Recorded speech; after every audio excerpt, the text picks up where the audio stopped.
To be successful at anything, the truth is you don't have to be special. You just have to be what most people aren't. Consistent, determined, and willing to work for it. No shortcuts.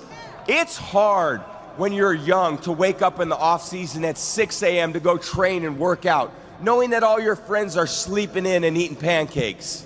It's hard when you're on your way to practice, weighed down with all your gear, and it's 90 degrees out and all the other kids are at the pool or at the beach, and your body is already completely exhausted from workouts in 2-a-days. It's hard to throw, catch, block, and tackle, and hit kids when they're way bigger and way more developed than you, only to go home that night bruised and battered and strained, but knowing you have to show up again the next day for just the chance to try again. But understand this, life is hard.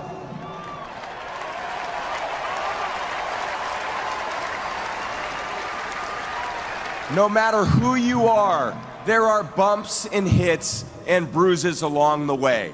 And my advice is to prepare yourself, because football lessons teach us that success and achievement come from overcoming adversity. You know, tired body, unmotivated mind, and get out there and do it anyway.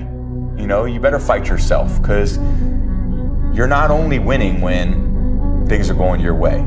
You got to figure out how to win when things aren't going your way. You got to figure out when your body's fighting you, when your mind's fighting you. How do you still, you know, just say, I'm going to beat my mind today. All right, homies, here we go. Real quick announcement. Roy just set a sales record. He wasn't even in town the last 2 weeks. Let's hear it for Roy.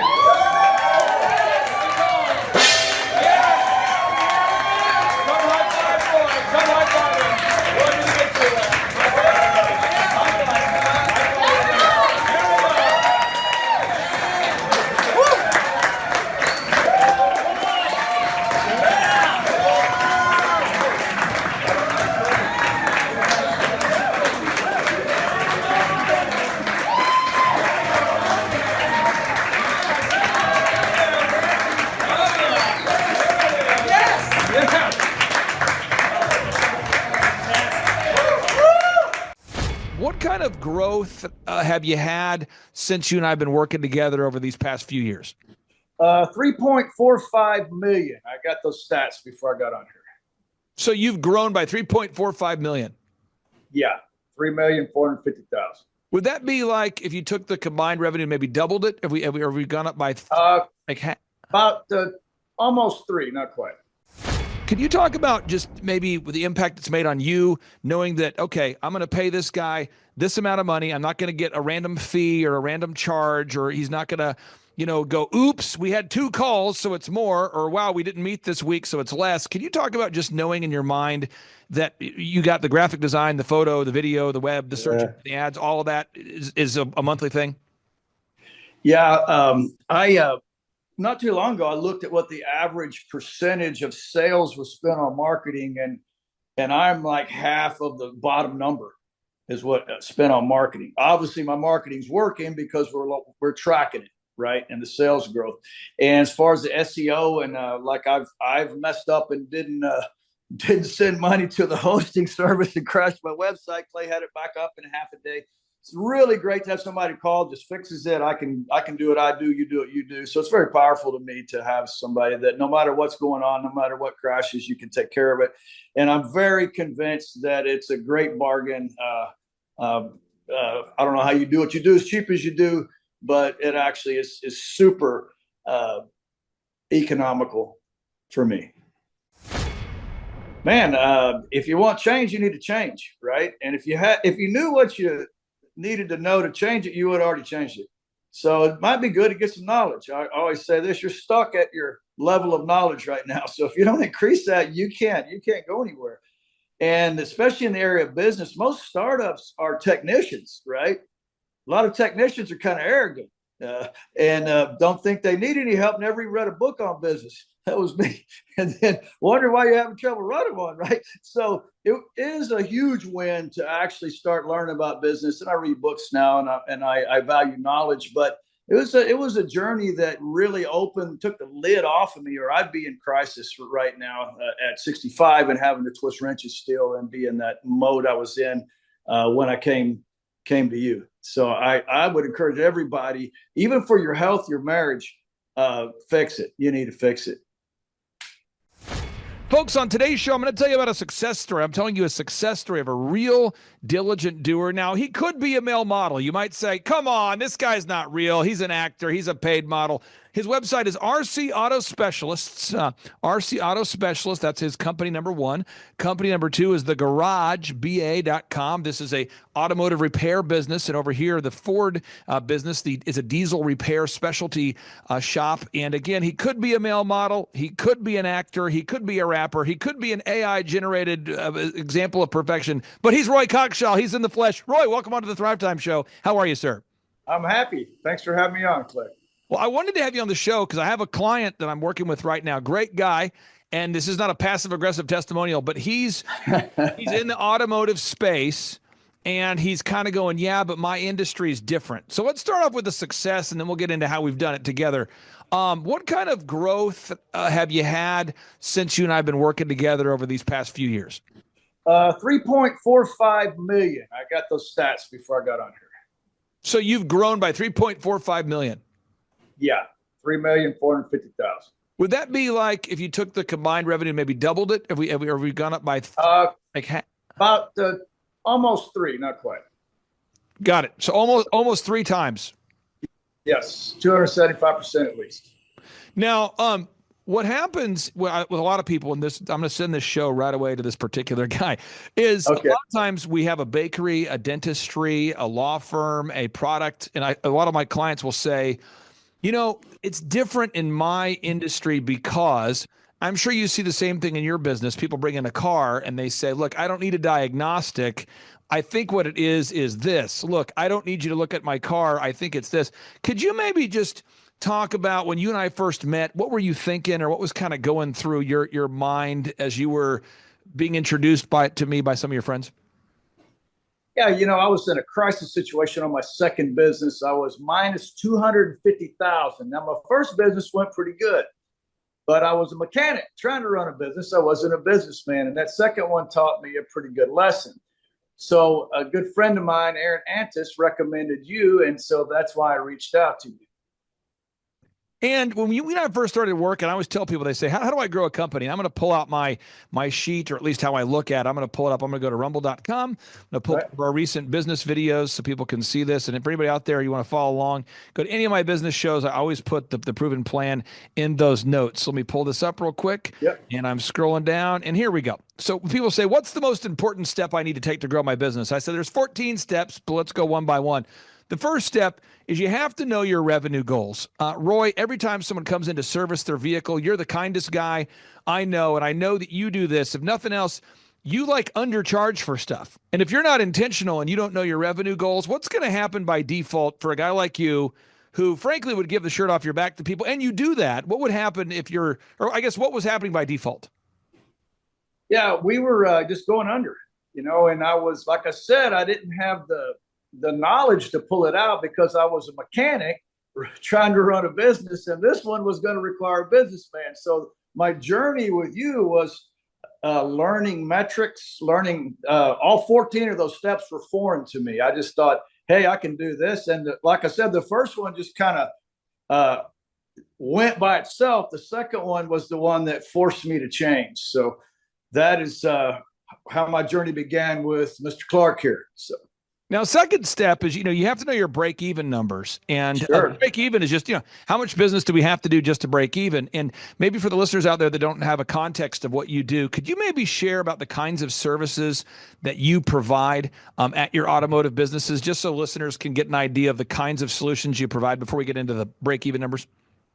Sure. My big store, the Ford Specialty Store, we go from anything from oil changes to putting engines in diesel trucks. And so it's turnkey all the way across the board. Anything you get done at the dealer, you can get done at that shop. Garage is a little different model. It's the neighborhood garage around the corner. We've done a few engines. That's not really our mainstream. Would be air conditioners, electrical, alternators, things like that, alignments, suspension issues, general auto repair. So. And it doesn't matter whether someone's a doctor, a dentist, or a lawyer. We have to know our break-even points. And the break-even point is, how much revenue do you have to do just to break even? Could you talk about how you frame that in your mind now that you do know your break-even point? Now that you know how many days a month you have to, how many customers you have to see a month just to break even? How does that impact how you run your business?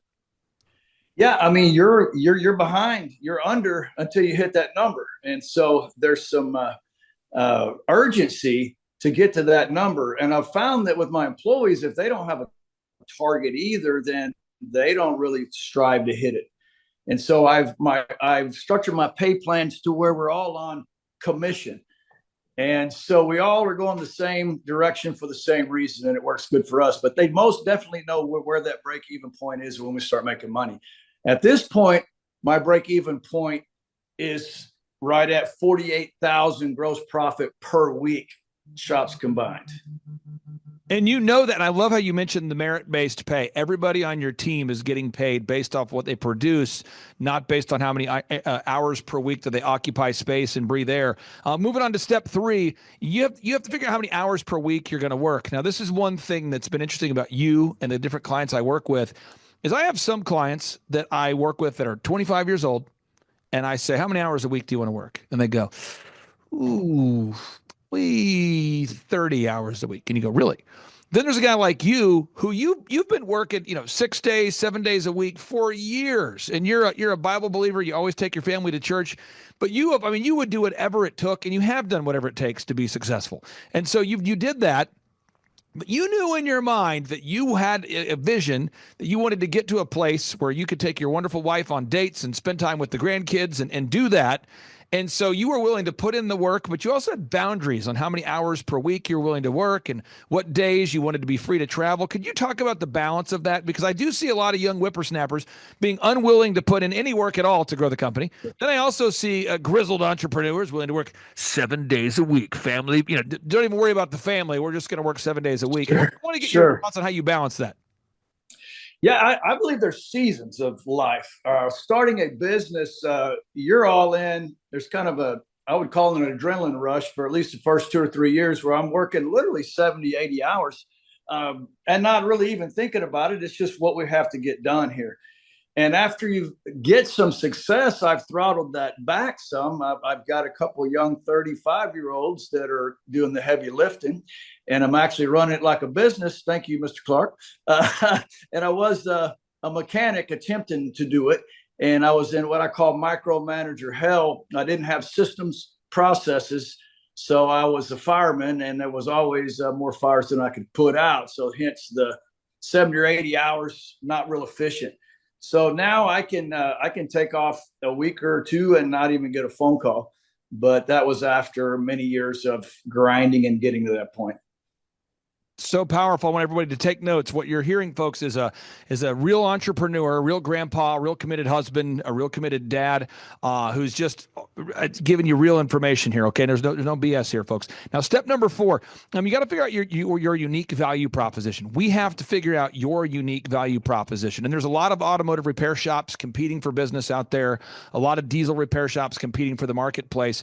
And you and I sat down, and I think that was the first area where maybe you and I had some mental friction, because I was obsessive. I said, Roy, you and I, every single week, we got to get video reviews.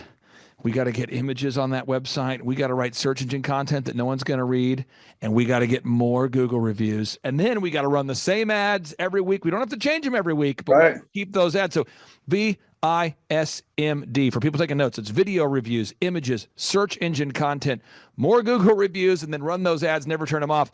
And I think that was the first time where you were kind of going, I don't know if you know what you're talking about. Could you talk about that a little bit? Well, first of all, several of those, I thought to myself, well, Clay doesn't understand my business, and that's not going to work. But I actually did it because I was going to prove you wrong. And I'm glad I didn't open my mouth, because I actually proved you right. And in my mind, I finally said, look, obviously I don't know how to do it. I'm sinking this ship at minus 250,000. So I'm going to go ahead and listen to my business coach and do it, even if I don't think it's going to work. And lo and behold, it did work. So really, if you're reaching out for help, maybe you ought to listen to the person that's trying to help you, is kind of my takeaway from that. And even though I thought it wouldn't work, I obviously did not know. And that's why I needed help. Now, the thing about marketing and ads, most marketing companies, I'm sure you've never experienced this, but I have, they want to come up with a new ad of the week, a new logo, a new ad, a new theme, a new vision, a new brand. Hey, wow, Mr. Client, look, it's the spring. We should do new ads, new vision, new promo. And they do that to stay busy, because they want to show that, which would be the analogous to me. If I ran an automotive repair shop, this is where the analogy would go. That would be like me saying, Roy, I just fixed your truck, but guess what? I just broke it again. I'll be back in there fixing it. I mean, it's creating problems. And really what needs to be done is just diligently executing those systems. Could you talk about maybe the mind freedom or the time freedom that's created for you now, that you're following the same system and we're just doing it, as opposed to coming up with a new idea every week? Sure. The franchise system, somebody actually developed a business, strong strengths, processes, and then they hand you this model and you just keep doing the same thing every week. Everybody knows what to do. It's really hard for us entrepreneurs to do that, because we had to start out micromanaging, but the transferring out of that is key to having freedom and for the money to scale up. I found that people my age, when they start, they had a big giant capacity. Well, that capacity shrinks up as you age out. And if you don't do something about it and install systems and processes, your business is going to shrink with your capacity, because you become a giant funnel. And so those processes, what we do weekly, monthly, day in, day out, we're getting reviews. We're constantly getting reviews. Those reviews drive customers 24/7. And they're my most important thing. And the website on the videos off gets me on the front page, obviously. And so we keep doing what it takes to stay on the front page. I've tried all kind of fancy marketing and I've wasted a ton of money, and I couldn't measure one customer that came in because of it. That's so powerful for somebody out there. Now, Roy, one thing is, when you go into the garage, I'm going to pull it up on the screen here. When we go to the garage automotive repair shop and the RC Auto Specialists, you and your family, you guys have really taken a pride and ownership into running it in a way where it creates a nice atmosphere. It's a good place to do business. When you go there, you don't feel like you're going to a prison. A lot of automotive repair shops have a prison theme going on. Sure. You've worked really hard to create a nice atmosphere. And when you and I first started working together, we went in there, we kind of overhauled that lobby. We did some nice changes to the website. We updated the website so the website looked as good as the location. We did a lot of that. But now we're not in there, repainting the whole thing every 2 days. We're not coming up with a new theme every hour. I see these automotive repair people I work with, wonderful people, who feel the need to every week come up with a new theme, repaint the whole thing. They're constantly putting up different, they're doing different mailers. They're doing billboards. They're doing the billboards. They got there's local magazines. They're just doing a lot of work and they're not getting the results. Could you talk about just tracking the numbers and why that has helped you, just tracking the numbers? Yeah, you measure what's important to you. And the term metrics, I didn't know what that meant before I started working with you, but they're the key performance indicators. I liken them to gauges on a car or a scan tool. Like if I'm trying to fix a car and I don't have any metrics, any facts, it's going to be real hard. I may stumble across it if I threw enough parts at it, but it's a whole lot more effective if I can look at some data. That the metrics we track every week are the data. That's the measuring system. So I know if my marketing's working or not, because I can track it in dollars every week. Super important. So we're moving on here, folks. Again, if you're taking notes at home, step number 1 is establish your revenue goal. Step number 2, know your break-even point. Step number 3, define how many hours per week you're willing to work. Step number 4, we have to define our unique value proposition. And what we focused on, just to be clear, with the garage and the diesel repair business, was you were already doing a great job repairing cars, but we had to get documented evidence that was true, because everybody's competing for that dollar. So we had to gather objective video reviews, a lot of them. And by the way, hundreds of them, and not just 200 or 300, but 500 of them per company, per location. It's pretty powerful. Next is we had to establish a three-legged marketing stool. So we had to think about who are the ideal and likely buyers and what's the most sustainable way for Roy as the business owner to reach them. Some of my clients love hopping on podcasts and they like to be, one of my clients does RV, they sell RVs and he loves being on commercials and he loves being the face of the business and he wants to do all that. Other business owners don't want to do that. So what we did is we created a three-legged marketing stool that allowed Roy to implement it without needing to be on camera all day or without needing to post on social media every 2 minutes. Roy, could you talk about that for a second? Because there's so many marketing strategies that could work, but many of them require the owner to live on social media. Could you talk about why you and I together have not gone with, hey, let's make Roy the viral TikTok king in order to grow the business? Well, I'm happy. I'm thankful about that. It's really not my personality, but yeah, just doing a company that knows what works, i.e. Clay Clark's company. I don't know how many, you work at 600 companies. You've been doing it for what? How many years? 15 years? 20 years. 20 years. So after a while, maybe, just maybe, you know what you're doing, I think. So with the marketing, I call it the low-hanging fruit marketing, the stuff that actually works, best value. I can go on radio, but my ROI goes down significantly. So what we're doing right now, we track those numbers, and it's amazing how many new customers come in per week based on the same marketing we do week after week after week after week.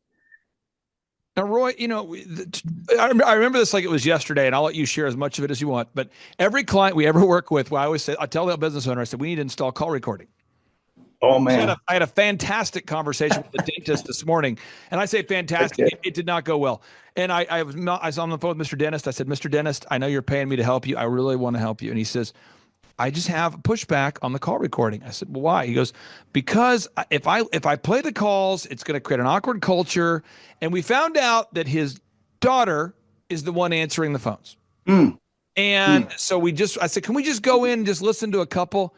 And they were rough. I mean, you know, and it was like, didn't want to know.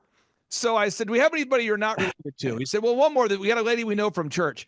We play the calls and they were actually not in any way, shape or form following the script. And she was trying to convince the patients that the dental practice was super busy and that they'd shut down for the day and that people should just call back. Wow. So around 3 o'clock every day, she's going, yeah, we're all booked out, but the doctor, he's all gone. But if you could just call back on Monday. And so she was trying to make the business conform to her schedule, which involved leaving early. Aaron Entis, who you referenced earlier, who referred me to you, Aaron found that people on the phone were using his phone line to poach customers. So he had people on his phone saying, thank you for calling Shaw Homes. How can I help you? And they would answer the phone, these salespeople, and they would refer the deals over to other home builders that were willing to pay more of a commission. I mean, did you, when you started putting call recording in place, did you discover anything exciting? Wow. I was at a loss of why the garage was struggling so bad and why customers didn't come back. And I listened to 3 phone calls and went down and fired the manager on the spot. It couldn't have been any worse if he was, I don't know that he wasn't on purpose trying to tank my business. It was so bad. And then I realized he's representing me. I mean, just a sketchy human, bad. So it was a key to turning that thing around, because I remember you said, oh, there's a couple of rats in there. I go, no, these are good people. And I mean, you better check, because yeah, these were not good people at all. So I almost, I don't know, a couple of people stayed, but I had to turn over the whole staff. And that's when things started getting better. But I wouldn't have known if I didn't hear. Now, again, Roy's implemented the scripts. We talk about installing sales systems. I'm talking about scripts, folks. I'm talking about pre-written emails. I'm talking about recorded calls. We have a whole system for this, and Roy's implemented that. Step number 8, you got to track how much does it cost you to gain a new customer. So every week, Roy and I, we track those numbers. We look at them. We go, okay, we spent this much on advertising. And just to be clear, this is remarkable. I want people to know this. We're down right now to spending about $150 a week on ads, which is incredible for a location where, I mean, there are people that reach out to me. And right now I'm thinking about this automotive guy that I'm going to send this to. He's spending right now over $2,000 a week on ads. And you're now down to 150 a week on ads or less. Could you talk about just how, the idea that tracking every single week? I mean, because we've been doing it for years now. I mean, how many years have we been doing this? I mean, because we've been doing it for years now. I think 2016, I believe. Yeah. So we're Yeah, like, right. you know, we're like 9 years. years into it, and we're tracking, and you can see that number of that you were spending on ads is going down, down, Yeah. down. Can you talk about that a little bit? I did the same thing. You know, you get a couple slow days, and somebody tells you they can just overwhelm you with customers. It always takes a little more, a little more, a little more. But if you're not measuring, you don't know where they're coming from. You don't know if they're bringing in one. I'll never forget this young man just got out of college, and he had a marketing degree, and he's all excited about how he's going to just, man, explode my business. And so I think it was ClickFunnels or something. And the young man really believed it. I mean, you know, he was passionate and he believed what they told him. So I said, well, how much do we got to spend to know if it even works? And he gave me a number. Well, I doubled it. I said, well, let's double that number and let's do it for a month and see if I can. And we ask where people come from because we vet our customers at the counter. And so, and I said, let's give it a month. So he did all this stuff, and not one customer said that's where they heard about us after a month of doubling what he said it would take to make it work. But he believed it. He was sincere. He was just sincerely wrong. So again, working with somebody that actually knows what works is pretty important.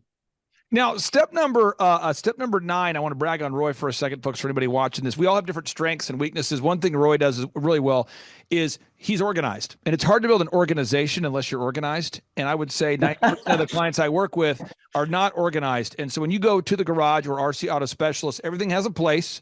Everything's organized. You can leave knowing that your vehicle is going to be repaired with quality and a focus on quality, taking care of your vehicle. That's something Roy's always done. But if you're watching today's show, I won't mention the name of the company, but there was a bakery I'd worked with for a while, and I'm not kidding. She would, every meeting, she would take a call. Clay, I got to take the call. What's going on? Sorry, someone's calling me. And then I'd say, what happened? She goes, oh, they ran out of eggs. I'm like, okay. Next week. Clay, got to take the call real quick. Sorry.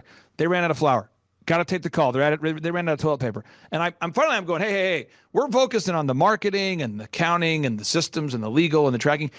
But your core thing is you make cookies and bakery items, right? How often do you run out of material? She goes, oh, every day. It's like every couple hours. It's just a zoo. So again, if you're out there today, you got to be organized. We'll help you with that. We didn't have to help Roy with that, but we do help. We most of our clients, we do have to help on that. Next is managing. Step number 10. I would argue that managing people is the hardest thing for compassionate people to do, holding people accountable to a standard of excellence. And Roy, you've done a great job of really assembling an all-star team piece by piece, almost like the NFL draft. Every year, if you have a team that's a loser, you got to go acquire a good guy, another good player, Sure. maybe do a trade, maybe do a different. And you've built a wonderful team now. Could you talk about maybe the pain of recognizing that someone's not a good fit and yet needing to, you want to be compassionate, but you also know that if you don't fire a bad employee, the customer will fire you. Could you talk about that? Because you've really built a great team now. Yeah, we have the best humans we've ever had, but that was on purpose. And so one thing I've learned is to hire slowly, fire quickly. If you know you've made a mistake, it really affects the whole team, the whole atmosphere of the shop. One bad guy, I don't care how much work he's putting out, it is not worth it. I believe there's a proverb says, get rid of the mocker and all strife will cease. And I mean, the whole atmosphere of the shop changes. So now I've left it up to my employees. I say, if I hire somebody, I stick them in here and they don't fit our culture, you just let me know. So 2 of them lasted a week. It's not worth it. I won't do it. And like I said, we do well, but I've got good humans, no drama. Everybody shows up to work. They're family guys, but it was on purpose. I'm telling you, I've been through a few. Now, next question I have here for you is, or next step number 11, you've got to create a repetitive schedule. You and your wife are really involved in missions and outreach, and I'll just kind of keep it vague there, but you guys are passionate about weekly going out and sowing seeds and investing time in ministry, and that's a big part of your schedule. Could you talk about the importance of you and your wife having a schedule that you two agree on? Because you guys have that, and a lot of clients I see, it's the husband and wife have a very different view of how the schedule should be, and rather than just agreeing to disagree or setting a schedule that works, there's a constant fight. Could you talk about just the importance of you and your wife having a schedule you both agree on? Wow. Yeah. How can two walk together unless they be agreed? You know, she's she's right underneath the Father, Son, and Holy Ghost as far as any success I've had, and not blown it up 3 or 4 times. So I'm very thankful for her. So she's a high priority for me. And so we have come to an agreement about how much we're going to work and where we're going to be, and we have determined to be together. There was a season there that we couldn't, but we changed that pretty quick. So it wasn't healthy. And then I look back behind me and see how many people have been together. We've been 37 years now. And I mean, it is a huge win over any of these businesses, but it ties to those businesses. I could not have done what I've done without her back behind the scenes. You know, she's my strength. So we agree on everything. If we don't, I'm going to park it till we do, because that's that important to me. I don't know if that answered your question, but that's kind of how we operate. No, this is big. I'm telling you, as a business consultant, you start to see people walk in a different direction. And if they're married, that gets odd. If they're business partners, it gets odd. So you've really set a great example for that. A final couple steps here. Again, folks, if you're taking notes, I put all of them in the show notes here. The next step number 12, human resources. We talked about it a little bit, but it's hard to manage people if you don't have good people. So I would just say never stop hiring. That's one thing I obsess on. Roy, you've quickly adopted that. Most business owners will fight me on the idea. They'll say, why should I always be hiring if I already have good people? Roy, what do you say to someone who says, why should I always be hiring if I already have good people? I've lost 3 people in 1 week. So you better have some back on the bench ready to come in, because trying to find them when you're in crisis situation, you usually end up getting a bad hire or two, just out of desperation to get a human body in there, and then you have to back up and punt again. And so we have a several deep applications, people that we know, and if there's somebody really good, I'll make them a spot. I will pay them, and it looks like you're losing money. I'm not, because there will be a need, and when you need them, you can't find them. That's what I found. Now, step number 13, folks, you got to know your numbers. We talked about that earlier, but you got to know your accounting. It's not how much you make, it's how much you keep. And Roy and I, we get into it. We talk about it. We look at the numbers every single week. And I'm telling you, there's little moves you can do, just a little tweak. Once you get the business to a certain level, you can do one tweak, just one little tweak. And all of a sudden, the profit, the actual money you can keep, will go up in a dramatic, impactful way. And so, Roy, I mean, what do you say for someone who's afraid of, doing a price increase despite record inflation, or somebody who's afraid to make a tweak or make a cut? What do you say about really knowing those numbers? Yeah, we did $6 million in sales last year, and we did just call it 6% better. It was different at both shops, but average 6% better to the bottom line. Well, that's $360,000 of profit that for 6%. That's substantial numbers. That's life-changing money that is on top of what you were doing before, without even bringing any more cars, just being more efficient, cutting waste. You've had me do several things, look, going through with changing credit card companies and fees and different just going through and checking all the monthly things that are automated that you're not even using anymore. I mean, and these little percentages add up at the end of the year to a big number, especially when your sales numbers start going up significantly. Now, step number 14, I would ask anybody watching today's show, what's the purpose of having a business? I would argue that every day that we have is a gift from God, and what we do with it is a gift to God. And a business is simply a vehicle that allows you to give more, be more, make a bigger impact. And that's how I look at it. And I know, Roy, you're a Christian business owner. You don't have a sign that says Christian business owner, Roy Cogshaw, but you are. And I know that the profits that you make, you and your wife like to sow seed into good ground and support missions. Could you talk about how you view a business? Like, what's the purpose of a business at this point in your life? Like, what is the purpose of owning a business?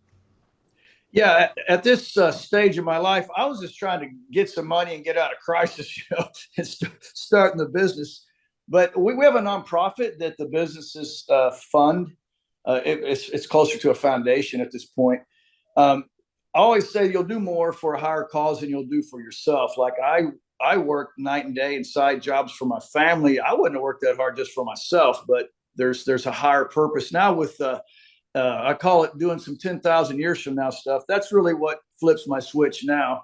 And I'm going to do a third, but I don't need any more money, but I want to be able to give some more money. Right. So that's going to require a third. Also have some really great humans that work for me.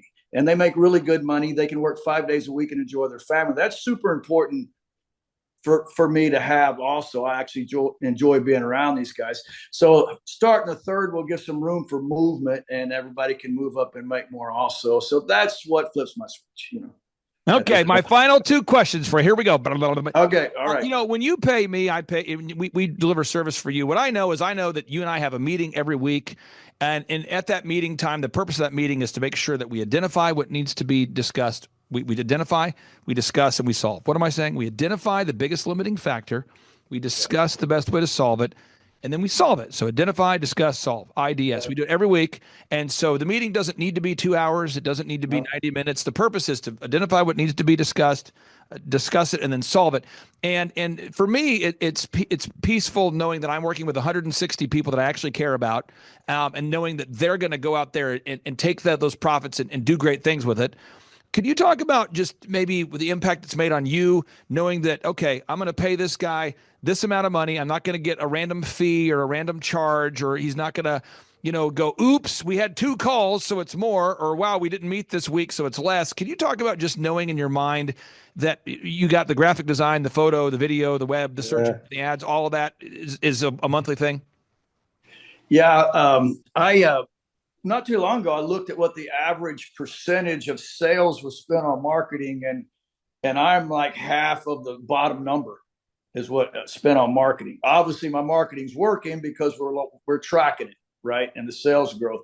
And as far as the SEO, and like I've messed up and didn't send money to the hosting service and crashed my website. Clay had it back up in half a day. It's really great to have somebody call, just fixes it. I can do it. I do. You do it. You do. So it's very powerful to me to have somebody that no matter what's going on, no matter what crashes, you can take care of it. And I'm very convinced that it's a great bargain. I don't know how you do what you do as cheap as you do, but it actually is super economical for me. Now, Roy, what do you say to anybody out there that's thinking about going to thrivetimeshow.com and scheduling a free 13-point assessment? They're thinking about coming to one of our conferences to see Tim Tebow. They're thinking about maybe coming out to a conference to see an Eric Trump, or thinking about scheduling a free consultation. What do you say? Man, if you want change, you need to change, right? And if you knew what you needed to know to change it, you would have already changed it. So it might be good to get some knowledge. I always say this: you're stuck at your level of knowledge right now. So if you don't increase that, you can't go anywhere. And especially in the area of business, most startups are technicians, right? A lot of technicians are kind of arrogant and don't think they need any help. Never even read a book on business. That was me.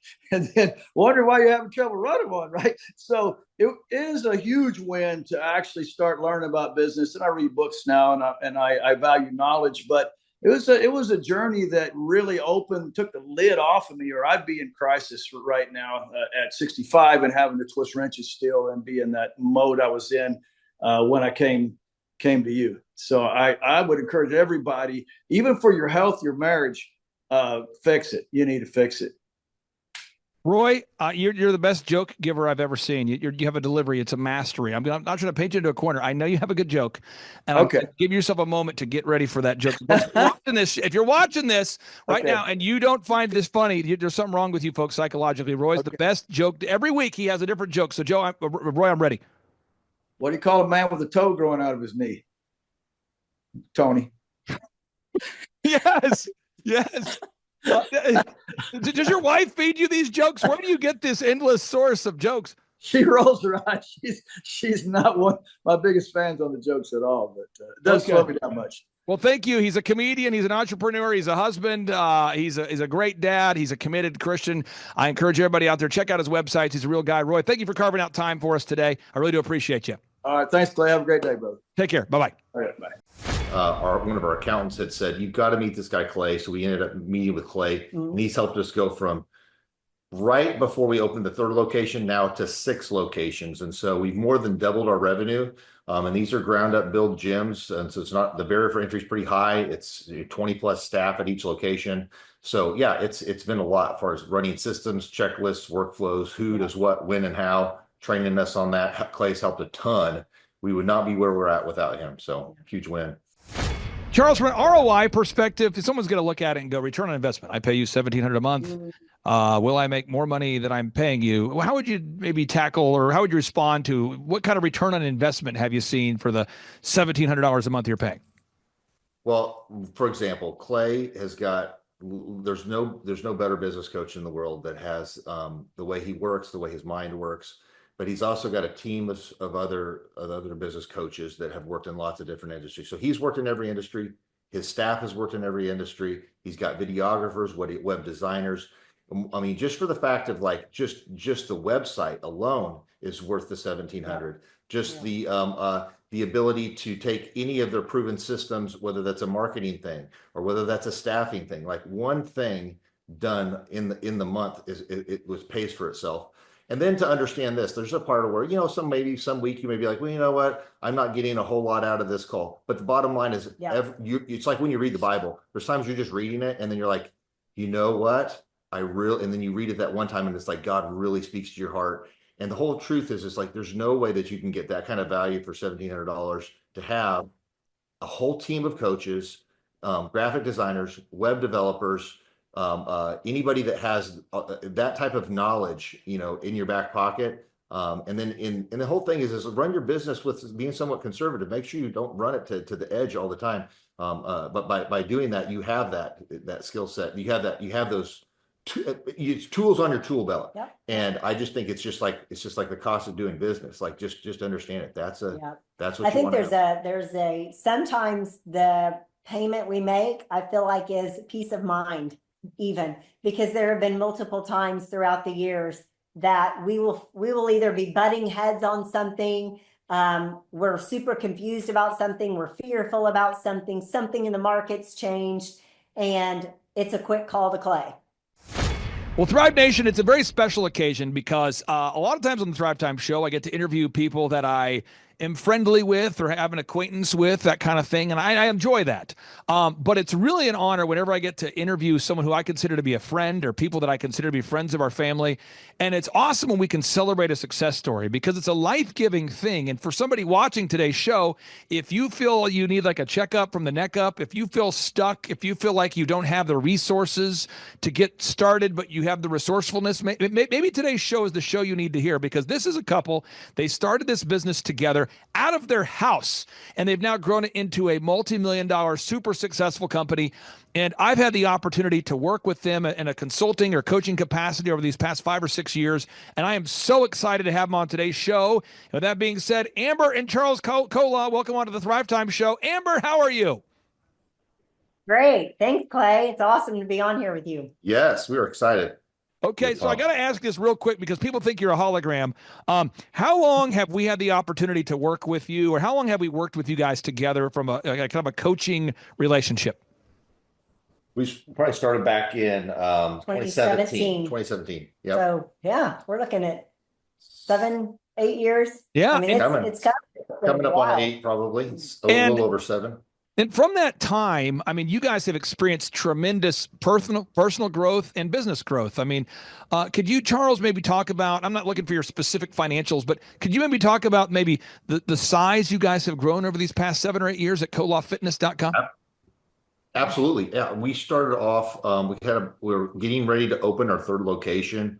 And one of our accountants had said, you've got to meet this guy, Clay. So we ended up meeting with Clay, and he's helped us go from right before we opened the 3rd location now to 6 locations. And so we've more than doubled our revenue. And these are ground up build gyms. And so it's not, the barrier for entry is pretty high. It's 20 plus staff at each location.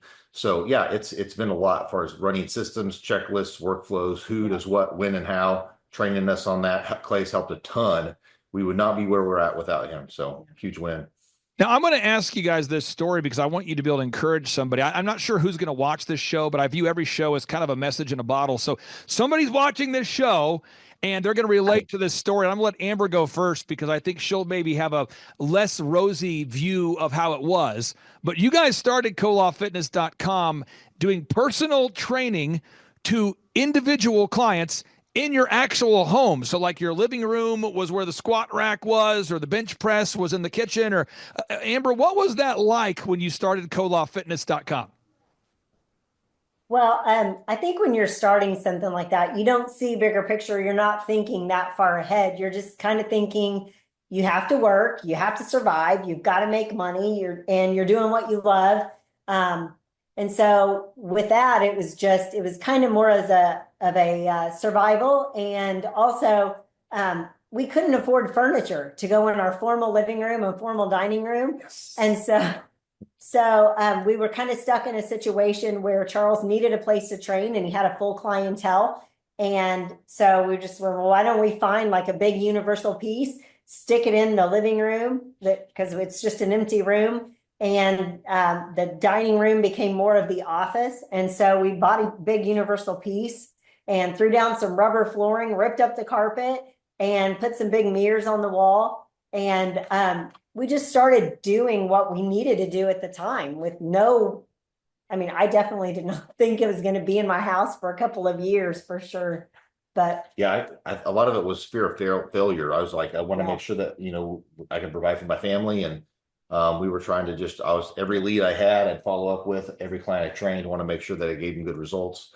And next thing you know, we have about 160 clients coming in and out of the door a week.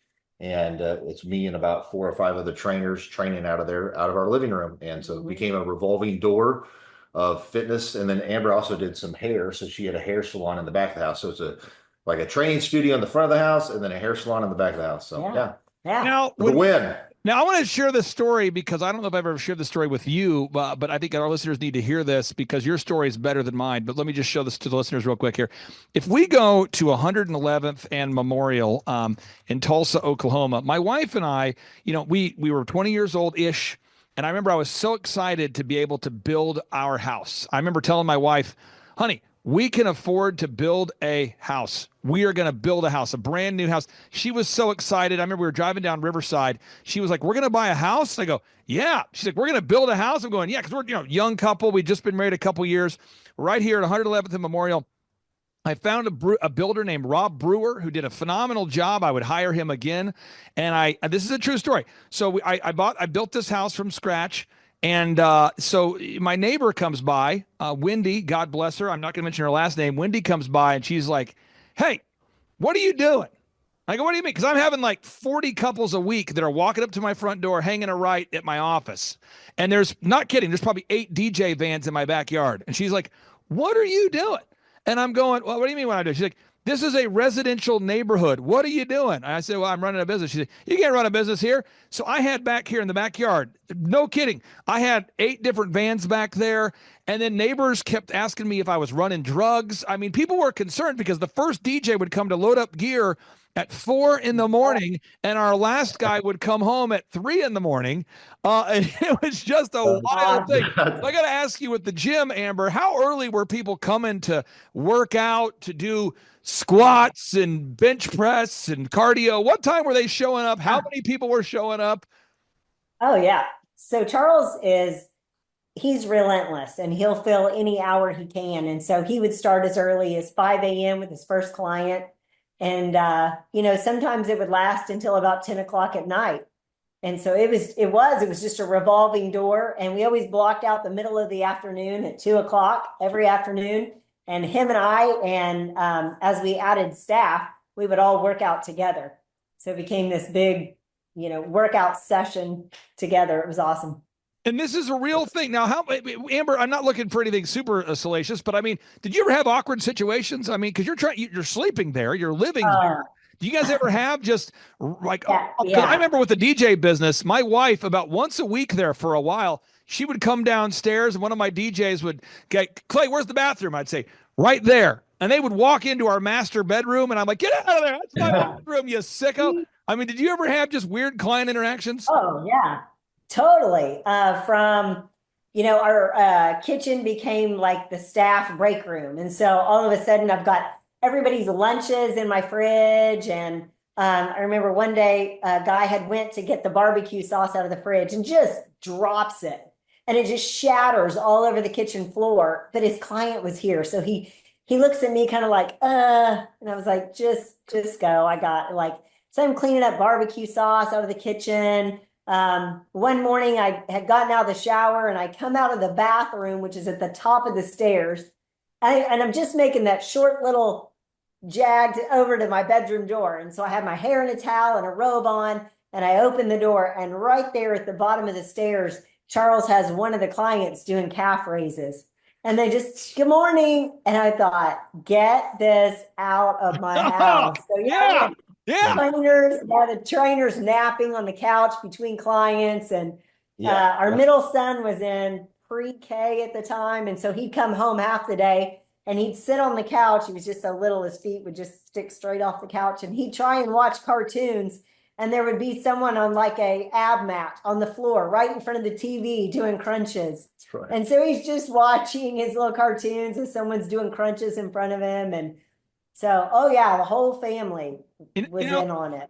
I just remember when I was building DJconnection.com, I would train my DJs out of my house. So we would practice announcements like, ladies and gentlemen, coming up in just a moment, we're going to introduce the bride and the groom. Once again, ladies and gentlemen, get ready for the And we would practice, ladies and gentlemen, coming up next, we're going to be cutting the cake. Once again, we got the bride, we got the groom, we got a knife. It should be exciting. And I'm practicing, and they have a script, and I'm practicing. So adult males are in my house, and we're practicing introducing, because, we grew DJ Connection to do 4,000 weddings a year. So I'm training 30 disc jockeys every week. So Havana, my oldest, who's now 20, she starts running around in the office going, ladies and gentlemen, coming up next, the cutting of the cake, because she had heard it so much. She's like, ladies and gentlemen, coming up next, the Soul Train line. She knew, because it was like, and I don't think if you're watching today's show and these stories, you can't relate to it. That's okay. But I'm just trying to make sure we're getting this idea. This is a real couple that I would now classify as a super success story, but they had to start somewhere. And it's not about resourcefulness. It's not about resources. It's about resourcefulness. Again, it's not about resources. It's about resourcefulness. Look at the backyard. I turned half my backyard into a concrete slab so that we could park all the vans back here. I mean, look at all the trees I planted to block the view. So now you look at Co-Law Fitness and you go, wow, this is a super successful company. Wow, I want to be the next Co-Law Fitness. Wow, these guys are really doing it. I want to be a colawfitness.com. I'll get the website to pull up in just a second. And people always come to me and they say, Clay, what do I need to do? What's the most important thing? I just had a guy today, huge ministry, multi-million-dollar, massive ministry, called me and said, what's the one thing I can do to grow my ministry? And I said, buddy, I'm going to send you today's show. There are 14 things that we need to do, and a lot of details on those 14. So we're going to go step by step on today's show. I'll go back and forth between Charles and Amber, and for sake of time, we'll just go back and forth rapid fire. So here we go. And Charles, by the way, you get 60 seconds on the clock for each answer. So here we go. Box number one, you have to figure out your revenue goals. You just have to know your revenue goals. You have to know your revenue goals. What are your gross revenue goals? What are your weekly revenue goals? What are your annual revenue goals? You have to know your revenue goals. Charles, why do you have to know your revenue goals? Yes, you have to know your revenue goals so you know if you're going to be making money or not. And for us, we want to make sure that we're staying bankable, that we can open more locations. Our gyms are a ministry for us. We want to make sure that we continue to expand and making sure we got at least a 20% profit margin off of all of our expenses to income over expenses. And we know how many memberships we have to sell. We know how many clients that we have to service to hit those goals for our set overhead costs. And so you got to know how many units of items you have to sell every week, every day. And so we track that stuff. And for us, we have Natalie? A lot of it's recurring revenue. But the whole point is we want to make sure that we have enough of the payable, viable buyers in the system to continue to grow. And you track this stuff. And so, we've got wonderful members of our team. We've got a young member of our team named Natalie who's learning all of this because she's, developing into a coach. And when you work with a new client, a lot of times the client's going to have a bias to focus on just marketing, just branding, but you have to know these numbers. Amber, anything else you want to talk about as far as the numbers? Because I know your husband is passionate about fitness and you are as well, but why do you have to focus on the numbers and not just marketing or not just branding or not just social media? Why do you have to focus on those numbers? Well, I think the numbers, it's like the steering wheel that steers the ship. I mean, if you don't understand the numbers, you have no idea where you're going. So I think that's probably the biggest thing. Like it leads the whole way. And I think a lot of people tend to do, I want to do the marketing, or I just want to perform the service. I think a lot of it because people are scared of numbers. I think they feel like numbers are overwhelming and they try to make numbers way too difficult. So I think that's the biggest. This is such wisdom, folks. I'm telling you, if you're not familiar with colawfitness.com, go to their website. These guys give away a Bible. Every time they sell a new membership, they set aside a portion of the funds to give away a Bible to first-time members at their gym. It's it's a ministry, it's a business. It checks all those boxes. Let's move on to box number 3. Define the number of hours you're willing to work. Now, Amber, you happen to be married to a man who's willing to work every hour of the day if need be. I will say this, though. Most of my clients, if I had to think about my 160 clients I work with, and I had to think about the average client, 90% of them are not willing to work as hard as you guys. Most of my clients are willing to work 40 hours a week or 50 hours a week. Some will work 60 hours a week, but nobody is willing to go sprint from 4 a.m. to 8 p.m., 10 p.m. every day if need be. Your husband is willing to do that. Why is it important for you guys, Charles, to define the hours that you're going to work, the hours that you're not going to work, block out time for the family cruise, for the family trip? Why is that an important box there, Charles? Yeah. That way, my wife will stay married to me. And well, I'm like you. I like to just go, and then we take off and we go to church on Sunday. It's important for us for us to hold the Sunday as a Sabbath, as a day off. Other than that, I like to work. I like you talked about vacation, to vacate or to leave something. I love to work. I love to build the systems and build the documents and train staff, build the systems and so on.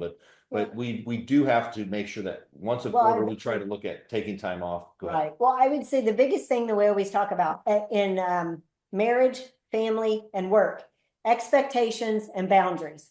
Those two things have to be very clear all the time.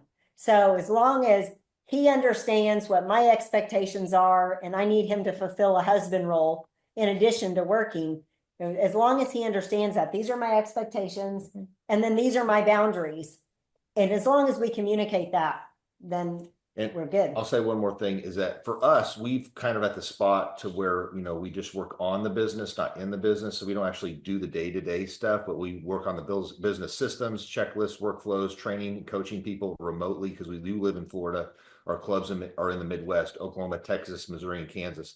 And so running remotely and running all that stuff, we've got to kind of say, how do we want to live our lives? Like you'd say, Charles, how do you really want to live it? You got to kind of map out and clearly define that. For us, Tuesday, Wednesday, Thursday, those days are just all in on Zoom calls, training, coaching, working with staff. And so those days are really, really full days.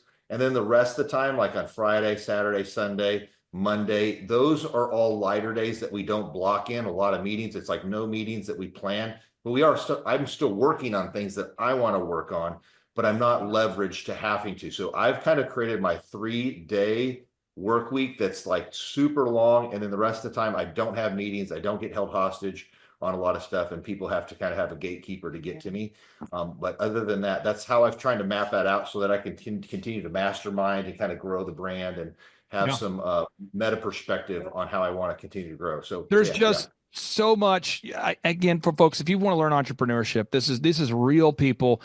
If you're in the Florida area and you're looking for a job, if you're in the Joplin, Missouri area and you're looking for a career, not just a job, Kolaw Fitness is a company that's going places. I'm not prophetic. I'm not claiming to have some view of the future. I just see patterns. And I work with clients and I help them implement patterns that work. And I also know of the clients that'll work. Nothing works unless you work, right? So nothing will work unless you work. And I look at the Kolaw family and I look at the fuel that you put into the business and the diligence that you bring. And I'm telling you, folks, this is a brand that's going somewhere. If you're looking for a career, check it out, kolawfitness.com. Box number 4 and 5, these kind of fit in together. Box number 4 is you have to determine your unique value proposition. That's a unique thing. But what is it that makes you unique? What is it that separates you from the competition? If you're watching today's show, let's think about your website, your print piece, your auto wraps, your business cards. Let's think about everything about your business. Let's think about the sights, the sounds, the smell, the ambiance, the employees you have. What is it that makes you different from the competition? What is it that makes Chick-fil-A successful when there are many other fast food chicken restaurants? What is it that makes Quick Trip super successful when there are so many gross, nasty, dirty convenience stores? What is it that makes Chick-fil-A successful? What is it that makes Quick Trip successful? What is it? What is the secret sauce that allows Brad Stevens, the coach of the Boston Celtics, to bring out a winning lineup year after year. Brad Stevens took a dysfunctional Butler College basketball team and turned them into a top 4 basketball team. Think about this. He took a college called Butler, the size of Oral Roberts University, and took them to the Final Four multiple times. And then he takes that same recipe and goes to the NBA, and they win a championship, and he's putting out a winner year after year. What is the secret sauce that allowed Phil Jackson to win year after year? Michael Jordan couldn't win a championship without Phil Jackson. He played a lot of seasons without Phil Jackson. He only won his championships with Phil. Kobe Bryant never won a championship without Phil Jackson. By the way, Kobe Bryant played a lot of seasons without Phil Jackson. What is that magic formula? A big part of it is you have to understand your unique value proposition. So, Amber, what is it that makes Kolaw Fitness unique versus other, fitness companies?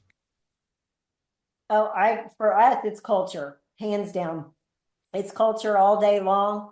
And we worked really hard at our first location to set the culture and make it what we wanted it to be. We wanted a fitness center that everybody could come be a part of. And I mean, not everybody likes it. But it's definitely our culture. And that was something we knew we had to be able to duplicate when opening other locations.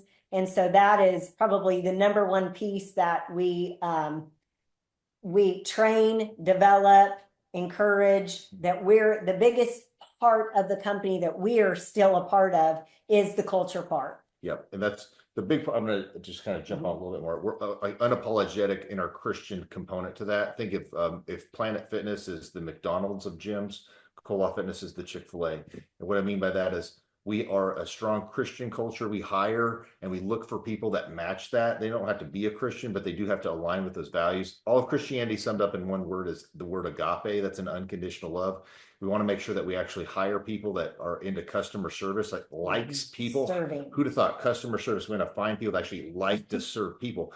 And so we really vet that pretty heavily on the front side, on the onboarding, with our, like our Christian culture. We play a video, we talk about who we are, we talk about the Christian values, devotion to God, discipline in living, denial of self, dream great dreams for God's glory, determination to stay the course. So the Christian side of it is kind of strong. So either people lean in or lean back. And so when we do group interviews, this is where you've taught us a lot of great systems. You see people lean in and see people lean back. So when everybody's on the boat rowing in the same direction and they really match that value set, the culture is just better. And when you hire people that actually like people, they want to acknowledge your presence, close the gap, give them a fist bump, a high five, make somebody feel like the highlight of the day when they walk through that door. So we train people on those systems. So we took the culture that we did when we first opened the club, and we defined it into actual ways that we can role play and script it with our staff, so that you have not a purple hair McDonald's perpetually distracted crayon tattoo person. You have a person opposed to like a McDonald's, somebody that runs up to your car like a Chick-fil-A, that's you got their polo on and says my pleasure. So that's where we have to be very, very, very specific on how we do culture differently than the competition who's just, scaling out like crazy. Yeah. But people, like, the greatest currency in life is how you make somebody else feel. We want to make other people feel like the highlight of the day, and hire people that are sincere. They're just genuine, that truly like people. If you do that well, you have to lock the doors to keep people out. Mm-hmm. I'm telling you, folks, this is so important. I talked to a guy the other day who applied to work for your business, true story. And he's kind of a gremlin. I know him because he didn't get hired by a friend of mine. And so a friend of mine's like, hey, I didn't hire this guy. He's kind of a gremlin. I said, what do you mean gremlin? He's like, yeah, he's just kind of a curmudgeon, kind of a negative guy, Debbie Downer. And, he's got a big background in fitness, though. And he's into fitness, and he played at, sports at a high level, and he'd love to come work for you, Clay. And I go, okay. And he's like, yeah, I guess he applied for the Kolaw guys a couple years ago, didn't get the job. And I'm going, interesting. And I knew that and I met the guy. I'm like, this guy, I understand why you didn't hire him, and I didn't hire him either. And I'm just telling you, have certain standards. And if people aren't up to those standards, they can come back and reapply later after they turn that frown upside down. But you have a certain standard there. Now, box number 6, the three-legged marketing stool. At Kolaw Fitness, with every business we work with, every business that I work with, what we do is we develop a three-legged marketing stool. Now, I'll give you a moment, Charles and Amber, to reflect on this, and maybe this is true for you, maybe not. But a lot of my clients that come into my life, I think about Stacy Purcell, longtime client, great lady. I think about Shaw Homes, shawhomes.com. We helped Shaw Homes grow from 14 million a year to $150 million a year. I think about satellite phones. Tina, her company Sat123, we've helped them grow to $100 million a year of sales. I think about OxyFresh, oxifresh.com. We've helped them grow now to 500 plus locations. And every single time I sit down with a business owner, they have not a three-legged marketing stool. No. They have a variety of things that might work. And through tracking, we start to figure out what doesn't work. And so with Stacy Purcell, with her wonderful business, we found out that LinkedIn didn't work 100% of the time, thus saving her $8,000 a month by turning it off. I just had a client this week, true story, we found he was spending $4,000 a week on YouTube ads, Instagram ads, and TikTok ads. Got a lot of clicks, got a lot of views, no leads. Another client, I'm just a stream of consciousness. Another client of mine, they were doing mailers, getting zero response. Another client of mine was doing billboards to the tune of $6,000 a month between all their locations. And as you look at the different businesses and you track, you can really, really become much more profitable by nailing down a three-legged marketing stool. Could you talk about that, Amber? Maybe the impact it's had or hasn't had, tracking the results, getting rid of what doesn't work and focusing on what does work? Yeah, well, I would say none of that is my part of the business. And I'm so thankful. I hate marketing. But what I would say to that is that has everything to do with, like we were talking about, your numbers and the tracking. So you're talking about tracking these things. That's my side, the financial side. And I want to know that when the money's going out, that return is coming back, right? And so I do that side of it we talk about a marketing budget and watching that and holding true to that and watching those numbers and watching,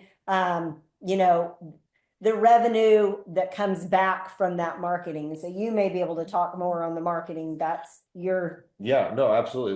Well, we've tracked where they come from. Sometimes you do get clicks, or you do have, like, sometimes Facebook shows you're making, but it's really not getting people to walk through the door and convert people into members and convert people into higher ticket items. And so you really want to make sure that what you're spending money on is actually quantifying out into dollars. And so Clay's really been good with us to track that. We've done that for years. And so we can really kind of see in our industry, we market, in a 5-mile radius, really heavy. That's kind of our ideal and likely buyers within that 5-mile radius or a 12-minute drive time. We target those. We see what marketing works best. And a lot of times it's the same proven stuff that Clay teaches with a lot of his clients, is really seeing to making sure that you're dominating on certain platforms. And I can go into that. But the whole point is Clay has done it in every industry. And when we follow the system, track it correctly, we can monetize our marketing dollars a whole lot better. And so there's ways you want to get in front of your ideal and likely buyer. We make sure we got the right product offering in front of the right ideal and likely buyer. And the things that Clay's been doing with his clients over the last 7 years with us, it doesn't change much. There's a few little things that adjust, but it's a proven system, and that's what works. And we've done that. We've gone from 3 locations to 6, and we've more than doubled our revenue. Right. So it's been a huge win. Well, I think sometimes people want to market in a certain way because that's the cool thing to do. Like, I want to be on TikTok. Right. If TikTok doesn't pay me, if it's not paying my bills, I could care less. Yeah. I mean, I can watch TikTok on my off time, but I'm not going to put my marketing dollars into it just because that's what everybody else is doing. And I think another part of that is everybody has marketing advice for you.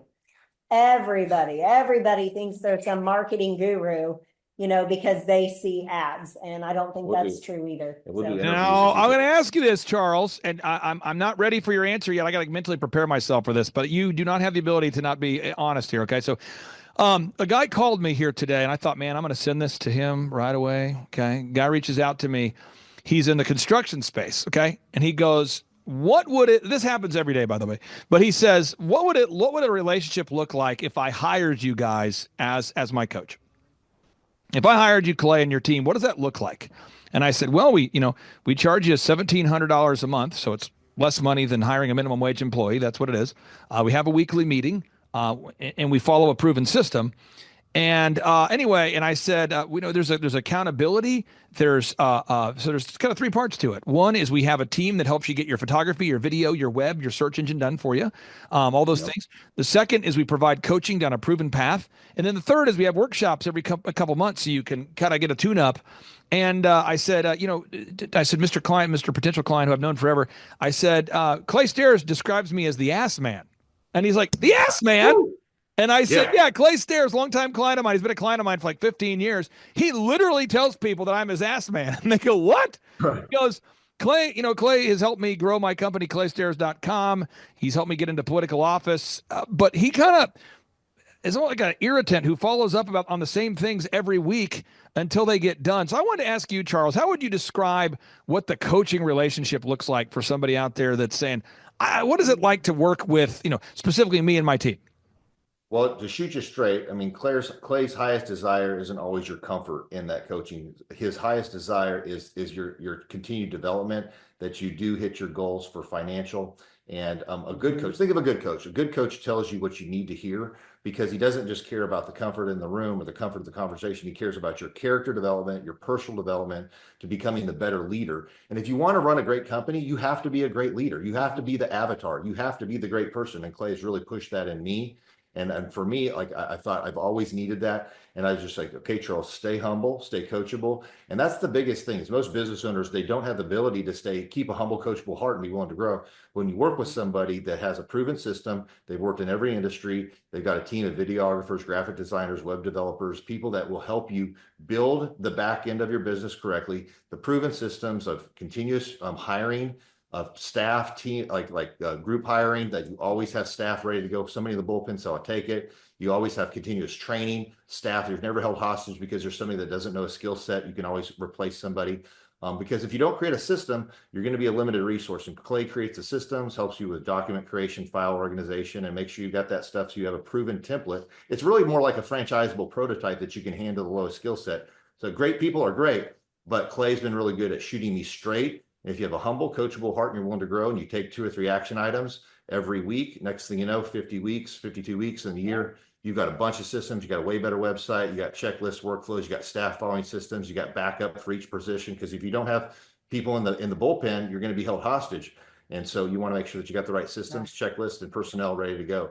And to run 6 different businesses in 4 different states, from Florida in the Midwest, so we don't live there, we have to have good systems, checklists, workflows, and so on, and making sure people are holding to that. Clay's been really great for helping set up those systems. So yeah, but it's to be honest, it's not always, the conversations are definitely sometimes challenging, but understanding that both parties, me as the client, him as the coach, is really trying to have the highest desire to make you grow into a better person, and to help your company grow and be better. And for me, that's a good coach. And that's why I like working with Thrive and Clay. So yeah. Amber, I wanted to tap into your wisdom on this. There was a statement that was made years ago by Robert Kiyosaki, and it really resonated with me. I heard this about 20 years ago, but he said, amateurs don't have a coach. Professionals do have a coach. And at the time I thought, you know what, from a legal perspective, I probably need a coach or mentor to help me. So I hired wintersking.com, and I've used that company for 10 plus years. It's really helped me. I thought to myself, from an accounting perspective, I need probably to have her a coach. So I hired CCK. And so in the areas where I want to improve, I really do firmly believe in having a coach. When I wanted to become a better speaker, I hired Carlton Pearson, and I worked with Carlton for as long as he would work with me, because at the time he was the top televangelist in America, and he was a phenomenal verbal communicator. And so, but it wouldn't have worked if I wasn't coachable, and if he wasn't willing to coach. And you guys have done such a great job over these years implementing, and I just see the future is so bright here. So when we look at your website now, could you talk about just that weekly meeting and making those little iterations, and every week making it a little better? Because I think some people want to get rich quick. They want to become successful in 10 minutes. They want to ready, set, let's go. But you guys, every week we go to kolofitness.com. Every week we enhance the website. Every week we enhance the scripts. Every week we enhance the value proposition. Every week we're doing little tweaks that are improving the brand. Could you talk about that mindset of that weekly improvement? Yeah, absolutely. Well, your numbers, you have to have good feedback tools, some key performance KPIs or key performance things you look at for sales over cancellations, and how much dollars you're spending on marketing, When we track that on a regular basis, we can see that we're doing well or not doing well. We make pivots. We get coaching feedback from you on best practices. And one thing is that you've not just worked in our industry, but lots of industries. And having a team of people, a team of coaches that say, "Hey, this is what's working. This is what's working." It's super valuable. And so, like I mean, I've got an MBA in school, but I'm telling you, like, it's real life is so much more important, and having good people that have good feelers. It's like you're only as good as your team, and Clay brings a whole team to your team. And anyways, we have a weekly meeting. Our weekly meeting, we look at like what are the key things that impact us. It's going to be signups over cancels. What are those signups? Which ones upgraded to higher tier options, whether that's membership, higher tier membership options, or whether that's tiering up into higher services like fitness coaching, like one-on-one coaching, or fitness training, or nutrition coaching, or group training. But getting people into those things and understanding the scripts, how to role play that over and over again, making sure your staff understands how to communicate effectively with the customer, role play until that socially awkward, young person can totally get it, and they understand how to do it, until the critical thinking phase has gone away. They know how to do it. Now you got staff that knows how to communicate well, how to show the product offering, benefits over cost, and then show them that, hey, if you don't do it, this is what won't happen. And you want to show them that you're going to really change their lives and save their life, add years to their life, quality to your years by changing new habits. And when people see that value, you've got the right staff articulating it, you close a lot of deals, you upgrade things, and you change a lot of lives. Well, one thing, Clay, I think with the coaching is it's been beneficial. It's kind of like you're our blind side or a blind spot coach. This is what we've created. There's a lot of emotions attached to it. It's what we love. It's what feeds our family. And so we can become very emotionally charged. And I think you're super helpful to kind of bring us back in and go, hey, like, so you kind of keep us focused, separating the emotions from it. And I've heard a lot of people say to you, or, in conversations we'll have, and they'll say, yeah, but you don't understand landscaping. It's not about understanding landscaping. We don't talk fitness every week when we meet. But it's about, it's about business, and it's about where we're going, and you really help keep us on track. There's that accountability, like you talked about. You guys are just super valuable. Your set of eyes is super valuable. Yeah. I'll just say this. I mean, colawfitness.com. If you're looking for a career, folks, I'm telling you, check out colawfitness.com. Now, point number 7, sales conversion. We have to have scripts, recorded calls, one sheets, lead trackers. What? We need to have sales scripts, recorded calls, all the visuals in the store. We call that internal marketing. There's external marketing, marketing to your ideal and likely buyers, but internal marketing, letting your current gym members know that you offer personal training or group fitness. Box number 8, you have to have a sustainable customer acquisition cost. What? You have to know, what does it cost you to land a new customer? Box number 9, you've got to create repeatable systems. When you clean the bathrooms every day, when you clean the showers every day, when you clean the locker rooms every day, when you clean the equipment every day, when you clean all these things multiple times a day, when you change the light bulbs every day, when you have to maintain the fitness equipment every day, when you have to hire people every day, you have to build repeatable systems or your head will explode. You got to have checklists and processes. Box number 11, you have to manage people. Manage people. What? This just in. We have to manage people. We got to hire people, manage people. How do you hire, inspire, train, retain? We have to do it. Box number 11, you have to build a sustainable schedule. What is the schedule that your company will keep? What hours will you be open?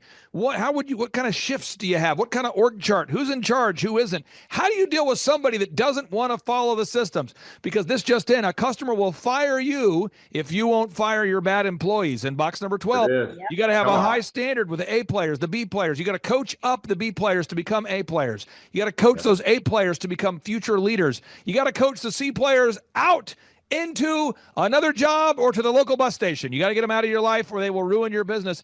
And then box number 13, you got to make sure you're making money. It's not about how much money you make. It's about how much money you keep. Box number 14, you have to sit down every day and say, what does God want me to do? If every day is a gift, what does God want me to do? If every day is a gift from God, what does God want me to do with my faith, my family, my finances, my fitness, my friendship, my fun, my focused time? What does God want me to do with this day? That's all these things we have to think about there. And I'm telling you, folks, everything we're talking about on today's show, it wouldn't matter if Kolaw Fitness was not obsessed with wowing the customers. Charles Kolaw and Amber Kolaw are obsessed with helping you take your fitness to the next level. If you're out there today and you are in Joplin, Missouri, you're in Texas, you are in all the different markets they're in, go to kolawfitness.com. You can see the markets they're in. I'm telling you, these guys are obsessed with wowing customers. So I'll go to you, Amber, then I'll go to you, Charles. Everything we talked about doesn't work if you scam your customers. Everything we talked about doesn't matter if you don't wow your customers. Could you talk about why at the core, even though we're going over all this business stuff, all these details, at the end of the day, you guys at Kolaw Fitness have to wow the customers. Why is that so important, Amber? Well, I think for us, it's important because we love people, and everybody needs a belonging and worth, and they need to feel important, and they need to feel cared for. And like, that's our passion. We just love loving on people. That's what made Charles such a phenomenal trainer when that was the initial start of the whole company. It was just his desire to help people and his love for them. And that was the same reason, a million years ago that I did hair. So I think for us, that's just what we're passionate about. We're passionate about people feeling like they are loved and they have value. And if we can pass that on through all of our front desk staff, if we can open more locations and bring in that many more people in these communities to feel loved, and, excuse me, and also spread the gospel at the same time, let them know God loves you, And so that's really what drives our passion in the coaching and development, even of our staff. Now, Charles Cole, I got two final questions for you, and your wife can one-up you. So here we go, two final questions. Yes, There's sir. somebody out there right now, they're thinking about coming to one of our in-person workshops. They know Tim Tebow's going to be there. They know Eric Trump will be there. They know that you might be there. But maybe if they haven't been to a workshop in the past, how would you describe the in-person 2-day interactive workshops? How would you describe them, sir? It's raw and real. I mean, if you really want to if you really, really, really want to build a company, not just get like if you go to school, you get a business degree, they would say Clay's program is, business without the BS. There's no bull crap. He tells you the proven system, real proven systems that have grown and scaled hundreds, if not thousands of companies, add millions, we are millions of dollars more in revenue because of these systems that we've implemented. And we've been able to scale and not have to actually work in the business. We work on the business, just the business system. So we can live in Florida. We're definitely engaged with our staff that runs these locations, and they're great lieutenants. But we have the systems, we have the checklists, we've got the workflows, and we have the systems that we can hold people to. We've retained the right talent. We've got really people in the bullpen for every position, so they aren't held hostage to happen to do that. But all that to say, it's funny. He's very, Clay's pretty much like a comedian. It's hilarious to listen to. If you're willing to be coachable, if you're willing to have a humble and coachable heart that's willing to grow, he'll show you proven processes. There's going to be a pathway that you can be successful. And if you're a diligent doer and you just do 1 or 2 action items every week with your coach, the whole thing is it's just being more of a marathoner than a sprinter when you're working with a coach. Just do your 2 or 3 action items, and that 2 or 3, if you times that by 52 weeks, that's 150. Next time, you got a way better website. You got a way better lead funnel. You got way better staff hired. You've got systems, checklists, workflows, all document created into Mindtree templates, sales flows, training and development of staff, all that. So you got people in the bullpen for each position, and you're no longer being held hostage as an owner, and you've got a proven system. So that's Clay and his team. Well, so, I'll one-up you. I will one-up him this one time. Okay. Like, there's truly nothing more exciting than to come to the conference. And we've been to almost every conference you've had for the last 7 to 8 years. And it is completely refreshing. I always get something new out of it. It's very practical. You're not sitting in this huge ballroom with want speakers that you feel like are trying to sell you something and you're trying to stay awake. And that's not the case at all. It's kind of a circus with a whole lot of, there's a whole lot to take home. Even if you go to the conference and you decide, hey, this is not for me right now, or coaching is not for me, hands down, you will leave with practical business application items. Now, final question I have for you guys. Just like Koloff Fitness, I mean, you put your name right there on the brand, Koloff Fitness. You can't really go to thrivetimeshow.com without seeing my cranium. And so I take a lot of pride in what I do and wowing our customers. But for somebody out there, in particular, this guy today who's in the construction space, who's like, hey, what would coaching look like for me? Or is coaching for me? He's reaching out. Charles, what do you say? What kind of impact has the coaching that we've had with you guys over these past 7 or 8 years made on the impact or the success, or what kind of impact has the coaching made on KoloffFitness.com? Well, I'm going to say first off, personally, I've developed a great friendship with some really great people. I thought that's been huge for me. So that's personally. And to know people that are in the same type of pressure that you have as running a company, running a business, to have people that are intelligent and they care as a friend, that is huge. That's the number one personally. And then professionally, to have a whole bullpen of a whole data set of lots of different industries, best practices, whether that's, generally it's either a sales issue, like you don't have enough sales, or then it's a staffing issue, you don't have the right staff, or whether it's a scaling it, how do I, build this into a franchisable prototype? It's all stuff that they've done over and over and over again. And to where you have like a cognitive dissonance, like a mental disease with understanding it, they don't. And when you have somebody that gives you peace because it is something they've done before, it's priceless.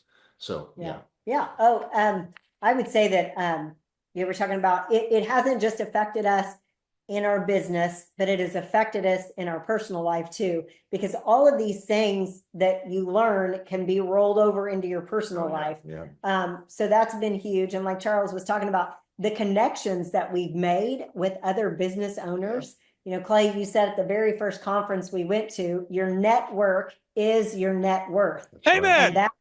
And that is hands down. If you're hanging out with the old friends that have unsuccessful businesses, and you're hanging out with the old people who are complaining about having to work an 8-hour day, if you're spending your time with them and, it's just going to break the bank to go to Chili's for dinner, that you're going to stay there. You're going to stay in that influence of people. And every conference we meet new people, and we've got some of the most awesome friends that own businesses across the country, from the cheesecake store to a pizza shop, right? To dog training, to we've got some of our friends that live in cities that we have gyms and they're members at our clubs. And it's just it's so powerful. It gives us a whole community to bounce ideas off of and get encouragement from.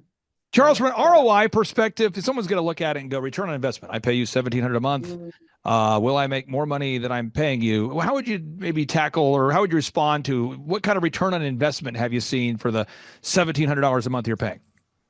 Well, for example, Clay has got, there's no better business coach in the world that has the way he works, the way his mind works.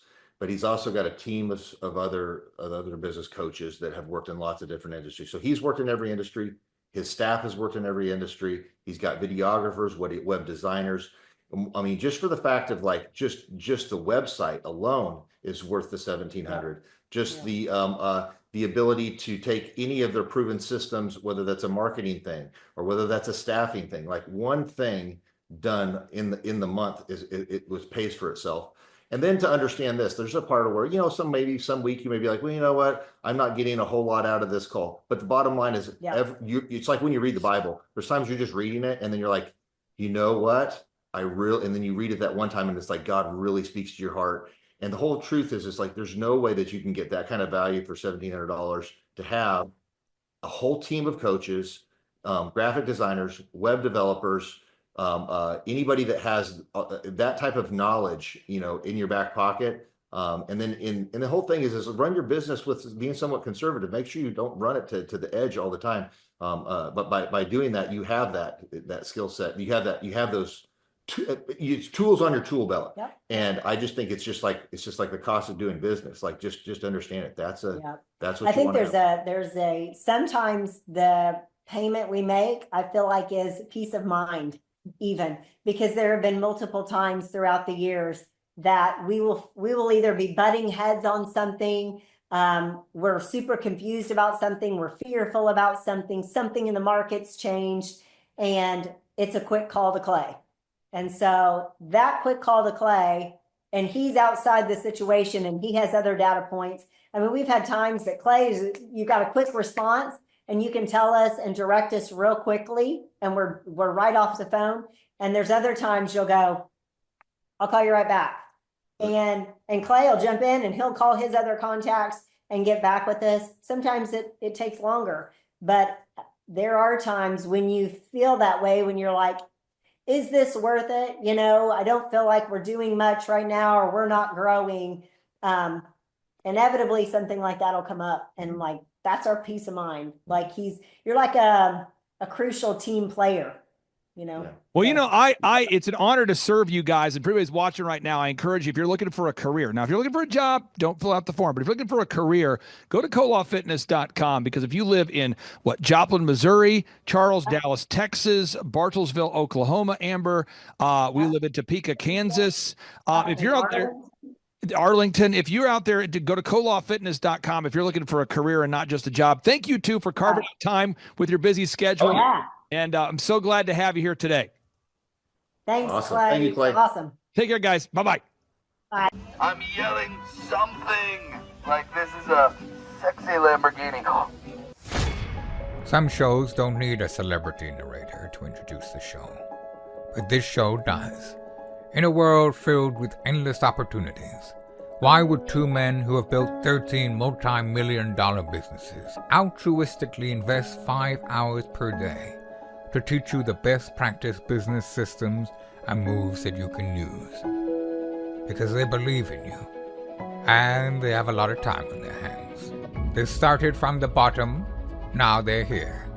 It's the Thrivetime show, starring the former U.S. Small Business Administration's Entrepreneur of the Year, Clay Clark, and the entrepreneur trapped inside an optometrist's body, Dr. Robert Zillner. 2 men, 8 kids, co-created by 2 different women, 13 multi-million-dollar businesses. We started from the bottom, now we here. We started from the bottom, and we'll show you how to get here. Started from the bottom, now we here. We started from the bottom, now we here. Started from the bottom, and now we're at the top, teaching you the systems to get what we got. Colton Dixon's on the hooks, I break down the books. Z's bringing some wisdom and the good looks. As the father of 5, that's why I'm alive. So if you see my wife and kids, please tell them hi. It's the CNC up on your radio, and now 3, 2, 1, here we go. We started from the bottom, now we here. We started from the bottom, and we'll show you how to get here. Started from the bottom, now we here. We started from the bottom, now we here. We started from the bottom, now we here. We started from the bottom, now we Yes, yes, yes, and yes. Thrive Nation, it's a very special occasion because on today's show, we're joined by a real thriver. He could be, you might say, this guy looks like a hologram. He looks like an idealized hologram. This guy could be a male model, but no, he is an actual entrepreneur, a real client, a wonderful man. We've had the opportunity to meet in person during multiple in-person workshops. He comes from the great state of Iowa. Josiah Ragsdale, welcome onto the Thrivetime Show. How are you, sir? I'm doing great. So I got to ask you, how did you originally come in contact with us there, sir? Actually through Spotify. Yep. Through Spotify. Okay. Do you remember what you were doing on Spotify? Were you looking for business shows, or was it recommended, or how did you find the Thrivetime Show? I think I was looking for business shows because so at the time I was actually in school to build like custom cars, and then I was working on a dragster, and so like I was looking for some more. I've never liked listening to music, so I was looking for either an audiobook or a podcast or something, and ran across your guys' business show because I always figured I'd open up a custom car shop, and then so that's kind of how I found you. So now, for anybody out there that wants to verify that you are a real person, the website is autoliftserve.com, autolift and serve, SERV.com. Josiah, could you share with everybody out there who wants to verify you're a real person? What's your first and last name, and what's the name of your company? yeah, it's Josiah Ragsdale, and then the name of the company is Automotive Lift Services. And what kind of services or solutions do you guys provide there? I think a lot of people are curious about that. What kind of services do you provide at autoliftserve.com? Sure. So kind of our main niche is obviously fixing lifts. Because we generally will prioritize speed of repair. So like we offer like 48-hour repair times guaranteed. But otherwise, as far as the rest of the equipment in the shop, if it's in a shop, like in the mechanic side, whether it be exhaust ventilation equipment or air compressor equipment, we service it and sell it as well. But lifts are our main bread and butter. Now, what I wanted to do on today's show is really brag on you and kind of go through some of the wins that we've been able to work on together. Because I think sometimes when people think about a business coach or a business consultant, they may think about a motivational guy. They may think about some sort of motivational, feelings focused, almost like business therapist. But that's not what we do at all. We focus on implementing a linear path to help real business owners grow their real companies. So we're going to go through all 14 steps today. So step number 1. Revenue goals. I'm not asking you to share on today's show what your yearly revenue goals are, but why is it important for you as a coaching client and a business owner? Why was it important for you to figure out how much money you needed to do per week in sales to hit your goals and what your yearly goals actually were? Yeah. So I mean, without knowing our yearly goal, there's no way to break down into what you need to hit per week. Because like that's a really important thing that we start with every single Monday morning, just between the my service manager here and myself is like figuring out, okay, this is how much cash we need to break even for this week, and this is how much cash we need to break even or should need to break even next week, and then this is what we need to make a profit. And here's our goal for profit. So I mean, I don't know how you would stay in business without knowing it. So Okay, so let's drill into that for a second. Are you coming to our workshop coming up here in March? Are you coming to that? I will not be, unfortunately. Nope, we've got a 2-month-old baby, so he's not moving yet. Okay, well, let me pull this up real quick so people can see that you've been to a workshop, though. So you've been to a workshop. Yep. And I'm just going to throw out some ideas for anybody out there watching. We have Eric Trump. That's President Trump's son will be there. Robert Kiyosaki, best-selling author of Rich Dad, Poor Dad. Eric Trump obviously runs the Trump Organization. They have thousands of employees. We have Robert Kiyosaki, the best-selling author of the Rich Dad, Poor Dad series. We have Tom Wheelwright, one of the most respected wealth consultants on the planet. And people say to me, Clay, man, that's got to be hard putting together an event like that. And I say, well, we could define hard, but I'll just tell you this. It's about $175,000 for me to put on that event. And someone says, huh? Real numbers that you put out up front. You say, what does that go to? Well, you got the president's son here, so you need security. You need great security. We need all the police and all the law enforcement to keep him safe. You've got audio and visual people that work all weekend, and they set up for the event.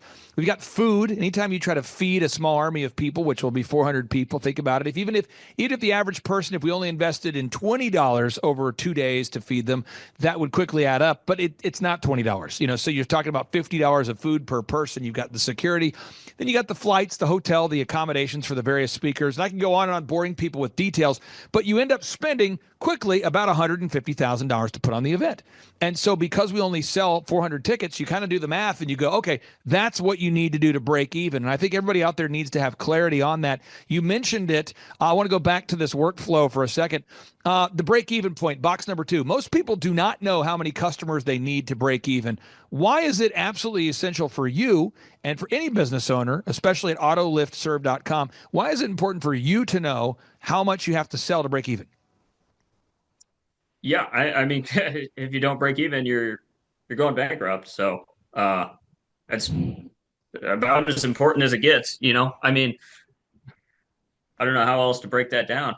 Well, I think a lot of business owners, though, don't ever think about these things at all. I mean, I would say 99% of the wonderful doctors and dentists and lawyers and clients and automotive repair shops I've worked with, I mean, of all the clients in our portfolio, I would say 99% of them don't know their break-even point before they start coaching. And I think that's so important for everybody out there to really dial into that idea. Now, we've got the third step is you got to know how many hours per week you're willing to work. Now, you have a baby on the way. Is this baby number 1 or baby number 407? How many kids do you have? This baby number 1.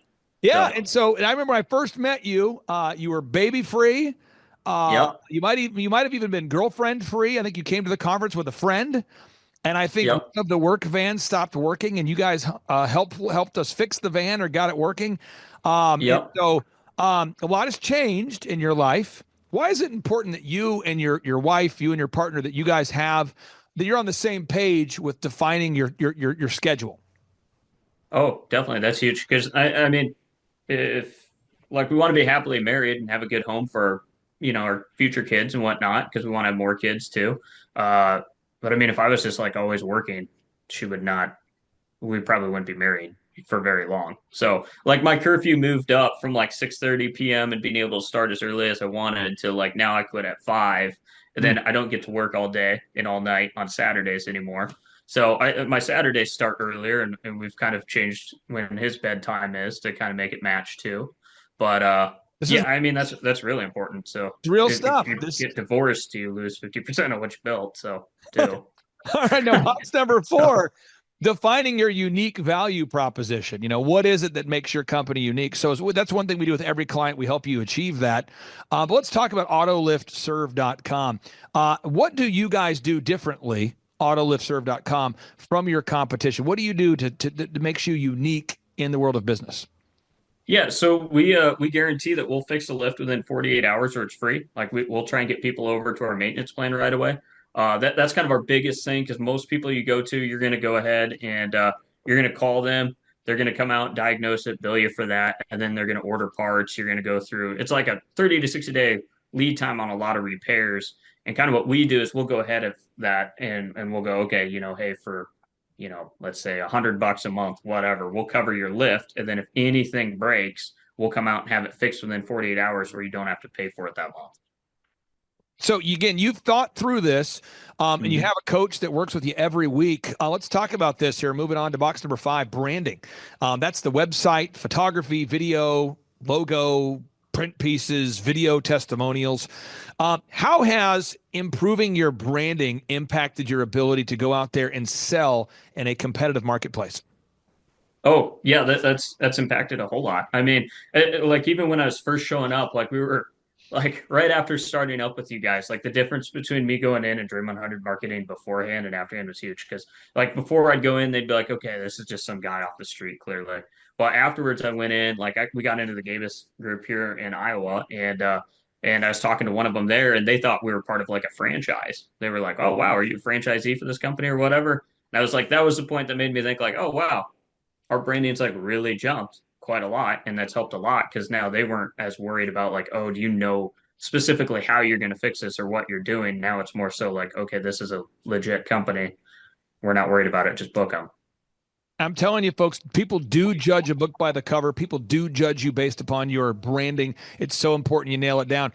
Box number 6, the 3-legged marketing stool. There's got to be a way that every business owner out there that you can stably, consistently, methodically market to your ideal and likely buyers. There's got to be a sustainable, proven way for you to market to your ideal and likely buyers. Can you talk about the impact that it's had having someone like Andrew, one of our coaches, working with you to make sure that you're diligently implementing a 3-legged marketing stool? Yeah, definitely. I mean, just having some accountability because one of ours is Dream 100 marketing, so that's pretty big where we like physically show up and keep dropping off donuts until they cry, die, or buy. But so that one's big. That's more so just the accountability of making sure we're doing it.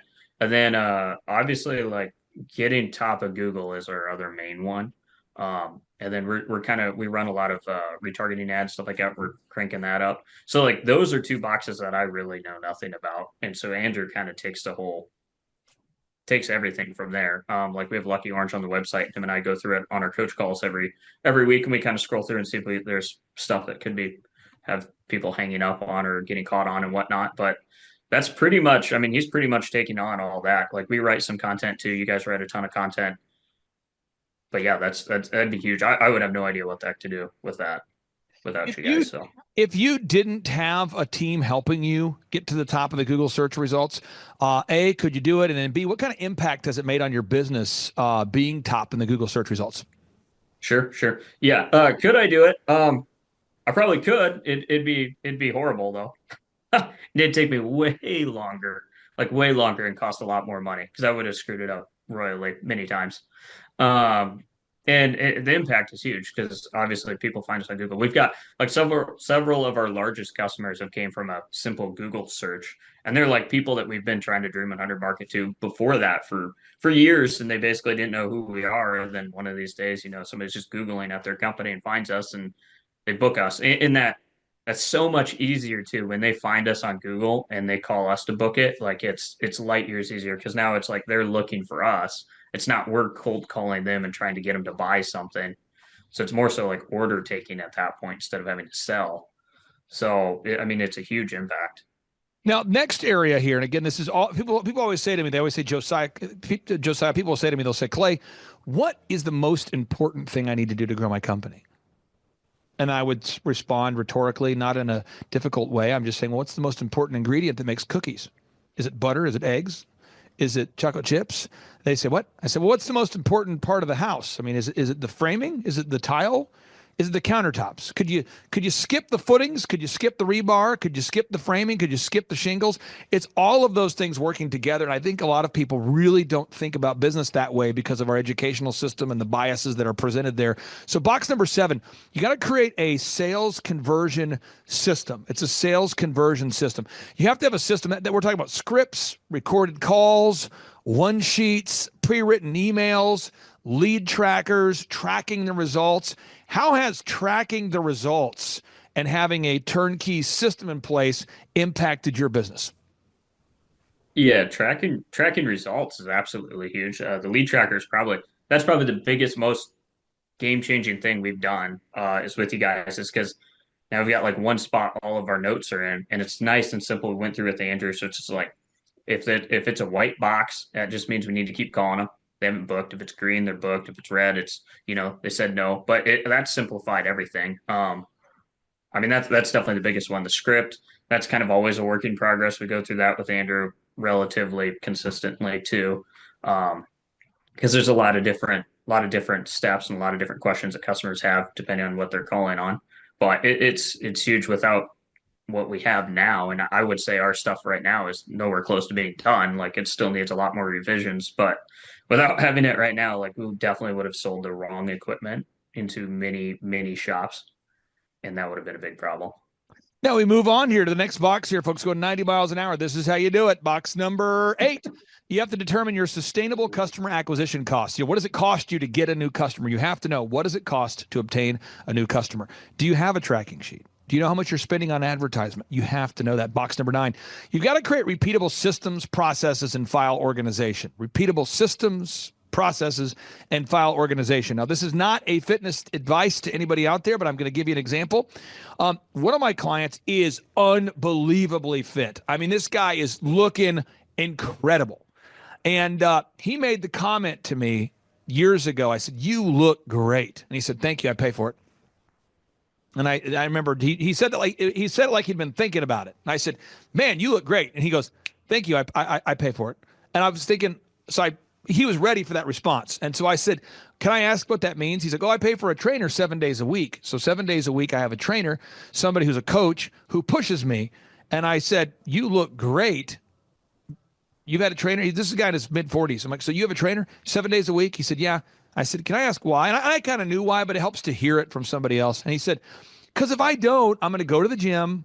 I'm going to have the workout pants on, the workout shoes on. I'm going to be there, and I'm not going to work out. And if I do, I'm not going to push myself. And so I have a trainer that pushes me for 40 minutes a day and who pushes me." And I said, "What do you pay per session?" True story. He said, $100 a session. I said, "So you're spending per week $700 a week?" He said, "Yeah, that's why I look like I do. I mean, that's something I've invested in." Now, again, I hear that all the time with people that have a great lawyer. They say, "Man, your legal systems are dialed in." They go, "Yeah, I pay for it. I have a lawyer." I see people that are phenomenal in the game of investing, and they go, "Yeah, I pay for it. I have a financial strategist." I think everybody in any area of our lives where we want to get better, we need to have a coach of some kind.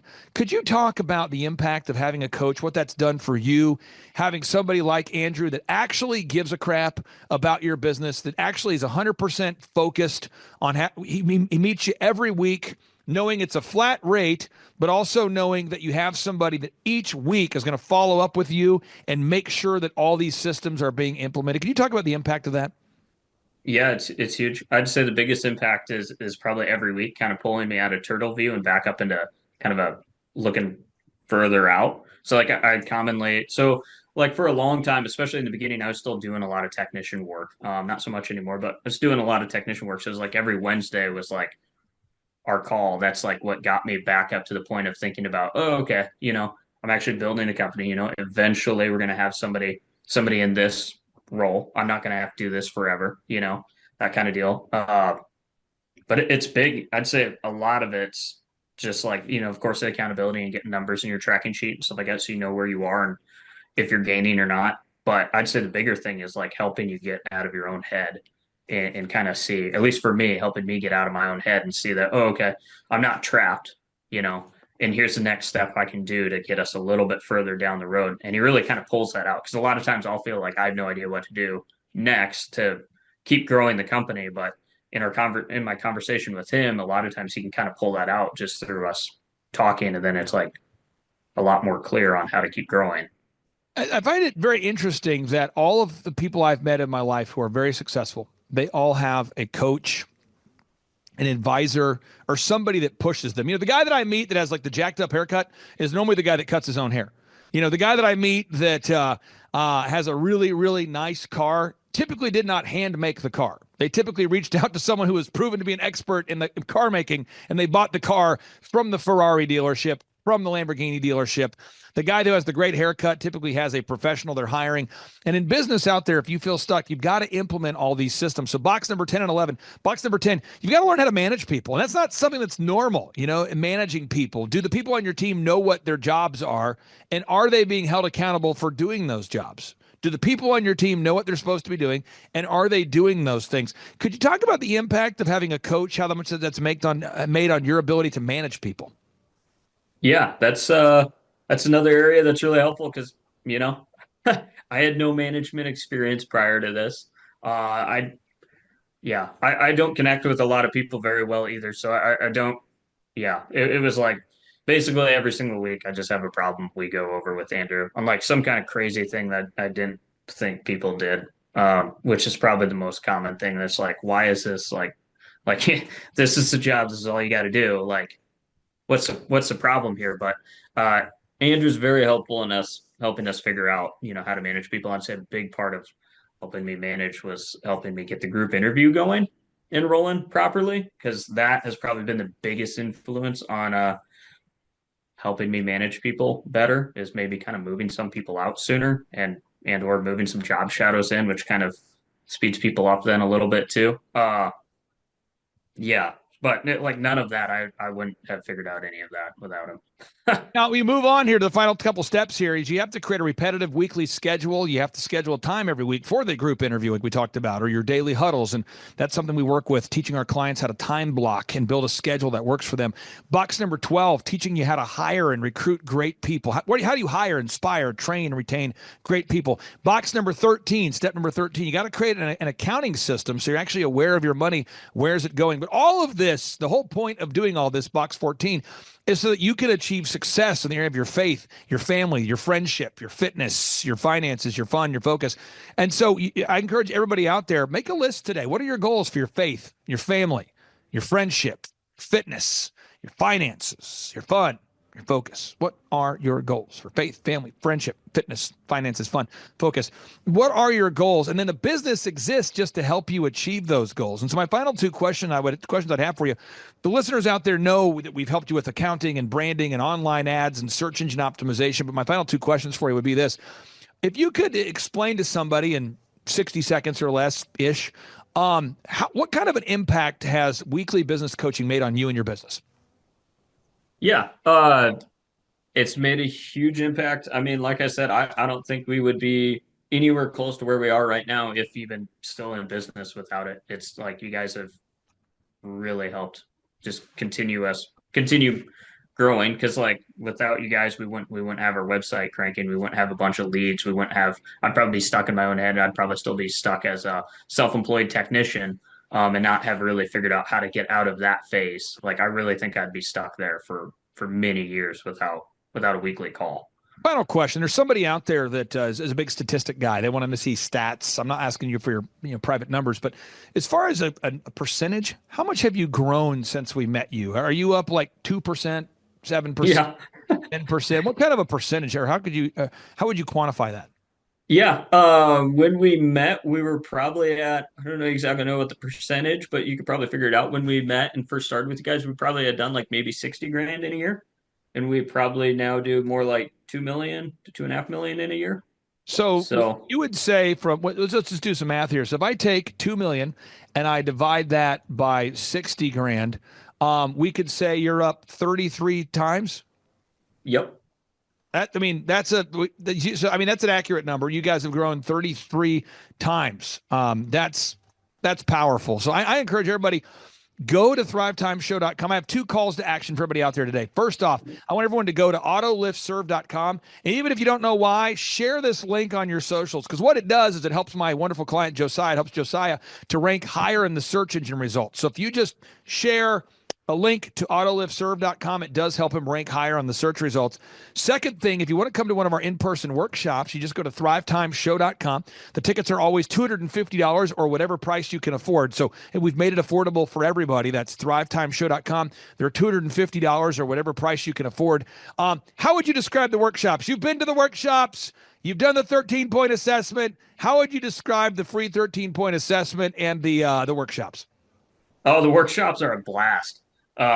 It's like you're in a room with a ton of other people who want to do the same thing. And it's probably the most, I don't know. It's just excellent. Like, you just got to go. Like, you go in, there's the whole thing is very different. Like, I've never seen anything like it. You get to see a bunch of people who, like I said, are kind of in the same boat as you, and meet them. And they're not normally just people who are kind of like, I'm just trying to sell insurance to this small group that you're somehow a part of in your town. But no, these are like people who are like really growing their companies. Like, I can think of like Ryan Wells, for instance, grows like crazy. Like, he's a ton of fun to talk to when we go down there. And I always get new ideas from it too. So I'm like, wow, we're really dropping the ball in this area, and these guys are killing it. So it's awesome.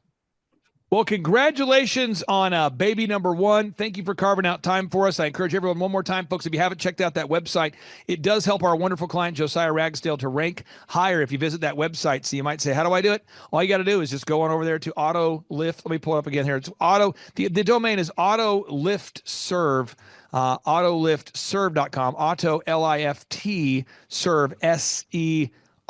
If you go there, what it does is it helps our client rank higher in the search results if you share today's link, if you share a link to his website. So make sure you do that, folks. Again, Josiah, thank you so much for your time, sir, and we'll talk to you soon. Thanks.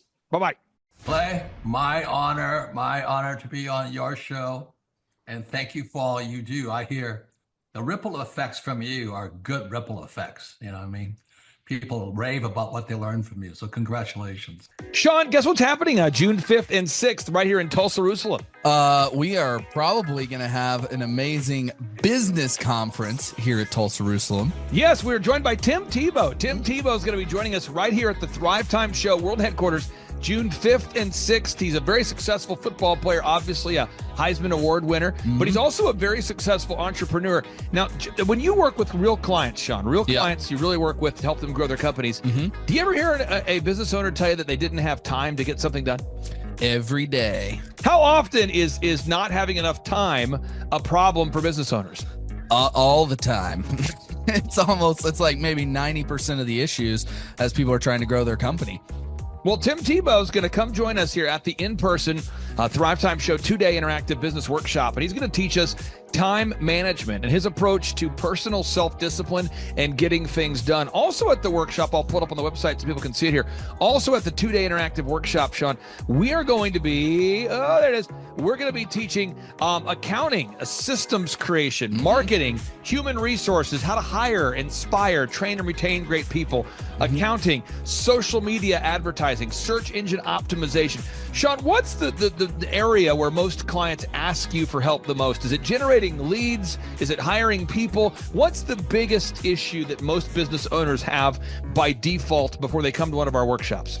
Well, I think it's management, because time is the most valuable resource for these business owners, and being able to manage their time is the first thing. Once they get that under control, then generally the numbers, being able to track their business and be able to make the best decisions based on numbers rather than emotions is a big area. And we teach all of this stuff at the business conference, particularly you, Clay. You love to hammer on time management. It's my favorite part of the conference. Now, I'm going to pull this up real quick here because we're going to go through. If you're not excited, I want to get you excited about what we're going to cover at the workshop here. Okay. All right. The 2-day interactive workshop. This is my 20th year hosting workshops. So I'm telling you, folks, we're in rare form here. So one is the idea of establishing your revenue goals. I think most entrepreneurs don't know their revenue goals. Would you agree, or am I off my rocker? No, that's totally a very important point we do with every one of our new clients that come on board is we have to establish the revenue goals. And generally speaking, we have a vague idea, but not an exact idea that can be engineered down into like the daily goals for sales. And so that's a really big one. Now, next is the break-even numbers. What kind of sales do you have to do to even break even? Yeah. Third is how many hours per week do you want to work? What is your ideal schedule as an entrepreneur? Box number 4, how do you stand out in the clutter of commerce? What makes your company unique from all the different businesses? In a world of brown cows, herds of brown cows, proverbial brown cows, the analogy of brown cows, how can you be the purple cow that stands out? How can you be the squeaky wheel that gets the oil? Box number 5, branding. How do you improve the perception that people have of you, your business, your brand? Box number 6, marketing, your three-legged marketing stool. What is a turnkey way for you and your company to generate leads so you can succeed? Because if you don't have any leads, your business will bleed. If you can't sell, your business will go to hell. You've got to generate leads. Sean, how often do business owners by default tell you they have a hard time generating leads? It's almost all of the time. It's really a huge struggle. And many times they may be creating leads, but just through word of mouth. So they get to a point where we've implemented systems and then they need to create more leads, but they've never had to do it. So there's a lot of different scenarios where business owners are like, how do you create leads? Something we hammer on at the conference a lot. Box number 7, create a sales conversion system. Again, box number 7, create a sales conversion system. Sales scripts, recorded calls, one sheets, pre-written emails, lead trackers, all of the sales tools, the sales print pieces, the one sheets, the big screens that you see inside the business. Whether you're a doctor, you're a dentist, you're a lawyer, you got to have sales systems in place. We help you with that. Box number 8, what does it cost you to get another customer? Step number 8, what does it cost you to actually acquire a customer? Step number 9, it's hard to build an organization if you're not organized. We're going to teach you how to create repeatable systems, processes, file organization. Box number 10, we're going to teach you how to manage people, real people on the planet Earth. This just in, we're going to teach you how to manage real people on the planet Earth. Box number 11, how to create a sustainable schedule that works for you and your family. Step number 12, how to create human resources systems for recruiting, hiring, training, and retaining great people. Box number 13, accounting. This just in, we have to cover accounting. It's not how much you make, it's how much you keep. We're going to cover all the accounting things you need to know. And step 14, finally, what is the point of even achieving success? We're going to go over what is the point of even achieving success, how to design a life that you're excited about, how to design a life where you carve out enough time for your faith, your family, your finance, your fitness, your friendship, your fun, and where you're going to spend your focused time. We're going to go through that, all this and more. Now, the workshop, Sean, it's June 5th and 6th. Yep. It's a 2-day interactive workshop. Yes. And tickets, we always do it. It's $250 or whatever price that someone can afford. Sean, why do we let people name their price? Why do we have scholarship tickets available if somebody can't afford the $250 general admission ticket? Well, we don't want anybody to miss out on it. You could be at a startup phase or you could be, way along in your business, but we want to make it accessible for everybody. I think it actually goes back to a story of your dad. And it goes all the way back to how you've always done this as a business coach, trying to make sure that, your average people out there have access to the things that work. Now, 7 a.m. to 5, Sean, why do we go from 7 to 5 both days? I mean, it's 10 hours a day. 20 hours of training over 2 days. Why do we do 10 hours a day, Sean, of back-to-back workshops? We do a 30-minute teaching session. We do a 15-minute question and answer session, and then we take a break. 30 minutes of teaching, 15 minutes of question and answer, then we take a break. Why do we do that format, Sean? That format is so that we can keep people engaged and not just sitting there listening, but also getting involved. We really encourage people to ask questions, and that's really where the juiciness of the conference comes out, is you can put your personal situation and your questions on the board, and Clay will tee off and give you direct advice. Even without being in our coaching program, you can get direct coaching from Clay. It's really a very engaging format. I enjoy it a lot. Sean, final 60 seconds, pop quiz here. What date is the conference? June 5th and 6th, 2025, this year. Question number 2, who's our keynote speaker coming to the conference there, Sean? Tim Tebow is our keynote speaker. Sean, question number 3, how much does it cost to come to our in-person 2-day interactive business workshop right here in Tulsa, Oklahoma? I think it's, did you say it's $250 or whatever you can afford? That's right, $250 or whatever you can afford. Sean, how do you spell Eric Trump backwards? P-M-U-R-T-C-I-R-E.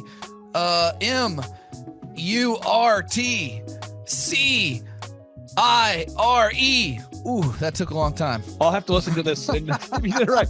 All right, again, that's Sean Lohman. I'm Clay Clark, inviting you to come join us at the in-person Thrivetime Show 2-day interactive workshop, June 5th and 6th, right here in Tulsa, Tulsa, Oklahoma. Sean, I'm excited to have this event. I'm excited to see you at the event, June 5th and 6th, right here in Tulsa, Oklahoma. Tim Tebow, baby. It's Tebow time in Tulsa, Jerusalem.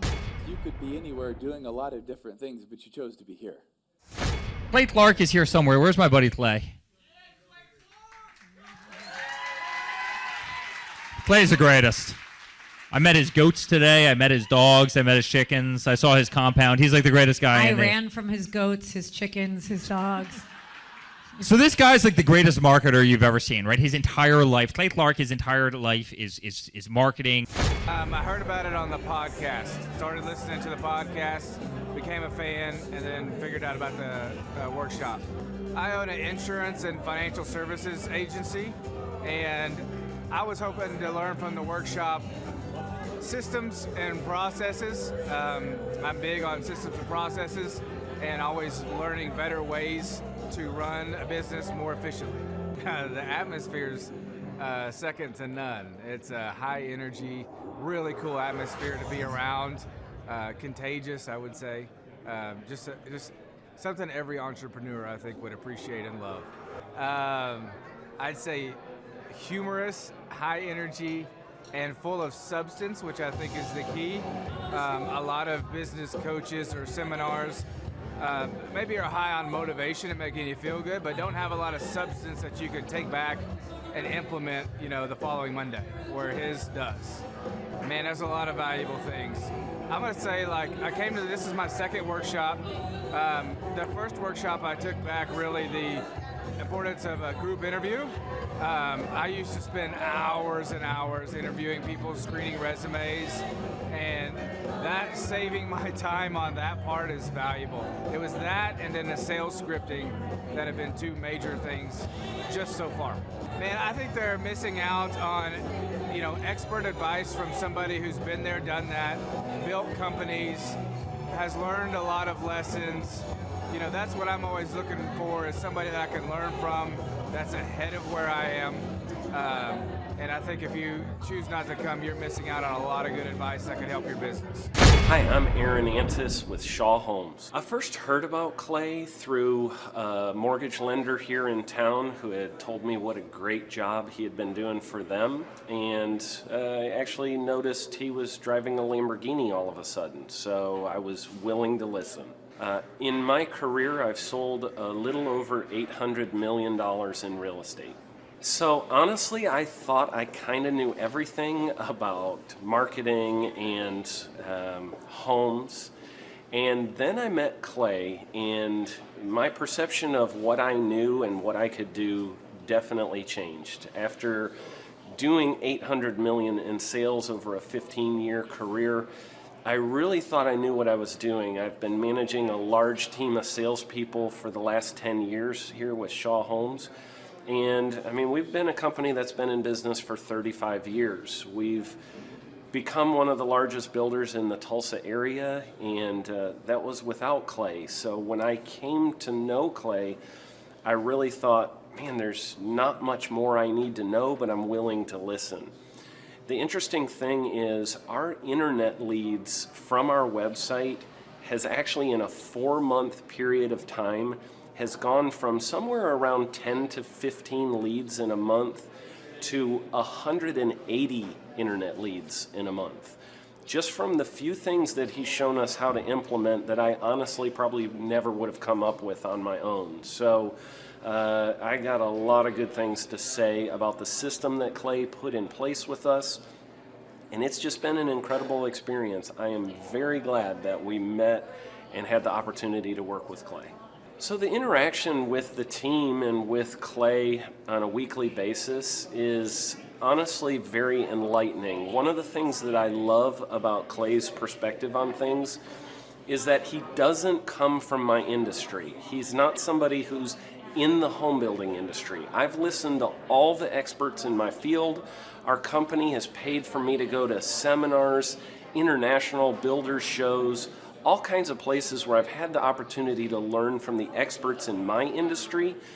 But the thing that I found working with Clay is that he comes from such a broad spectrum of working with so many different types of businesses that he has a perspective that's difficult for me to gain because I get so entrenched in what I do, I'm not paying attention to what other leading industry experts are doing, and Clay really brings that perspective for me.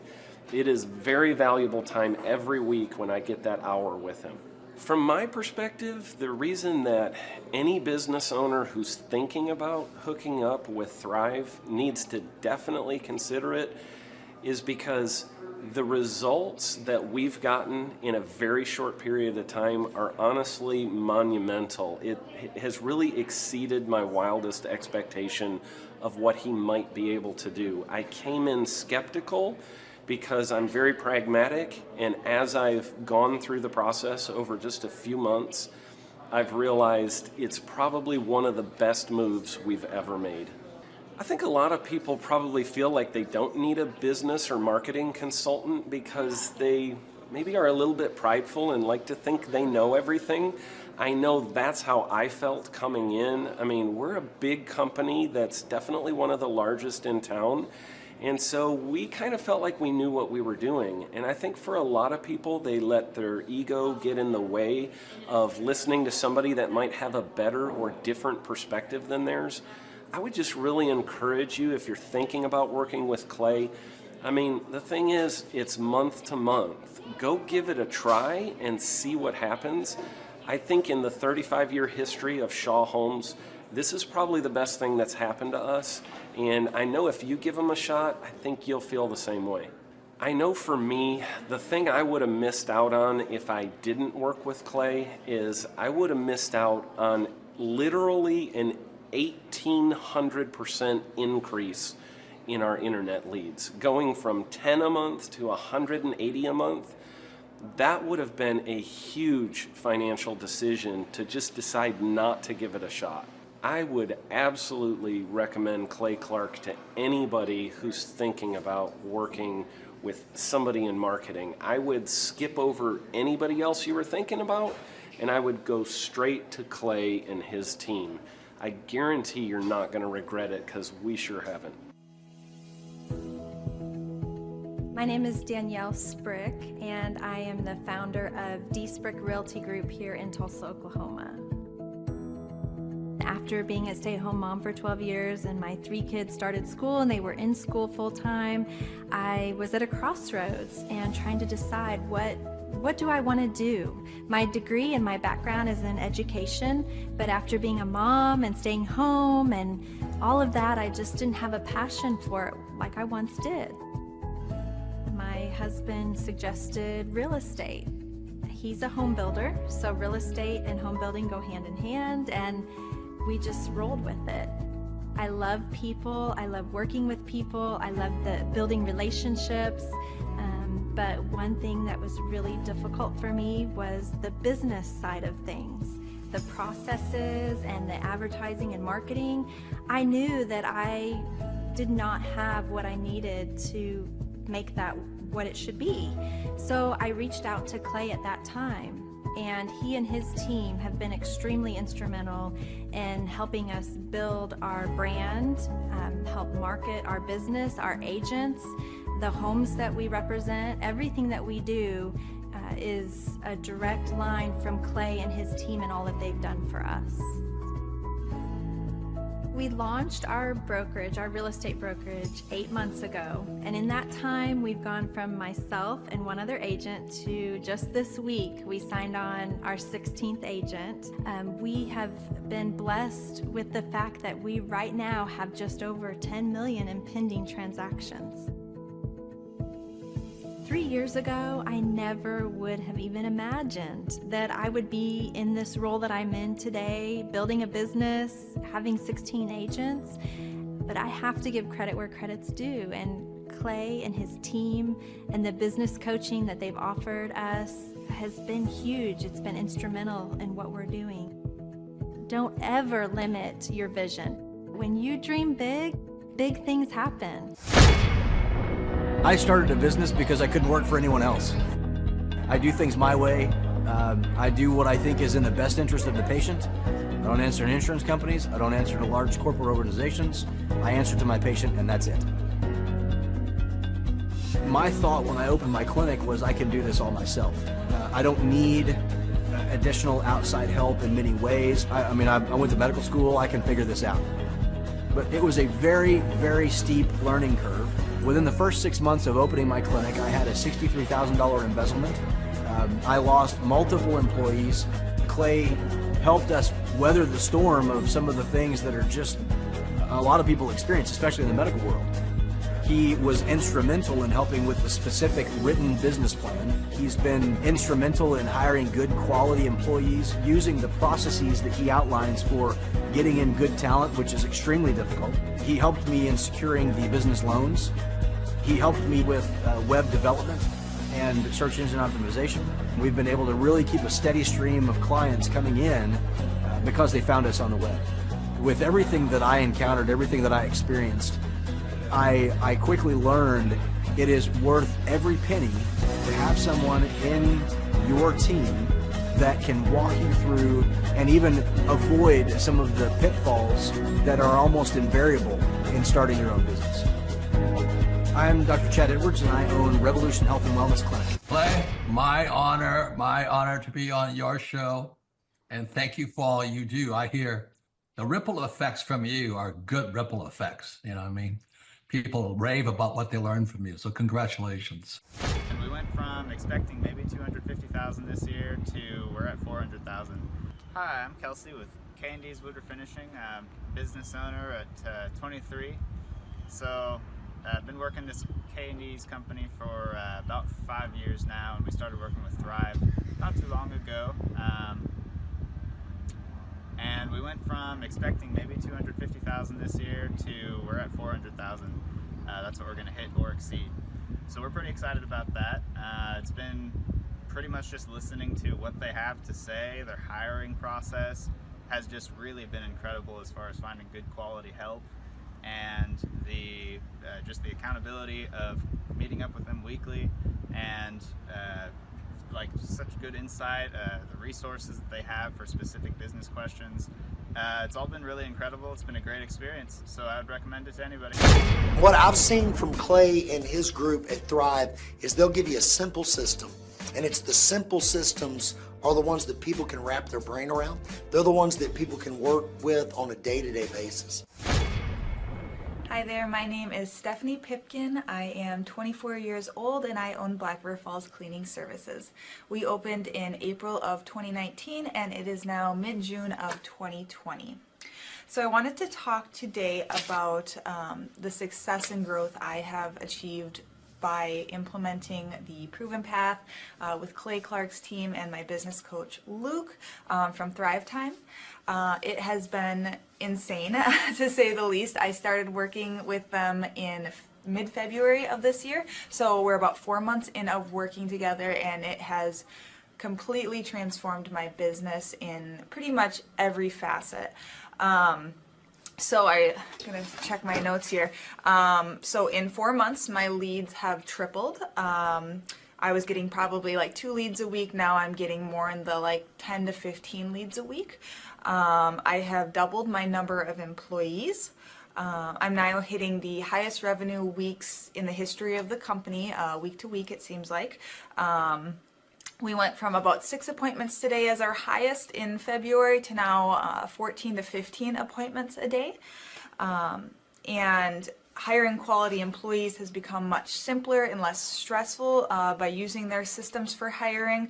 I typically only get maybe 2 complaints a month, if that, and everybody shows up to work. I just have really high quality employees now, especially in something people typically consider a high turnover type of work, you know, cleaning houses, cleaning businesses. I have amazing employees now, and I get rid of the ones who are not so amazing and bring on new ones because of, you know, group interviews and interviewing every single week.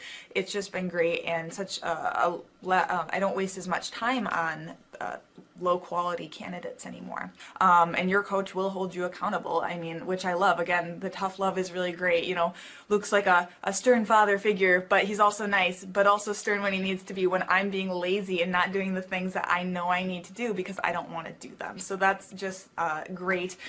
Worth every penny. I mean, I'd pay him $1 million a month if I can, and maybe someday I'll be able to, but I would just say go for it. If it seems like a good fit, just go for it.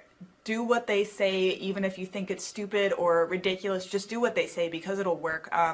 You know, people, when they look at my business, you know, people in my town, they think I'm lucky. They think I'm just, you know, things just happen for me. And, you know, maybe I am lucky, but it has a lot to do with hard work and, you know, perseverance and, you know, working till you cry sometimes.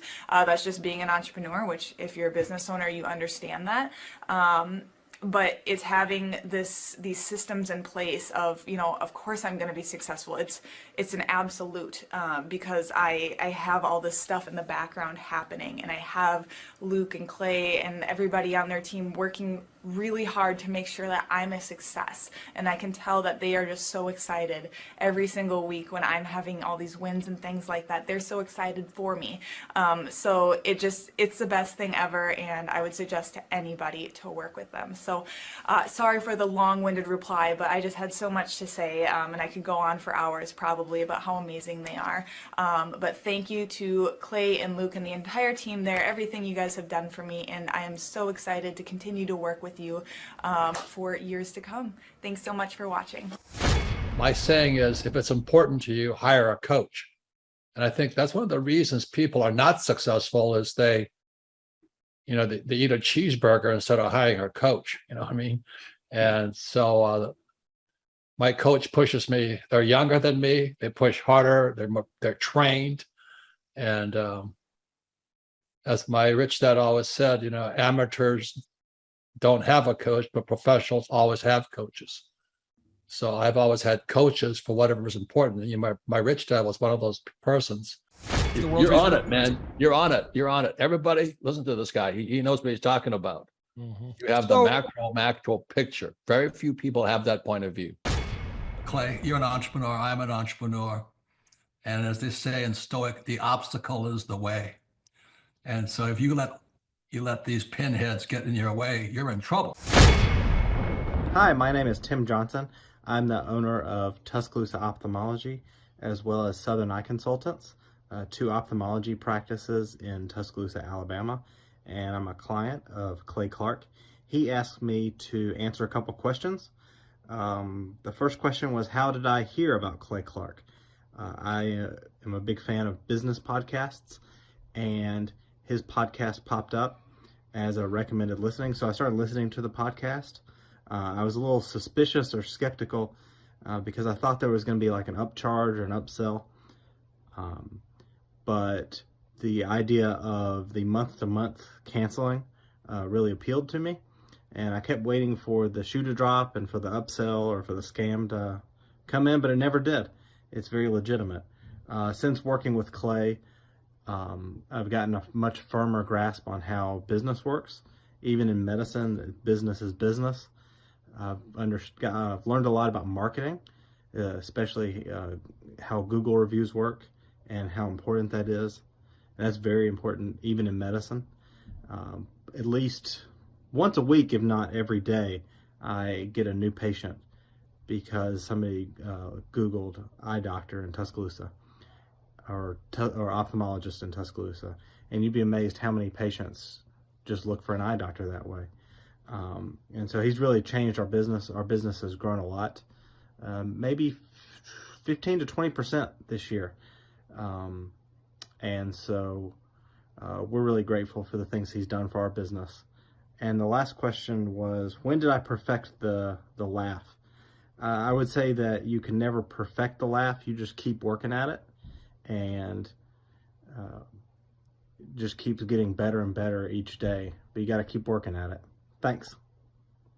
Hi, I'm Dr. Mark Moore. I'm a pediatric dentist. Through our new digital marketing plan, we have seen a marked increase in the number of new patients that we're seeing every month, year over year. One month, for example, we went from 110 new patients the previous year to over 180 new patients in the same month. And overall, our average is running about 40 to 42% increase month over month, year over year. The group of people required to implement our new digital marketing plan is immense, starting with a business coach, videographers, photographers, web designers. Back when I graduated dental school in 1985, nobody advertised. The only marketing that was ethically allowed in everybody's eyes was mouth-to-mouth marketing. By choosing to use the services, you're choosing to use a proven turnkey marketing and coaching system that will grow your practice and get you the results that you're looking for. I went to the University of Oklahoma College of Dentistry, graduated in 1983, and then I did my pediatric dental residency at Baylor College of Dentistry from 1983 to 1985. I established my practice here in Tulsa in 1985. I started a business because I couldn't work for anyone else. I do things my way. I do what I think is in the best interest of the patient. I don't answer to insurance companies. I don't answer to large corporate organizations. I answer to my patient, and that's it. My thought when I opened my clinic was I can do this all myself. I don't need additional outside help in many ways. I went to medical school. I can figure this out. But it was a very, very steep learning curve. Within the first 6 months of opening my clinic, I had a $63,000 embezzlement. I lost multiple employees. Clay helped us weather the storm of some of the things that are just a lot of people experience, especially in the medical world. He was instrumental in helping with the specific written business plan. He's been instrumental in hiring good quality employees, using the processes that he outlines for getting in good talent, which is extremely difficult. He helped me in securing the business loans. He helped me with web development and search engine optimization. We've been able to really keep a steady stream of clients coming in because they found us on the web. With everything that I encountered, everything that I experienced, I quickly learned it is worth every penny to have someone in your team that can walk you through and even avoid some of the pitfalls that are almost invariable in starting your own business. I'm Dr. Chad Edwards, and I own Revolution Health and Wellness Clinic. Hi, my name is Tim Johnson. I'm the owner of Tuscaloosa Ophthalmology, as well as Southern Eye Consultants, two ophthalmology practices in Tuscaloosa, Alabama, and I'm a client of Clay Clark. He asked me to answer a couple questions. The first question was, how did I hear about Clay Clark? I am a big fan of business podcasts, and his podcast popped up as a recommended listening, so I started listening to the podcast. I was a little suspicious or skeptical because I thought there was going to be like an upcharge or an upsell, but the idea of the month-to-month canceling really appealed to me, and I kept waiting for the shoe to drop and for the upsell or for the scam to come in, but it never did. It's very legitimate. Since working with Clay, I've gotten a much firmer grasp on how business works. Even in medicine, business is business. I've learned a lot about marketing, especially how Google reviews work and how important that is. And that's very important even in medicine. At least once a week, if not every day, I get a new patient because somebody Googled eye doctor in Tuscaloosa or ophthalmologist in Tuscaloosa, and you'd be amazed how many patients just look for an eye doctor that way. And so he's really changed our business. Our business has grown a lot, maybe 15 to 20% this year. And so we're really grateful for the things he's done for our business. And the last question was, when did I perfect the laugh? I would say that you can never perfect the laugh. You just keep working at it, and just keeps getting better and better each day. But you got to keep working at it. Oh, look at this cute baby. What a great baby. Quality baby. That's a healthy baby. Okay. Thrive Nation, on today's show, I'm very excited for you to hear this success story about this wonderful couple that, Sean, I would describe them as they are killing the game in the most nonviolent way possible. They're killing the game. Yeah. In the most nonviolent way possible. They are blowing up in a good way. Folks, I'm telling you, these folks are really growing their business. And what makes them great is they're really kind, hardworking, diligent people, and we're honored to serve them. We've got Jenny and Mike here joining us. Jenny and Mike, welcome to the Thrivetime Show. How are you two? Hi, thank you. Good. We're doing well. Okay, now I'll start with you, Jenny, because frankly, Sean likes you more. No, I'm just kidding. So, let's start with you. So, how did you first discover us and the business coaching that we provide? So I was listening to different podcasts about business. I was starting up our business. And so you were the first one to pop up on our podcast on Apple. I think Apple is what I was on.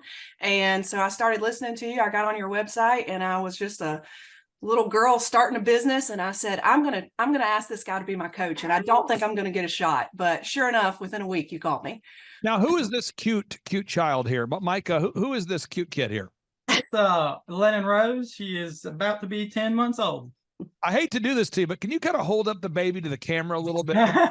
This is probably, look at this cute baby. What a great baby. Quality baby. That's a healthy baby. Okay. So Mike, can you tell us what's the name of your website there? I think people want to look you up and verify you're real people that don't just happen to have a cute baby. Yeah. Our website is newconcept.healthcare. Newconcept.healthcare. So newconcept.healthcare. I'm going to pull it up right now, folks, so we can all verify that they're not just a couple who's taking advantage of the cute baby they have to get a podcast here. This is a real couple. Okay, so I'm pulling it up here. So this is the website. It's newconcept.healthcare. And can you tell our listeners what services do you guys provide at newconcept.healthcare? So we offer more functional medicine. So we offer IV therapies. We offer hormone replacement therapies. We also do acute care. We do pretty much everything, but we're very much alternative. So we believe in medical freedom, and that's what we offer.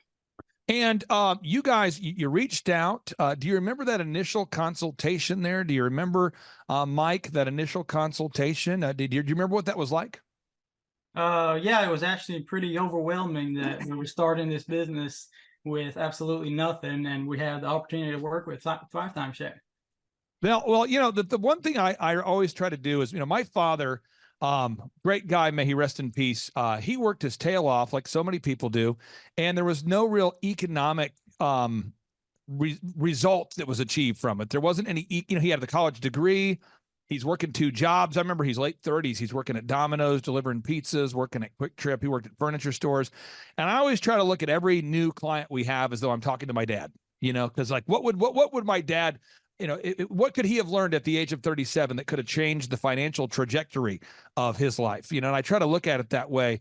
And so you guys, I paired you up with Sean. You've been working with Sean, I believe, Sean, since October of 2020. Is that correct, Sean? I think that's when they started their business. It wasn't until about April of 2021 when we actually got going. So April of 2021. And at that point, from that point to now, Sean, how much of growth have you guys achieved from 2021 to now? Do you know that number? Yeah, I mean, we're sitting at 2023 revenues were 821,000, and they're in October of 2020. Like they only had a few months, but they made about 95,000 by the end of 2020, and then we grew significantly that first year to about 375% to 588,000, and we continued to grow there ever since, all the way up to where we're getting close to the $1 million mark at this point here, just like 3 years in. Jenny, how would you describe the growth? Would you say you've doubled? Are you 5 times larger? How would you describe that? Oh no, I definitely feel the growth. There's been some growing pains, and you guys have helped us through that too. So it's been amazing. It's been amazing to help people, because that's what I'm passionate about. And you guys have really helped us expand and tell people what we're about. So step one here, we do this with all the clients. I'm going to walk people through the steps. We really needed to nail down your branding. And that's a big thing because, branding is to humans what clothing is. So as an example, you wake up today, folks, if you run around and you're streaking through life, you're probably not going to get a lot of conversations started. So we all have to be intentional about, what are we going to wear? Are we going to wear a tie? Are we going to wear a polo? Are we going to do makeup? Are we not? So people, they judge us based on our appearance. And so we really had to get a website built. We had to optimize the online brand. Jenny, we do it all included for our clients. So we don't refer you to another vendor. We do it all. Can you talk about the impact that has made on the business? Oh, for sure. Just the website itself, it looks so great. We would have never been able to make it look that great. The way y'all optimize everything and keep us, with Google, just where people search us and that we're the first people that come up. And that's actually how we've established our business and started offering some of the things that we offer is because of the tags that we have. I didn't originally start off as doing IV therapy, but due to people Googling, healthcare functional medicine, I had 3 phone calls in a week that said, "Hey, do you offer IV therapy?" And it was very interesting. And I was like, well, no, but I can. And so it was because of you guys that kind of snowballed and took effect. So yeah, there's a lot that you guys have done for us. Now, Sean, we're working with these wonderful clients here. I'll pick on Mike here. You always say great things about Mike and Jenny. What makes them good to work with? Because I want to make sure for anybody out there, if you go to thrivetimeshow.com, I consistently offer a free 13-point assessment. I've been doing that since 2005. I do it without reservation. There's no obligation, but there's usually about 1 to 2 knuckleheads a week that will fill out the form and probably 20 really great people that fill out the form. And then we only take on 160 clients. And so I don't want anyone to waste their time. What makes Mike so great to work with? Well, Clay, I mean, when I first started coaching, you taught me about these 2 types of business owners. There's the happy hopers out there, and then there's the diligent doers. And I think these guys are a great example of the diligent doer. They continually apply effort to work on their business, not just in their business. They consistently show up to their meetings. They track all of the critical numbers of their business, and they're aware of what's going on with all of their employees. They're paying attention to all the little things going on. They're keeping all the plates spinning, and they ask great questions. They actually really do make a great effort consistently to apply our systems and help their business grow. And it's been working. So step 1, we get the branding nailed down. That's the website, the print pieces, the logos, the business cards. But then you have to develop that online reputation. Now that can be a tough thing to do, Jenny. And I'll just, this isn't a backhanded compliment. I'm just saying, but for people that are humble and very kind, of which I would put Jenny in that category, sometimes asking for reviews is more difficult because you almost feel like you're self-promoting. I've never had this conversation with you, but has that been difficult for you to ask people to give you video reviews and Google reviews after you provided the service, or was that easy for you to do? It's not easy. It still isn't easy. Okay. It is. It's difficult because you feel like you're begging for something, even though you did the right thing. Yeah. So it's difficult for me. It's just my personality type, but we get it done anyways. I'll find this for the diligent, kind customers we work with. It's very difficult sometimes to ask for those objective reviews from real customers. And I find that from my clients I've worked with that are sort of like self-described barbarians. I had a guy years ago I worked with. I won't mention his name or his industry, but I'll just say he's obsessed with physical fitness. And he told me, he says, "I'm kind of a business barbarian. You tell me what to do and I will slay the dragons." And I'm like, okay, you need to get Google reviews from everybody you've ever, worked with. And he's like, "Oh, I'm on it." And this guy's just shamelessly calling through his phone and just lighting people up going, "Give me a review. Come on, give me a review. Why will you not give me it?" I'm like, go ahead, dial it down a little bit.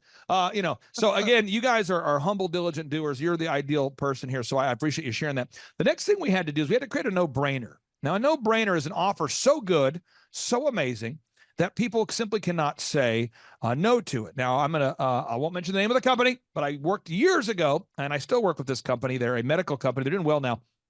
And for whatever reason, they put on their website, first initial consult, $497. And he went to one of these like borderline spiritual motivational conference things where Jesus isn't described, but they kind of talk about metaphysical alignment and getting your woo-saw, getting in your groove, alignment, no friction. And he came back and he's like, Clay, I believe in the 7th, the number of completion. I go, I agree. He says 4 is the number that's urgent. I'm like, okay. Not, and I go, what? He's like, I don't want tire kickers. So I'm going to do $497 for my first consult. That way I don't deal with the tire kickers. And I'm like, Doc, I love you so much. You're a doctor. I love it. You don't have any customers though. That's why you came to me. You don't have any customers. So why don't you do a first free consult? He's like, I'm not going to do it. I'm going to kick out Sean, the tire kicker. So I'm sure you've never seen this with a client. Oh, never. And so now what makes it worse is his wife also went to the Metaphysical Alignment Motivational Jackassery Festival. And she was like, 497 is the number. I had a dream about it. I'm like, yeah, because you probably talked about it all weekend. You probably are subconsciously thinking about it. You're probably creating a neural pathway related to 497. And so anyway, after about a year, he finally says, okay, I came to your conference and I saw a person that did the first consult for $1. I'm going to go with that. And now his business is blowing up. Could you talk about your no-brainer, your first consult for $1? How has that helped you having that no-brainer offer? Yeah, so it gets people in. And so when we get people in, we know that we're doing a good job, and we know that we're trustworthy, and our healthcare is superior to most. So just getting people in for that $1, because a lot of people are, they're nervous about going to the doctor, or they don't trust healthcare system. And so they know that they can come in, they're only going to spend $1. They can figure out whether or not they trust us, figure out whether or not we're the place for them. And we know 100% of the time we will be. So it's really helped us just get people in and get people to trust us more. Now, once somebody fills out the form, folks, again, there's a linear pathway here. I'm trying to give you a visual here. So you establish your revenue goals. You figure out your numbers to break even. You figure out how many hours a week you're willing to work. Even though you have a cute baby, you got to figure out how you're going to get it done. Step number 4 is you define your unique value proposition. What makes you unique? That's something you and Sean have worked on together. You improve your branding. Now you're coming in contact with humans. Business is a contact sport. I love this part. That's when you start marketing. You launch your marketing. You have your online ads. You optimize your website. You begin to come up top in the search results. You start to get leads. Do you remember what it was like, Jenny, when you first got your first online lead? Do you remember the first one where you're like, it's working? Did you remember that moment? Yeah, it was almost like we did celebrate, because it finally had happened. And then as soon as the first one came in, the second one came in. And like I said, it was almost a growing pain experience. We had so many leads so fast. So it was great. And we still celebrate every lead that we get. Now, Mike, the next step is you have to make sales scripts. We recommend to every client that the calls are recorded for quality assurance. You have a sales script. The calls are recorded for quality assurance. You have a one sheet that tracks your pricing. You have pre-written emails. You begin tracking. Sean's always bragging about you guys with tracking. Mike, how has it helped to have tracking in place where you can see, how does that help you? Well, it's really a good benefit because, at the end of the week, what your income was, what your leads was. So wherever we're lacking in, we can quickly adjust and make that adjustment to make it work for the next week. Now, if you don't have tracking, folks, this is a true story. It's kind of a sad story, so I'll speak in generality, Sean. I talked to a guy the other day, just share a terrible story. Longtime client, and he got motivated. He set up a trade show. He didn't tell me he's doing that. It's fine. You don't have to tell me, but he set up a trade show. I think he was going to try to surprise me with the fruit of the trade show. So he set up the trade show, and he gets on the call. His energy's kind of off, and I'm like, "Are you okay?" "Yeah, dude, fine." What's wrong?" I don't know. I'm like, your lead sheet, we're getting, 10 to 15 leads a week. It's very consistent. Revenue looks good. He's like, "Yeah, I'm in a tight spot." "Well, you're in a tight spot. Why are you in a tight spot?" He says, "I did a trade show." "You did a trade show?" "Yeah, I got roped into 4. I did a thing where you get the billboard, you get the trade show, you get the magazine ad. And I did the trade show and we got no leads. And I go, "What kind of trade show did you do?" And he says, "Well, I went to the whatever trade show." And Sean, what I find is that there's the emotional excitement about being on the billboard, being on the magazine cover, and he got called by one of these kind of scam. I call it a scamockery or jackassery. Yeah. They call you and they go, boop, boop, boop, boop. "Hey, is this Sean?" Yeah, this is Sean. "Sean, yeah, we noticed that you have an incredible healthcare company, and we want to honor you by giving you the yada yada of the region award. It's the yada yada. It's a regional, it's a prestigious award.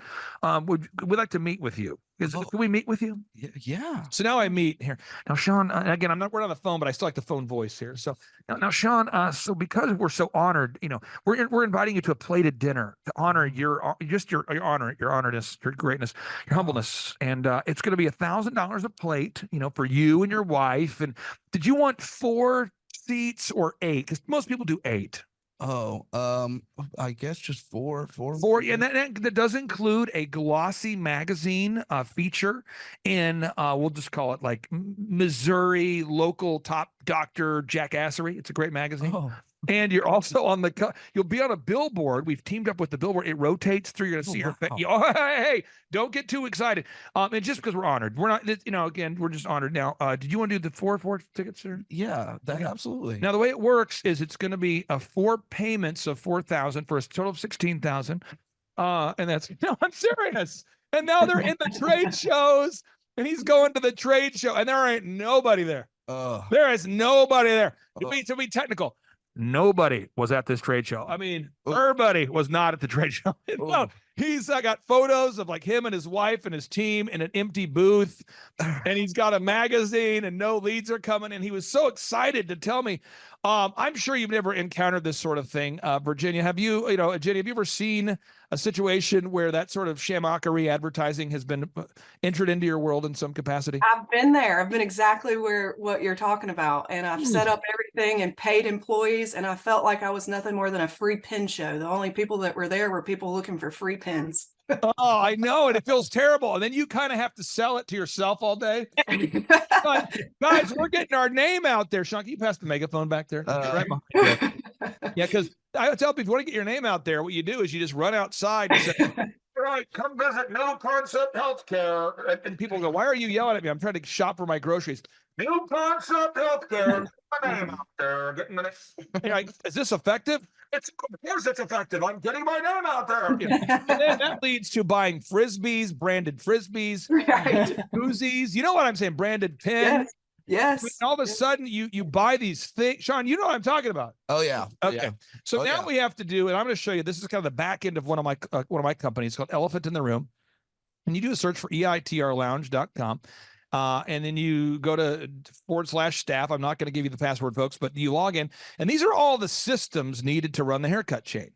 Now, one thing I thought was very interesting is Truth Social, President Trump's social media platform. The other day, they were disclosing, Newsweek was disclosing the revenue of it. Oh, and I just want people to know this because I think, I just full disclosure, I'm a very conservative person, but I just want people to see this. This is just something to look at. Truth Social, they declared in their filing that they did $3.3 million of revenue and had $49 million of losses, which, by the way, that's very normal for a tech startup company. And their users are going up. And they're having there's like a reaction in the marketplace. People are actually putting more money in. They're investing. The stock price is going up. But I don't know anybody that I've met in my life, but I've never been a client that can afford to bring in 3.3 million and lose 49 million. So like for my haircut chain, we have 5 locations. We bring in more than 3.3 million, and this just in, we don't spend 49 million. So we have to, we call it a lean startup. You got to keep that thing lean.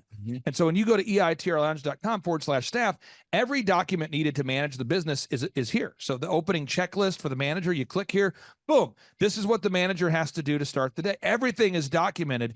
And that's kind of where we're at right now with Jenny and Mike's business. We're in the process of building all those checklists. Yeah. Sean, what kind of checklists have you built so far? Oh man, we have a whole page. Their staff page is pretty built out. We're really getting there. I think more right now it's getting, correct me if I'm wrong, we need some managers in there so we can free you guys up from the business. And so we have a lot of the worker level systems. We're just now working on more of how do we get those manager level systems and find those high quality managers. Now let me give Jenny a little mentor moment here. This will be helpful for you. I'm going to hop on a flight in about 2.5 hours, 3 hours to go to Denver. All right.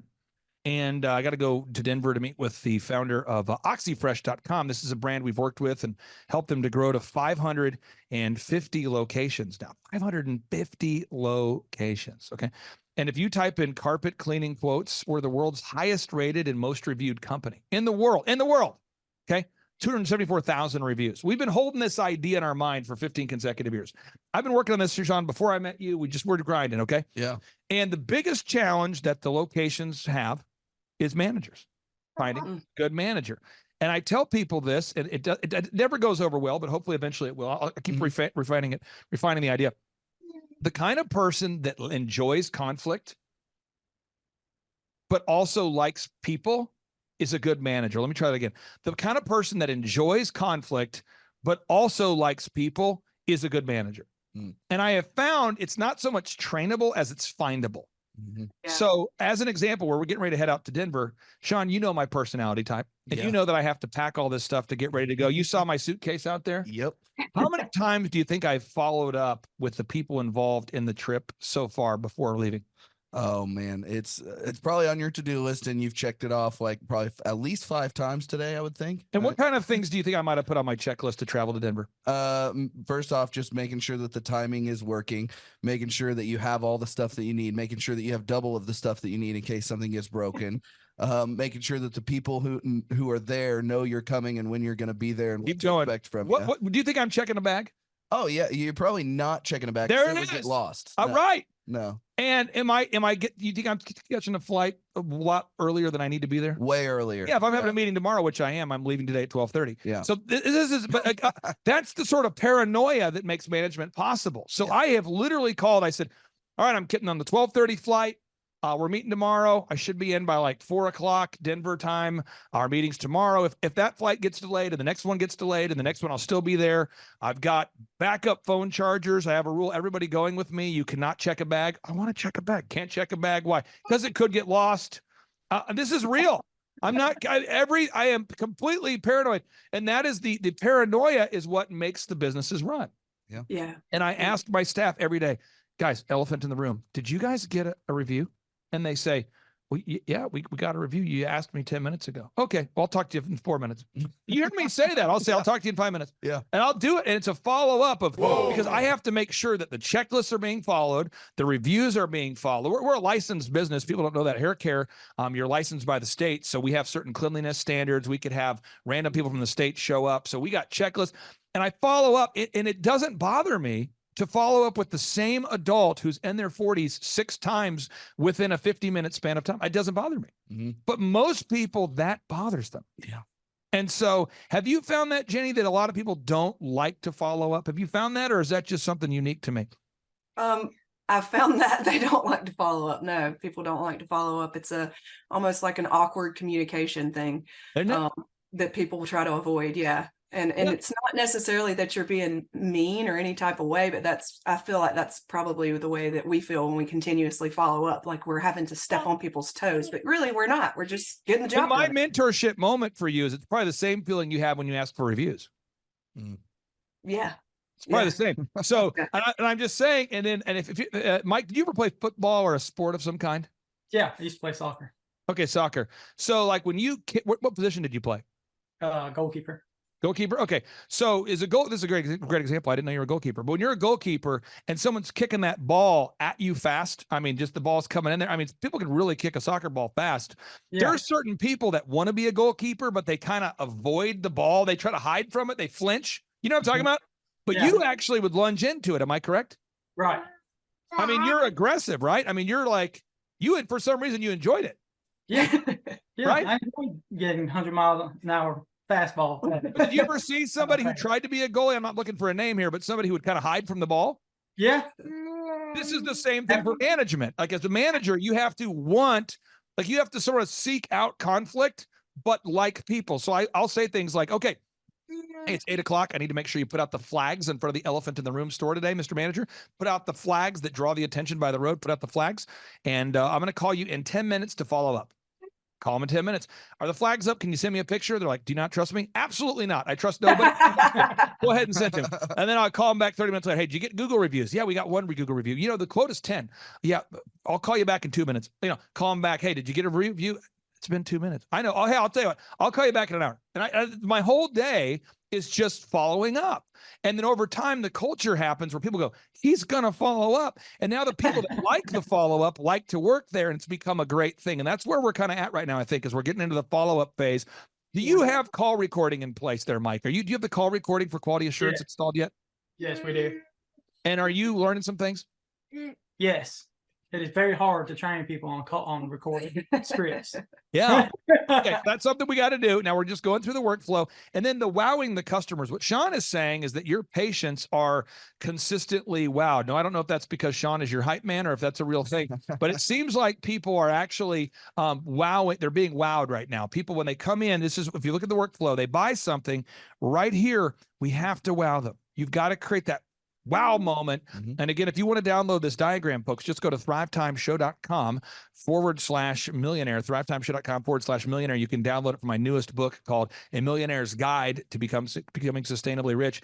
You got to create that wow moment. I mean, amidst the checklists and the tracking, at some point here, you've got to create a moment that wows people where they go, wow. So I'm trying to get everybody's creative juices flowing here. So if you have a restaurant, I work with a restaurant in Florida right now, a great restaurant. They say, welcome in. Is it your first time? They say, yeah, it's my first time. Oh, well, hey, you get free appetizers on us today and 1 free adult beverage. Welcome in. And that every time it's that, wow. And then when you come back later and ask for a review or, hey, what entree do you want? Guess what? People become generous with how they buy. Another example, I work with an auto auction. The auto auction says your first time that you buy from the auto auction, you only have to pay $1 more than the actual cost of the vehicle just to wow people, to get that going.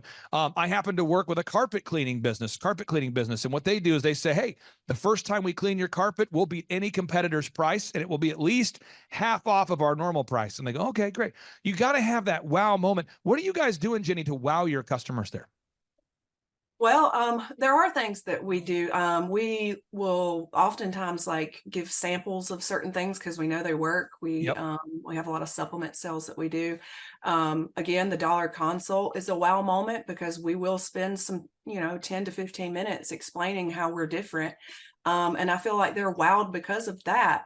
Also, our services are so much different. We spend time in the room with our patients. We listen to them. They're not just a number. And a lot of times people have never experienced that. So there's a lot of wow moments, I think, for all of our patients. Now, I understand that 59% of your customers are now from word of mouth. Is that accurate? Yeah. That's huge. Yeah, well, and with the customer acquisitions cost too, I've heard you say this before, Clay, that if you're advertising and you're doing a good job wowing at the same time, they compound each other, and you'll end up having 2 to 3 word of mouth referrals from those patients that are wowed for every 1 lead you have from advertising. We measured and tracked that they had this last year, for every $1 they spent on advertising, they were able to bring back in $4.61. So that's a 461% return on their marketing investment. It's incredible stuff. And the great news is, as we build these systems, if you guys ever wanted to franchise or license or open up multiple locations, if done properly, you should be able to scale it. It should be very repeatable, very duplicatable. Other things you guys have done, you've implemented a database to keep track of your customers. You're gathering objective video reviews. You guys are really checking all the boxes. I'd like for you, if you can, Jenny, here, to give a word of encouragement for any of our listeners out there that are a little bit on the fence right now and they're going, I have thought about scheduling a free consultation, but I don't know. I hear it's $1,700 a month, and can you maybe explain your thoughts, what you would say to anybody who's a friend of yours or family that asks you about the value about the business consulting? Oh, well, I would say that the $1,700 a month is an excuse not to have someone to mentor you. It's kind of like being in a gym when you need a trainer. We're not always perfect, and business owning is not easy, and you need a mentor. I've never missed the $1,700 a month, even when I was only 6 months in when we started with you guys. I've never even considered it a loss. It was scary at first to make that, but that wasn't an excuse. I knew I needed someone to guide me through this, and you guys have guided us through this, through the entire thing, through employees, through income, through spending, through all of it. And we come through so many problems. There are a lot of problems that are established when you have a business. I mean, you become very overwhelmed very fast, and you need somebody that you can call who's successful, who's been there, that says, you're not crazy. This happens to all of us. Here's what you do about it. It's been the best decision that we've made.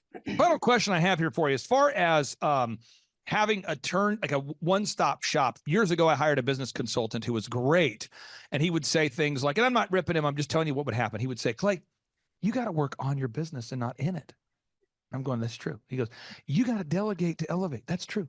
Clay, your website is not optimized. And I'm going, this is great. Fresh perspective. I go, Bruce, could you help me optimize? No, I don't optimize. Could you help me work on it? No. Could you help me make a checklist? No. Do you help me with the print pieces that I need to make? No. Can you make a video? No. Do you help me with my online ads? No. Clay, and he was kind of he's an Northeastern American guy. And he used to say, Clay, baby, let me tell you what. I don't make print pieces. What am I, a print piece guy? I'm not a web guy. We know what I am. I'm a work on the business guy. You got to find a good web guy. So every meeting we would have would result in me having to find another vendor to pay another $8,000 to build the website, $4,000 to make the video, $5,000 to do. So every time he would give a recommendation, it would lead to another cost. Could you maybe explain the value of having a flat monthly fee? Yeah, I don't have to ever worry about it. Like I know if I need the website updated, it's a text away. I know if I'm having trouble with an employee, it's a text away. I know if I need financial advice, it's a text away. And again, we meet every single week and all our questions are answered and we're held accountable to what we need to be held accountable for. So it really works for us. Jenny and Mike, thank you guys for your time so much. I really do value your time. I appreciate you guys being here today. And on part 2 of today's show, we're going to tee up another success story because we want people to know it is possible, despite the financial jackassery plaguing our nation right now. It is possible to become successful, and you guys are a living example of it. Thank you guys for bringing your baby on the show. We'll talk to you soon. Bye. Thank you.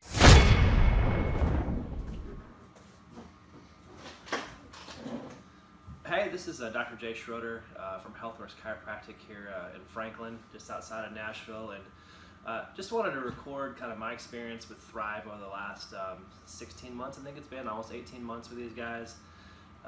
They have really helped me turn my clinics around. I came to Thrive in February of 17. I could say 16 months later, I don't know where we have been without these guys, but I know where we're at now. We've got systems in place that make the practices no longer reliant on me being there for them to be successful. That was a huge goal of mine when I first talked to them. We're working towards our financial goals. We'll be there probably within 6 months. And my stress level has gone down. I'll be going on vacation next week, not worrying a bit about what's happening with my 2 practices because I know the systems that we put in place is going to make them run as if I was there. So I don't know what else to say, but thank you guys. I look forward to my weekly coaching calls, and it's always something that I get out of those that I can plug in or talk to an employee. And it's just the 2%. You know, they talk about 2% all the time. You got to improve by 2%. You can't do it all at once. But that 2% over the last 16 to 18 months has made a huge difference for my life, my family, our practices, and again, just the stress level that we were at compared to now has been life-changing. So thanks, guys. Really appreciate all you do and look forward to the next 16 to 18 months and beyond. Thanks. Hey, I just wanted to take a minute to talk about Thrive 15 and what they've done for me. My experience with them started with a weekend seminar. I was just kind of feeling stuck and just needed something to light my creative juices. And a friend of mine recommended I go check them out, and I did. And certainly nothing short of amazing that weekend seminar as far as what it did for me. But based on that, I wanted to learn more about what they could do to help me. And there's no doubt, without their help, I don't know if I would have got where I want to go, and even to the point where I am now. If you are someone who's looking to start a business or expand your current business, I highly recommend you give these guys a look, as they will at least give you an idea of what it's going to take to get you from where you are now to where you want to go in the future. I'm a guy with big vision, and I just didn't quite know how to get from point A to point B, and they're certainly helping me get to that point down the road. If you look at this board behind you, this is all stuff that they've made me think about, if you will. So yeah, give them a look. I think it'll be well worth your time. Well, the first time that I ever met you, Clay, was at that first conference in Tulsa, and that was an incredible conference. And I was so impressed with just the whole thing, just the professionalism, you as a person, your business, your work ethic, and really just who you are. And I was very impressed with all of that. And I thought, gosh, this might be someone that I would really consider working with. Like maybe he could really help me. And that's really what got me interested, because I was so impressed with just the professionalism of all of it. And I learned a lot. I come about once a year to a business conference, and I'd like to come more, but every year I try to come with my marketing girl with me. And we always learn something. We always learn something. And I think next year I'm going to bring my husband because he really needs to come too. Okay, Thrive Nation, on today's show, I wanted to share with you a story about a good person who's growing a good business by treating their customers the way they want to be treated. She's a longtime client. We're honored to serve her and help her grow her business. And I want you to hear a great success story. So that being said, Dr. Stephanie, welcome on to the Thrivetime show. How are you? Hi, I'm doing great. Thank you so much, Clay. Well, first off, I'm going to pull up your website. So tell all the listeners, what's the name of your website so we can verify that you are, in fact, a real orthodontist? Okay, my website is smileshollywood.com. Okay, smileshollywood.com. Smileshollywood.com, yes. I'm going to pull this up real quick here. And as I pull this up, I'm going to ask you a little bit about your background, because you're doing really well. You're based in McKinney, Texas. When did you have that vision to become an orthodontist? Like, what age were you where you thought, you know what, I want to become an orthodontist? Well, that had to have been when I was visiting my own orthodontist, Dr. Jim Boley, who's retired now, but was an awesome, great orthodontist and one of the greats, really. But what's funny is that I actually wanted to be a medical doctor first. And I used to go into his office and he'd say, Stephanie, you don't want to be a medical doctor. You want to be an orthodontist. And I said, no, I don't, Dr. Boley. Why are you saying that? And he started telling me all of the great things about dentistry and why it's so great, because you don't have to deal with people dying on you. You don't have to deal with sick people. You get to make people look amazing and beautiful by straightening their teeth, and you leave with happy patients. And, he talked me into it, and I thought, that sounds like a great job. So that's really how I became an orthodontist. And you're in McKinney, Texas, right? So how long have you been an orthodontist in McKinney, Texas? So I've been an orthodontist for 26 years, practicing in McKinney. Years. And when you went to medical school, what percentage of the time in medical school or dentistry school, dental school, did they spend teaching you how to market and or grow your own practice? Absolutely zero marketing skills. Okay. And so one of the great things that I love about working with you is, we get to help you grow your business, but you get to be more of who you are. I mean, you get to help more patients and help more people create great smiles, and then we get to do some of the nitty gritty stuff that maybe isn't your highest and best use. And so I wanted to focus on some of the things we've been able to accomplish together over these few years here. First off, from a branding perspective, I really do feel like your website is first class. And from when I talk to Andrew, you're the coach who works with you, I'm always hearing that more and more patients are coming in from Google. Could you talk about that? How much of an impact does it have having maybe a rebranded or updated website and Google leads coming in? It has had a huge difference, absolutely huge difference in our patient load coming in. And, before I really wasn't tracking really well. And that's one of the things I learned from Thrivetime Business was how to track patients coming in, how to really, how to see where they're coming from. And at the time, I really didn't know much about Google. And, being an orthodontist for 26 years, I didn't really know a lot I kind of went through a time where I went through shock. It was really what I call culture shock, because the old ways of marketing were not working anymore. And because I really didn't know about online marketing, I was still doing, phone book ads and magazine ads and all of these things. And so Thrivetime has really helped. I started out with 97 reviews. Now we have almost 600 reviews. And, it takes a long time to get those reviews, and you have to really work diligently. And, Andrew was amazing. My coach, he's fantastic. Really had to prod me sometimes because, sometimes I was like an old mule and just stuck my feet in and said, no, I don't want to do that. And he said, trust me, it works. And I just kept going, and he kept pushing. And I tell you what, it's really working. We're getting a lot of patients from Google, and it's fantastic. Now, as far as gathering patients from the Google search results, there's a couple of things that have to happen. I mean, one, you've got to have the most content. There's four variables. One, you have to have the most original HTML content or text. Second, you have to have the most objective reviews from real customers. Third, your website has to be in constant mobile compliance, where we're updating the website to meet the current updated guidelines of the ever-evolving internet.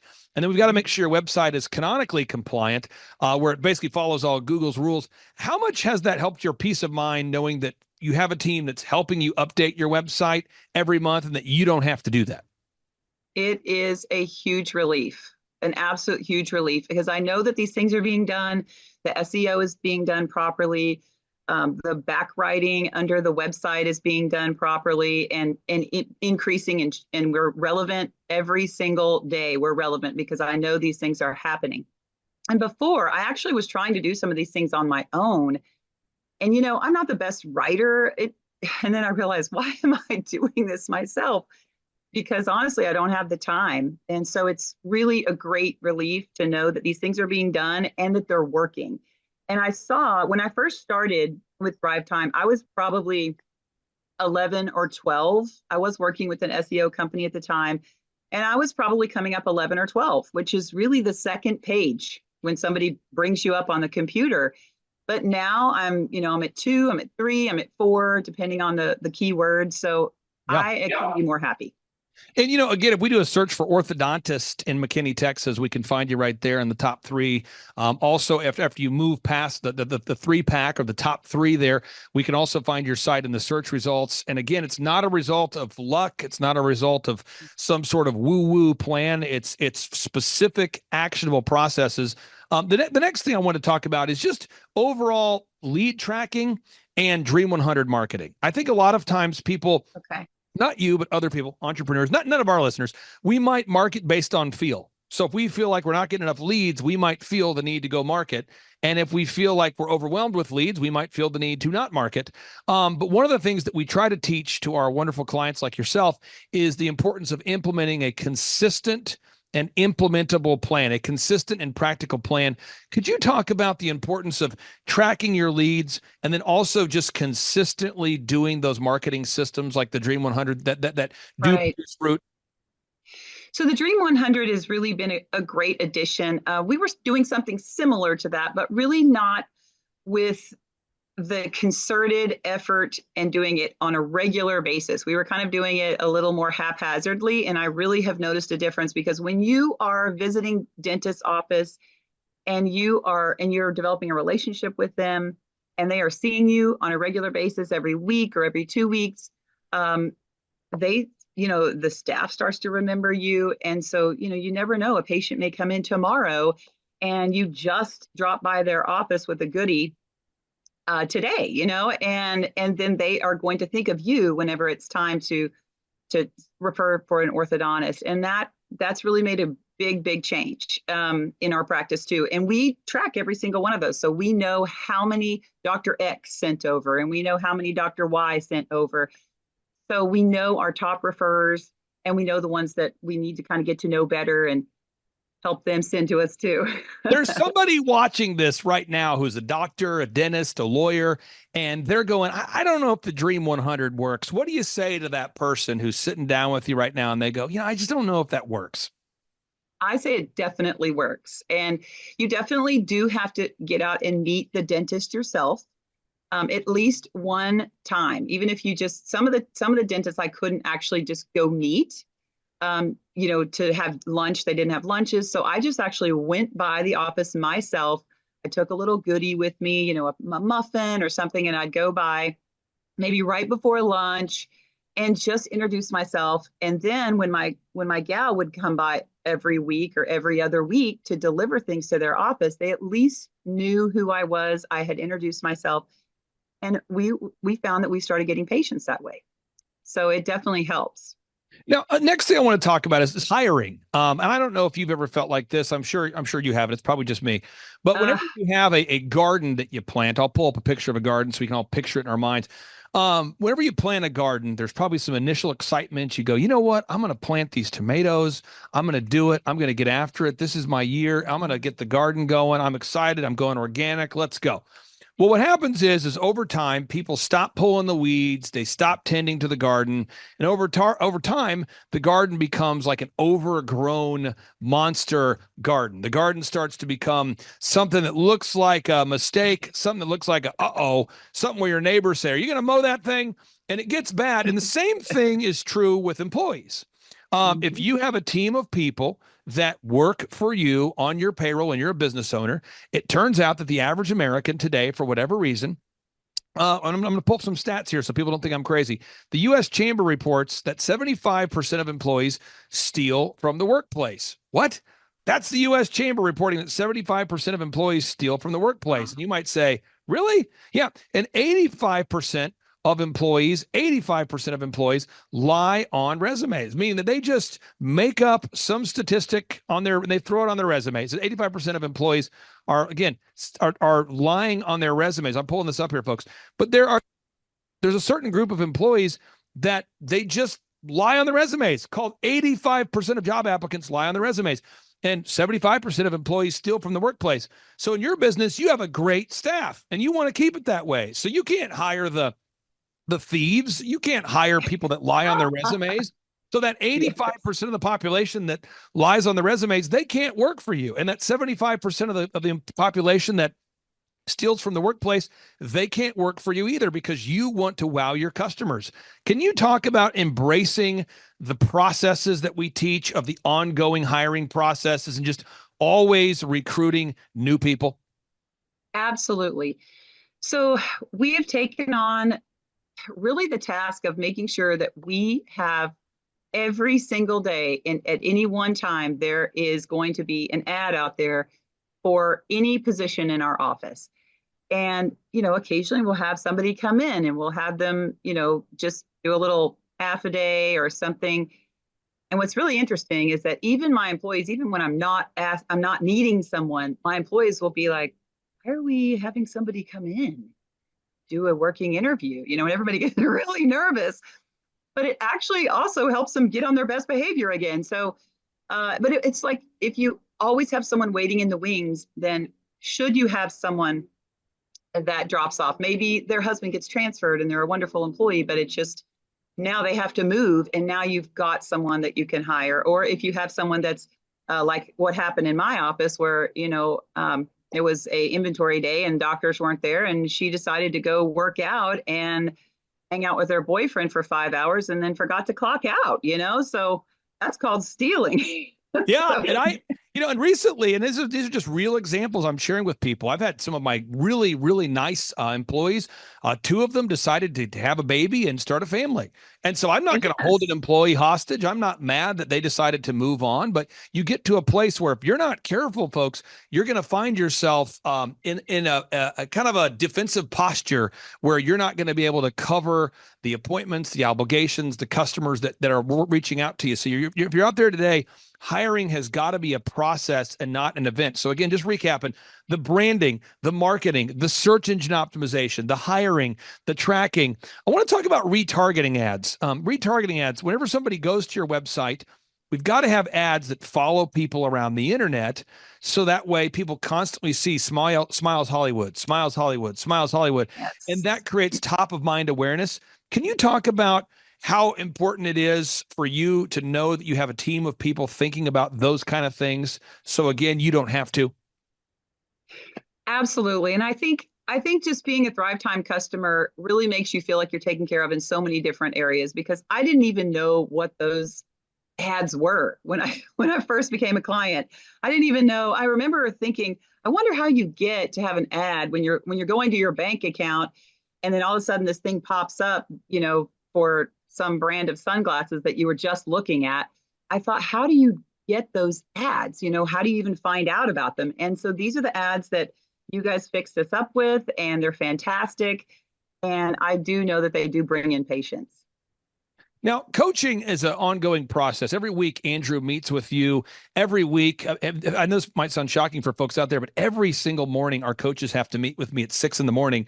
And I ask them every morning, I say, how's your client doing? And I go over all 160 clients. It's a real thing. I go over 40 clients every single day. I go over the checklist of all 40 clients every day, and we do that you do every single morning. So every week we review the files of all 160 clients to make sure you guys are thriving, you're growing, you're not backsliding, everyone's doing well. Could you talk about the importance of having somebody who A, helps you track, but also kind of pushes you to be your best?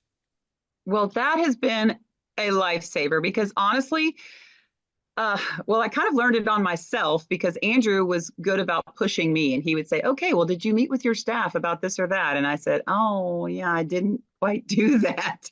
And so he was really good about reminding me that I needed to meet with my staff once a week or once a day, whatever it was, depending on the item. But I found, like, for instance, with my front desk girl, she was fantastic, but she was supposed to be following up on leads. She was supposed to have a lead list. And so every week I would call her and say, hey, how's that lead list? And I would actually have Andrew on the phone with me, and we would talk, and she kind of would say, oh yeah, they're good. And, and then finally, I think she got it. She realized I need a list. And so I think she realized Dr. Kreis is going to ask me every week, and I better get organized here. And so she actually came up with her own lead list in her own little system, which was fantastic, by the way, and has helped us tremendously at the front desk. And anytime we go over the lead list, because I have about 3 employees that have lead lists, different kinds of lead lists, and she is fantastic. I never have to worry about her lead list. The other 2, I have to check theirs, and that's the thing is I think you start to really hold your employees accountable, and Andrew helps hold me accountable and make sure that I'm doing everything I'm supposed to be doing, because let's face it, life gets busy, and I mean, I'm a mom and I'm a wife and I have all kinds of other things going on too. And so I want to have a thriving business, but you have to put the work into your business. And it's nice to have someone there prodding me along when I get lazy. Now, you're one of these wonderful folks where, most of our clients, they actually come to the workshops. They also do coaching. And so you're somebody who's been to the conferences. You do the weekly coaching. You've seen the whole experience. I guess, some people describe our coaching system as life-changing, or they focus on the numbers. How would you describe how the one-on-one coaching in conjunction with the conferences has impacted maybe you and or your business? Well, the first time that I ever met you, Clay, was at that first conference in Tulsa. And that was an incredible conference. And I was so impressed with just the whole thing, just the professionalism, you as a person, your business, your work ethic, and really just who you are. And I was very impressed with all of that. And I thought, gosh, this might be someone that I would really consider working with. Like maybe he could really help me. And that's really what got me interested, because I was so impressed with just the professionalism of all of it. And I learned a lot. I come about once a year to a business conference, and I'd like to come more, but every year I try to come with my marketing girl with me. And we always learn something. And I think next year I'm going to bring my husband because he really needs to come too. And he's been going along with this with me, and he's thinking, wow, this is really working for you. Maybe I need to come. So we've loved it. So if somebody's watching right now, they're on the website, they go to thrivetimeshow.com, they're thinking about scheduling a free consultation, or they're thinking about coming to a workshop. What do you say to somebody out there that's on the fence, thinking about coming to a conference and or scheduling a free 13-point assessment? Well, I say absolutely do it. Absolutely do it. And I will say that it's a process. It doesn't happen overnight, but if you stay the course, you're going to see results, because I'm absolutely convinced. Dr. Kreis, thank you for allowing us to take up some of your valuable time today. I really do appreciate you, and I can't wait to see you in person here soon. All right. Thanks so much, Clay. Ladies and gentlemen, a lot of people talk about having success. A lot of people want to have success, but there is a proven path to achieve success. And about 4 years ago, I had the opportunity to connect with somebody by the name of Dr. Mark Sherwood. My good friend Aaron Antis swore by the results of Dr. Sherwood. My good friend Pastor Craig Hagan swore by the results of Dr. Sherwood. And we had a chance to team up, and it's been an honor to team up with his practice and to help him grow his medical practice. And if you're out there today and you want to grow your business, on today's show, we're going to talk about growing your business and what happens when you diligently implement a proven plan. And here to talk about it is Dr. Sherwood. Welcome to the Thrivetime Show. How are you, sir? Yeah, I'm doing well, Clay. Thanks for having me. And it has been an honor, hasn't it? What a ride and what a journey it's been. Now, without getting into the specific financial numbers, you and I were talking offline, and I believe since you and I first talked on the phone to today, I believe you're about 7 times larger. Is that an accurate number? Am I getting that number wrong in some capacity? No, it's at least 7, closer to 8. Yeah. And that's so many people talk about growing their business by 2% or 5% or 12%. I want to give people some real facts here. We're going to go here to Inc. I'm going to do a search right now on Google. And I want everyone to do it with me. Assume I'm making this up. Inc. magazine reports that 96% of businesses fail. That's according to Inc. magazine. That's not clayclark.com.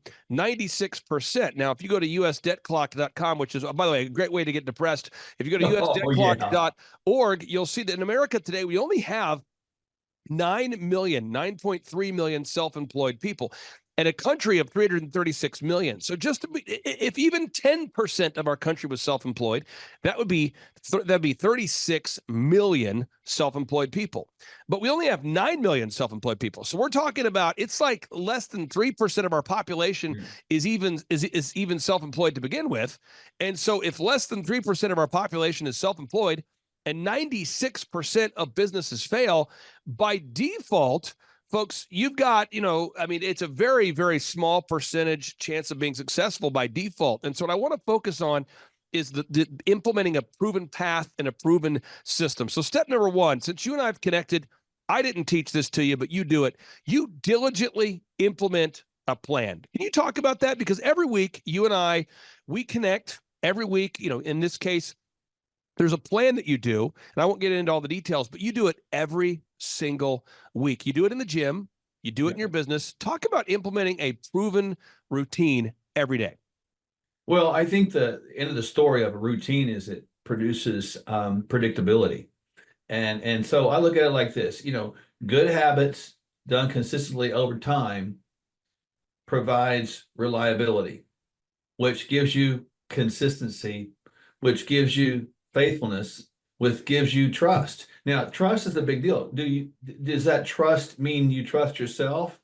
I hope so. Does it trust mean that your customers or clientele trust you?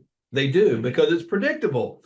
The thing that people can't stand, Clay, is unpredictability or chaos or just anxiety that's driven in businesses. So we facilitate that culture from the top down, the bottom up. And as you mentioned, every day, I get up and I'm very routine. And so are you. We started working together. I remember you telling me you get up at 3 o'clock in the morning, blah, blah, blah, blah, blah. And I do, I probably wake up about an hour after you, boom, boom, boom. But it's very predictable. People know where we are, what we're going to do, what we're about, and it creates an expectation. And I think that, among other things, has been a key element to experiencing, the 800% growth we've had, which is to me, it wasn't that hard because it's a process that works. Now, next question I want to ask you is focus on what you need to do, but then say no to the things you don't need to do. Again, you have to say no to grow. So yes, you're diligent and you're consistent, but you're also saying no to grow. And now there are billboards, there are magazines, there are yellow pages. Yes, there are still a few yellow pages. There are billboards, there's magazines. There's local cable TV. There's so many different ways that you could be marketing your business, but you've had to say no to grow. You've had to focus on, and you and your wife, you guys do books, you do documentaries, you do podcast interviews. You have a proven path, a proven trajectory that you're on, but you do have to say no to grow. And sometimes you have to say no to good things in order to say yes to great things. Can you talk about the importance of saying no to grow? Yeah, specifically in our job, what we do, which is a kind of a wellness-based optimization of health practice, right? So the bottom line is I run everything through that filter. And our filter is, does it bring healing to the person? does it bring betterment to the person? And there's all kinds of procedures, gizmos, gadgets, and whatnots out here that we could get involved in. But I always look at it from this standpoint. It's got to run through that filter and it's got to pass the test. Is it going to take us more time? Is it going to take us more labor? What's the expense of it going to be originally? And what's it going to take for us to recoup the expense, if any? And so I run it through that filter every single time. And if it doesn't hash out, it may be a good thing, but it's not a good thing for us. And people don't understand that. But sometimes the greatest answer is no, because it's a no that protects you from getting hurt. And you mentioned all that advertising mess out there. Clay, we've been approached by, as you know, many people to advertise in all kinds of markets. But if you don't know what kind of person that you're after, what is your target demographic, then you can't just throw spitballs out there at the different sources, because you will waste your time and money. And again, in that area, advertising, know to grow is critical. Now, the next area I want to focus on is having a linear workflow or a mapped out workflow or a written down process. So many business owners don't have a written down process. So let me just give people an example. I'm going to go up to my website, and then I'll go to your website so people can see this. Very predictable. If people go to thrivetimeshow.com, which, by the way, folks, we have about 5 to 10 people a day that often reach out looking for help growing their company. Now, I only take on 160 clients. That's not a spiritual number. That's not a reason. I don't do that for any spiritual reason. It's just I have found that with my team, I like to not have more than 160 clients so that I can meet all my clients. Mm-hmm. And those clients, they schedule a free consultation. And in order to do that, I have a kind of a call screener that sets up an appointment. They hop on the phone. They find out if they're a good fit for a free consultation.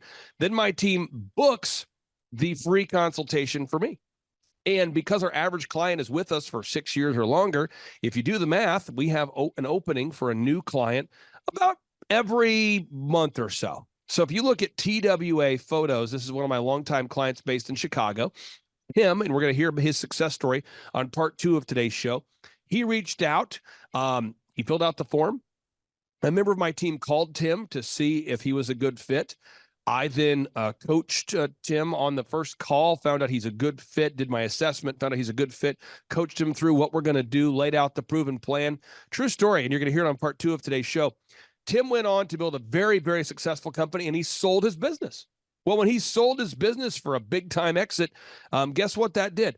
That created an opening for another client. And so the process we have over and over and over is you go to thrivetimeshow.com, you can schedule a free consultation. My call screener vets that person to see if they're a good fit. If they are a good fit, they do an onboarding with myself. Also, we have conference tickets. We do a conference every 2 months. And I've been doing this since 2005. So since 2005, I've been essentially doing the same process over and over and over. That's why when you click on testimonials, you will literally see thousands of client success stories, just thousands, not 100, not 50, but thousands. So I want to see if you can walk us through, what does the workflow look like when people go to Sherwood.tv? What does that workflow look like?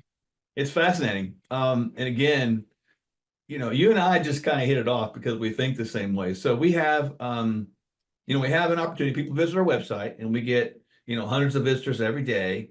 And people can fill out a little questionnaire. It's like a health assessment questionnaire. It's free.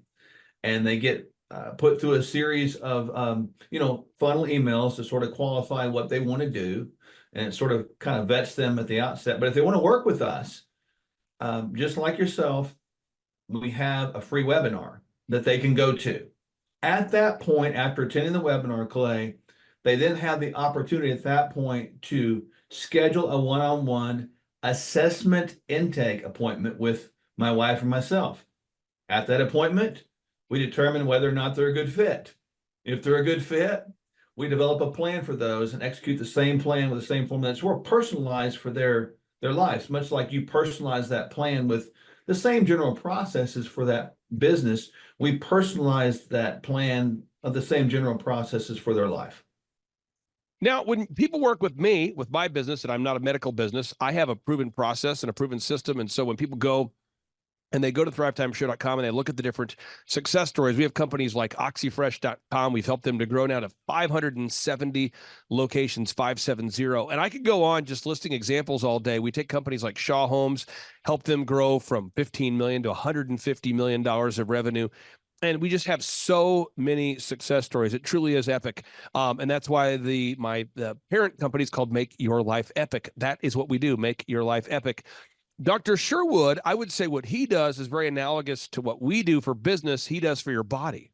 Yeah. And so, I believe what he does, Dr. Sherwood, Sherwood.tv, what he does for your body is very analogous to what we do for business. We guide people down a proven path, and we actually tell people before they decide to become a client what the path is.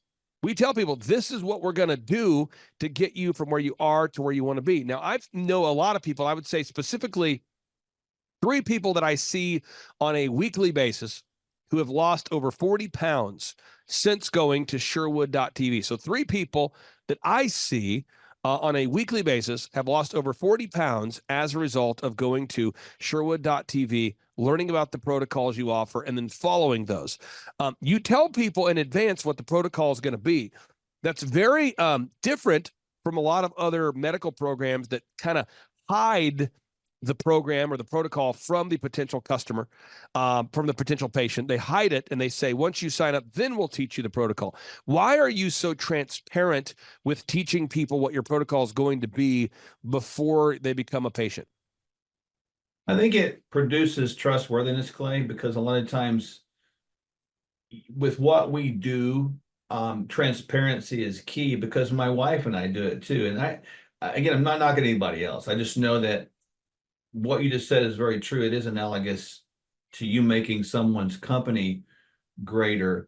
I want to see their lives get greater. I want to optimize their health, give them the biological aging process of speed that's optimal so they're not aging too fast. And so we live it out, we do it. And then it's no secret, man. There are some processes that work. And I tell them, if you're willing to do this, this will work. And they see us doing it every day. We don't hide our lives and we don't shield them. We don't do something, tell them do something we're not doing ourselves. So I think it's exactly as you said. And to your point, we deal with a lot of entrepreneurs that have worked with you and do work with you. So the interesting overlap is cool. I can think of a couple of people that we've worked with that also are your clients in their business, and I've watched their businesses explode as their personal lives explode. So the synergy there is just astounding to me as I think about that. Now, I want to walk people through this again here, folks. Again, we're trying to walk you through that. How is it that a doctor, a medical provider, a health facility is able to grow their revenue by 8 times within a period of just a few years? How is that possible when 96% of businesses are failing? One is you have to have a proven plan. 2, you have to implement that plan each and every week. And 3, you have to measure what you treasure. You just have to measure what you treasure. You have to track or it's going to slack. And that's true with health, and it's true with wealth. You have to track or it's going to slack. And so any area of our lives, if you're listening right now, you talk about your faith, your family, your finance, your fitness, your friendship, your fun, any area where we are not achieving at our optimal performance, it's probably because we're not measuring what we're treasuring. It's probably we're not focusing on it. And again, I'm not attacking anybody out there. There's somebody out there listening right now. You are in phenomenal physical shape, and financially, you're not in shape. There's somebody else out there listening. You're in great financial shape. You're in great physical shape, but your family's not in great shape. Somebody else out there, you say you got your family, you got your faith, you got your fitness, you got your friendship, but you're really, really in a bad spot in another area. So whatever we measure is what we treasure. Talk about that for a second, because you have a way of helping your patients and your clients to measure what they treasure and to track. And I see people all the time coming into my office of being excited. They've lost 4 pounds. They lost 6 pounds. They lost 9 pounds. They lost 20.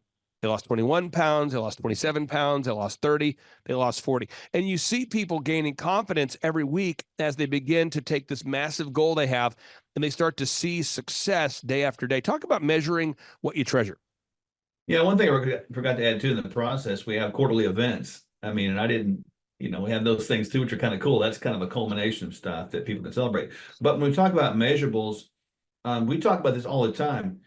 physical, emotional, intellectual, spiritual, financial, the 5 parts of a human experience, and so, and I talk to them. I don't get into heavy dealings with their debt though, but I talk to them about eliminating debt and building equity. But I use that same terminology within health. I don't want wellness debt. I want wellness equity.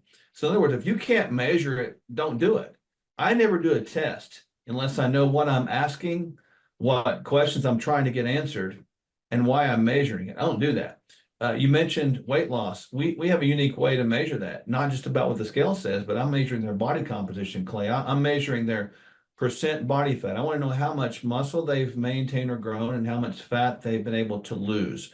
I want to know their visceral fat level. I want to know their blood pressure. I want to know all their scores that I can find. We've even got tests that can score their biological aging processes and speeds and actualities. It quantifies that into measurable components. And so we're actually developing right now, and I haven't got it rolled out yet, a quotient. We're going to call it the FMI age, and it's going to be a little massive thing that we're going to put together.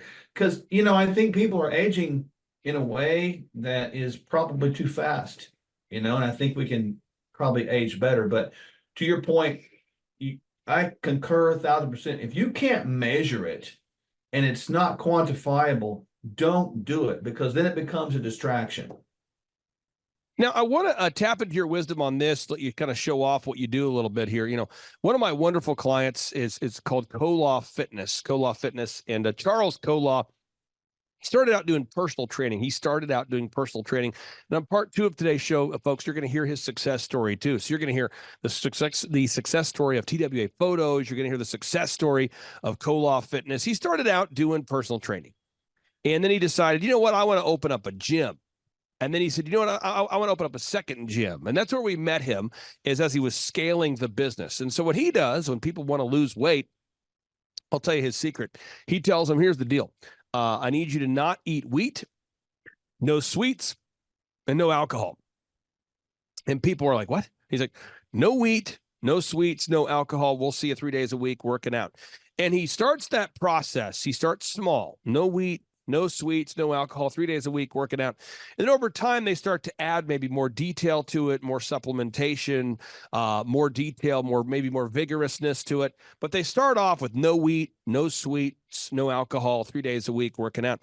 And then they start to build on that foundation. I want to get your just for anybody out there that's thinking about becoming a Sherwood.tv patient or client, and they're maybe concerned about what's going to be required of them. What sort of life changes need to be made in the lives of people that, are thinking about implementing the Sherwood path? And I know there's a lot of details, a lot of research that you do into each and every patient, but what are a couple practical steps that every single one of your patients has to implement right away? Well, I appreciate, I know Charles and his wife, great people, by the way, and I concur with what he said. That's a great start for anybody right there. So at least take that. I think for us, our advice would be simply put, if it's real food, eat it, don't diet. If it's in the original package, it's fine. If you can imagine it being in that package in the Garden of Eden, it's fine. So I tell people typically to stay away, it's going to sound crazy, anything the government subsidizes, don't do it. That's kind of what I tell them with food. And then people can go, oh, yeah, I get that, because the government subsidizes wheat, corn, soy, dairy, and that kind of mess, So I tell them stay away from that. Then I tell them that every day I want you to try to get, somewhere between about 7 hours, give or take, is probably if you can get that much. And then I tell them every day that you don't move is a day you're dead. So I want them to move more, sit less. The days you don't move are the day that you are going to be into rigor mortis. So I make sure I tell them that. And then I want them to have the last little bit, speak life over self, man. Don't speak death over self. Because many times people can walk themselves into a process of oblivion by talking themselves into death every day, saying they can't do it. Now, for anybody out there that hasn't worked with us, I mean, you and I have had the opportunity to work together faithfully each and every week now for years. What would you say the impact has been on your business, working with us, you and I working together, for anybody out there who's maybe thinking about working with us or becoming a client of ours? Well, without question, people need guidance today, Clay. It's like a ship without a rudder. You represent the rudder. You can teach them how to drive, but you also shift that boat in the right direction. And I would recommend people do connect with you, because you will do a good job. It will be consistent. It will be predictable. And if people just copy these habits, no matter what business you're in, you can adapt them to the business. The habits work, and you will see a good return on that investment, and it will exponentially grow. And then the last thing I'll say with that, when you connect with Clay Clark, you need to set your bar high. He will not let you set that bar low, because he's going to stretch you, he's going to push you, and he's going to get I'll just say it like this: he will pull the potential out of you and get you believing again in a good way. So highly recommend it.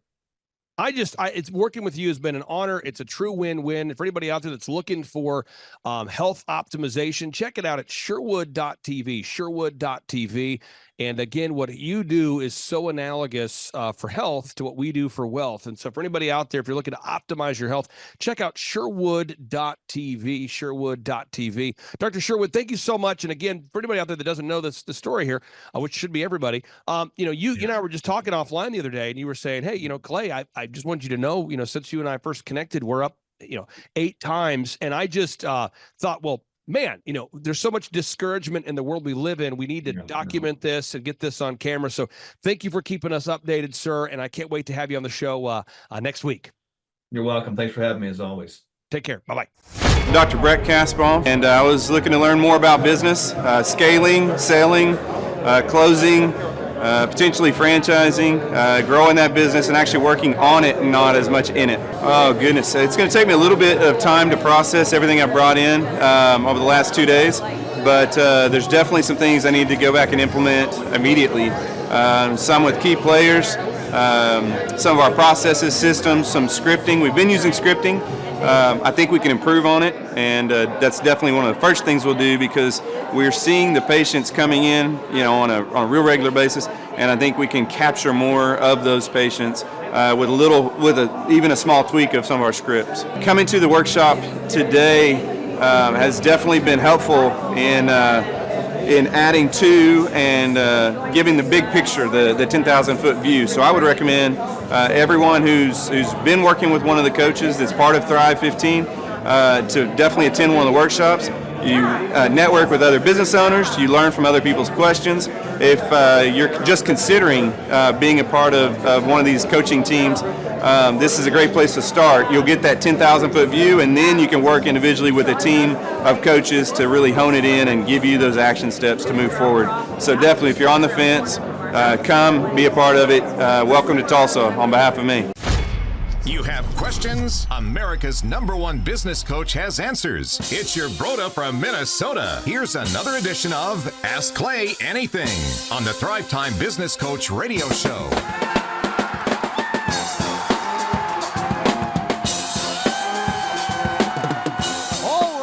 Welcome back to another special edition of Ask Me Anything here on the Thrivetime Show on your radio and podcast download. On today's show, we're answering the question that has been emailed a lot lately. People say, hey, I have heard from a friend of mine that you helped their company grow. I've seen a testimonial online about how you've helped a company grow. I've heard on social media how you've helped a company grow. I know your program is month to month. I know there's no contract. I get it, but I would like to know, what actually do you do for your clients? What do you guys actually do? How do you actually help them have wins or successes? Or what kind of things do you do? What kind of strategic help?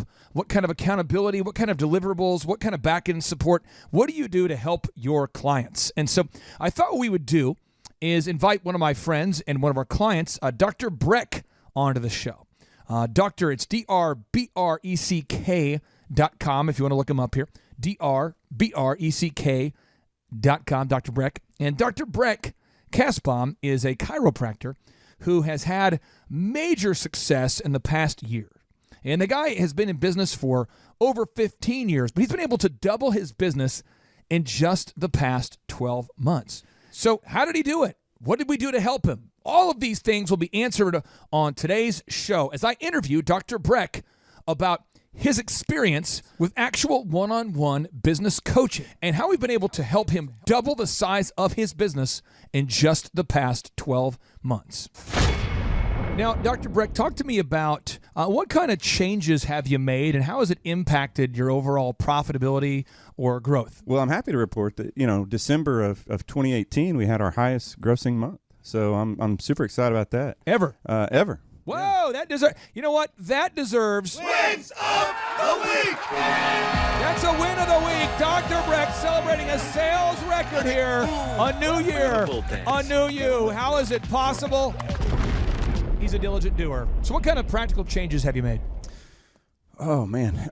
Well, we had to look at our price structure. So, we have to be honest with the value and what it costs to deliver services. And we can't continue to give away services for free or losing money on them. And so that was one of the big steps. We also had to get rid of toxic employees or even contractors, in our case, the massage therapists, our self-employed contractors. But little warning about therapists, by the way. The only difference between the rapist and a therapist is a space. Yeah. Just think about it. Okay, back to you. That reminds me of Sean Connery on right. Saturday Night Live. Right. Now, okay, so other changes you've made this year. What other changes you made? You fixed the pricing. I was non-existent on our SEO. I mean, search I engine. literally is non-existent. Not findable. I mean, you may have found me if you put my name in exactly spelled correctly. You might have found me on like 20 pages back. Got it. But now you got all the content, all the tags, all the Google reviews. Yeah, that all started from scratch, and we now have like 257 reviews, and we're climbing the Google search engine each day. So. I was doing a search for you. Was it yesterday? And I think you were over 250. Let me pull it up real quick. 257. You're right. 257 Google reviews. And so, are you having people that are finding you online now? Yes. And that's a nice new thing. People come in and are like, "Hey, I saw your reviews." Are you up? Are you up 10% more than last year? 20%? What percentage are you up now? We're up. So it fluctuates a little bit, but I mean, literally from like a year and a half ago to now, we're up double. Double. Yeah. Now, have you changed or improved your sales scripting or your sales processes at all? We have. Yeah. We very intensely went over a lot of scripting and things. But then also we do have a no-brainer offer. Yeah. And so the conversion aspect of that to go from, hey, this is all free to, I do expect you to pay me at some point. Getting a better conversion script for me to work from has also been very helpful. And then you, from an HR perspective, hiring people, I'm not going to put words in your mouth, but most clients we've worked with, most doctors we work with before, business owners, before they come into our program, have a hard time finding good people. And then after they're in the program, that's usually not a problem anymore. Right.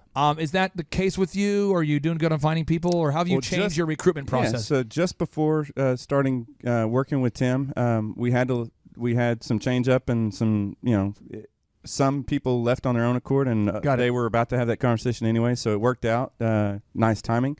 So we've brought on some great people in the last year, and now we're operating from a totally different way of thinking about that, with not being held captive and a hostage in my own office. And how do you feel now? I mean, do you and your wife, does it feel better? Do you have more pride about the business now that you're more profitable? Do Absolutely. You feel? I mean, on a daily I see basis, the difference in her eyes too. Really? Yeah. I mean, I've been a doctor for the last 15 years, but to be a successful doctor's kind of a little better. Right. And so I needed the action, like tangible action steps, like give me a task to do today that I can put my hands to work on doing that. But I mean, I had to borrow money from family members. Thank you, Dad. Big shout out to your dad. Thank you. I owe you. I mean, it was tough on my wife. She's a school teacher, and we were living paycheck to paycheck every month, trying to rob Peter to pay Paul. Got it. And not fun at all. And you're a doctor. You're a chiropractor. Yeah, it's embarrassing. Your business does not have to be embarrassing, and you don't have to feel stuck. But you do have to take action if you want to get unstuck. Thomas Edison has said, and I quote it so many times on the show, vision without execution is hallucination. So if you feel stuck, you feel overwhelmed, you don't know what to do, just reach out to us today. Just reach out to us today. Go to thrivetimeshow.com and schedule a 13-point one-on-one assessment with yours truly, and we can see if we can help you. Again, my name's Clay Clark. I'm a business coach. Big shout out to Dr. Breck. And as always, we like to end each and every show with a boom. 3, 2, 1, boom. My name is Joe Lai, and I'm with Kirkpatrick & Lai Orthodontics. At Kirkpatrick & Lai Orthodontics, we create beautiful smiles by straightening kids' teeth and adults' teeth. The services that Clay and his team provide would be something like how to get more customers into my business and get the message out that I'm the best orthodontist in Tulsa. He does that by social media. We get the word out through videos and pictures, and being just top mind awareness, as he would always say. Also, how to reach out and create that bond with my referring doctors. He helped me kind of get somebody in-house to go out and meet doctors and help me kind of continue building that relationship while I do the work. Website. The website's so majorly important. We get several patients through our website. And what he's doing is there's a certain way that you want your website to look and certain content because you want call to action items in your website, and we didn't have that before. So now we get 7 or 8 new patients just through the website alone. Clay and his team are, I would just say they're over the top. I mean, nothing is too big, nothing's too grand for Clay and his staff and his team. I mean, he says boom, he really means it. I mean, they over deliver, really, to be honest with you. And they come up with ideas that are just top notch. And if you don't like something, great, move on. He'll figure out something that works for your style and your identity. But I would just say the biggest thing for Clay and his team is they over deliver. Clay and his team help kind of create that culture also for your business that, hey, we got to get things done in a timely manner. It holds me accountable to do the certain tasks so that we can create things in a timely manner. So there is a sense of urgency that he creates, and it's a lot of it's just through his enthusiasm. He's always on the go, so it kind of puts you on that same mindset of, hey, let's get this done, let's work hard, but let's also have fun with it. When I went to orthodontic school, we got 0 training on marketing. Actually, when I got out of school 18 years ago, it was kind of taboo to actually do any marketing. The most you could do is put your name in the Yellow Pages. And so now it's pretty common knowledge and pretty mainstream to go ahead and get your name out there, tell everybody your story, who you are, what you're about. If you don't do that, it's a leg of your business that you're lagging behind. Because you could be the best orthodontist or the best whatever, but if people don't know that, then you won't get the customers coming in. I meet with Clay and his team on every Friday about 11 o'clock, and to be honest with you, at the beginning I wasn't that thrilled with it. Coming in every week just kind of seemed like a lot, but for me, I find the marketing aspect interesting. I enjoy it. I love working with Clay. I think it's the main reason why. I've kind of built a relationship with him. I think it got to a level now where we're pretty good friends. And so to me, it's enjoyable. I really enjoy the creativity and how when you put the energy into it and the work into it, how you get everything kind of comes back and it works. I've worked with Clay and his team for about, I think it's about 3 years, and every year it's just gotten better and things have grown more every year. I've been trying to get my wife and her pediatric dentist office and our partners on board with Clay for a while. I just saw that they were kind of getting stagnant in their practice, and times were kind of getting slow for them, and they needed more referrals. And I knew that Clay could definitely help them out by even just one thing, which would be change your website. And just by doing that, you're going to get patients very easily. But another thing too is that they needed to change their culture and their mindset of how to bring in patients and creating a brand as well for them, and giving them more of an identity so the whole staff could kind of rally around that. For anybody that's coming out of school or just starting new with a business of any sort, be it medical or anything of that nature, I highly recommend Clay helping you create that business model. We're trained to do what we're trained to do, but we're not trained to do the business aspect or the marketing or how to deal with the patient or our staff. So Clay can pretty much do all that. But what I like the most about Clay and his staff is that everything's in-house. I don't have to go to one place to do my website. I don't have to go somewhere to do my videos. I don't have to go another place to shoot photographs, somewhere else to do web content or team coaching or entrepreneurship. Clay pretty much is the total package. He's really a great mentor. So if you're new and starting a business and you want to avoid all the pitfalls, I would definitely hook up with Clay and his team. If someone's not using Clay and his team to help build their business, they're missing out on a lot. There's so many details and so many aspects of creating a business that Clay really makes it simple, makes it fun, and you learn so much in a short amount of time that I think he's the best entrepreneur, business coach, marketer, you name it. The guy's and his team's got it all going on. Hello, my name is Charles Kolaw with Kolaw Fitness. Today I want to tell you a little bit about Clay Clark and how I know Clay Clark. Clay Clark has been my business coach since 2017. He's helped us grow from 2 locations to now 6 locations. We're planning to do 7 locations in 7 years and then franchise. And Clay has done a great job of helping us navigate anything that has to do with like running the business, building the systems, the checklists, the workflows, the audits, how to navigate lease agreements, how to buy property, how to work with brokers and builders. This guy is just amazing. He's this kind of guy has worked in every single industry. He's written books with like Lee Crockrell, head of Disney, with the 40,000 cast members. He's friends with like Mike Lindell. He does Reawaken America tours, where he does these tours all across the country where 10,000 or more people show up to some of these tours. On the day-to-day, he does anywhere from about 160 companies. He's at the top. He has a team of business coaches, videographers, and graphic designers and web developers, and they run 160 companies every single week. So think of this guy with a team of business coaches running 160 companies. So in the weekly, he's running 160 companies.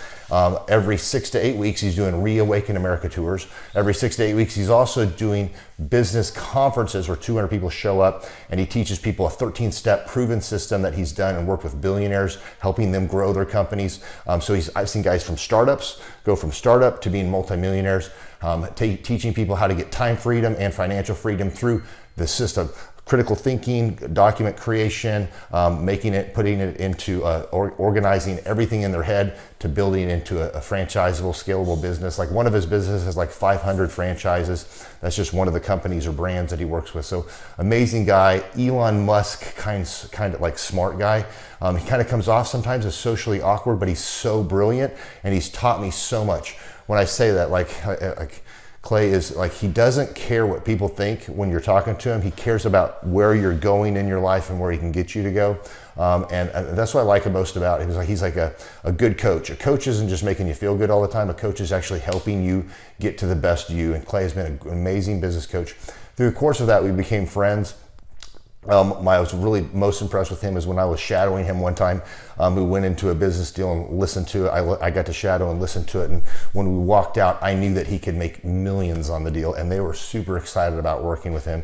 And he told me, he's like, I'm not going to touch it. I'm going to turn it down, because he knew it was going to harm the common good of people in the long run. And the guy's integrity just really wowed me. It brought tears to my eyes to see that this guy, his highest desire was to do what's right. And anyways, just an amazing man. So anyways, impacted me a lot. He's helped navigate anytime I've got nervous or worried about how to run the company, or navigating competition and an economy that's like, I remember we got closed down for 3 months. He helped us navigate on how to stay open, how to get back open, how to just survive through all the COVID shutdowns, lockdowns, because our clubs were all closed for 3 months, and you have $350,000 of bills you've got to pay, and we have no accounts receivable. He helped us navigate that, and of course we were conservative enough that we could afford to take that on for a period of time. But it was anyways, great man. I'm very impressed with him. So Clay, thank you for everything you're doing, and I encourage you, if you haven't ever worked with Clay, work with Clay. He's going to help magnify you, and there's nobody I have ever met that has the ability to work as hard as he does. He probably sleeps 4, maybe 6 hours a day, and literally the rest of the time he's working, and he can outwork everybody in the room every single day, and he loves it. So anyways, this is Charles Kola with Kola Fitness. Thank you, Clay, and anybody out there that's wanting to work with Clay, it's a great opportunity to ever work with him. So you guys have a blessed one. This is Charles Kola. We'll see you guys. Clay Clark is here somewhere. Where's my buddy Clay? Clay's the greatest. I met his goats today. I met his dogs. I met his chickens. I saw his compound. He's like the greatest guy. I ran from his goats, his chickens, his dogs. So this guy's like the greatest marketer you've ever seen, right? His entire life, Clay Clark, his entire life is marketing.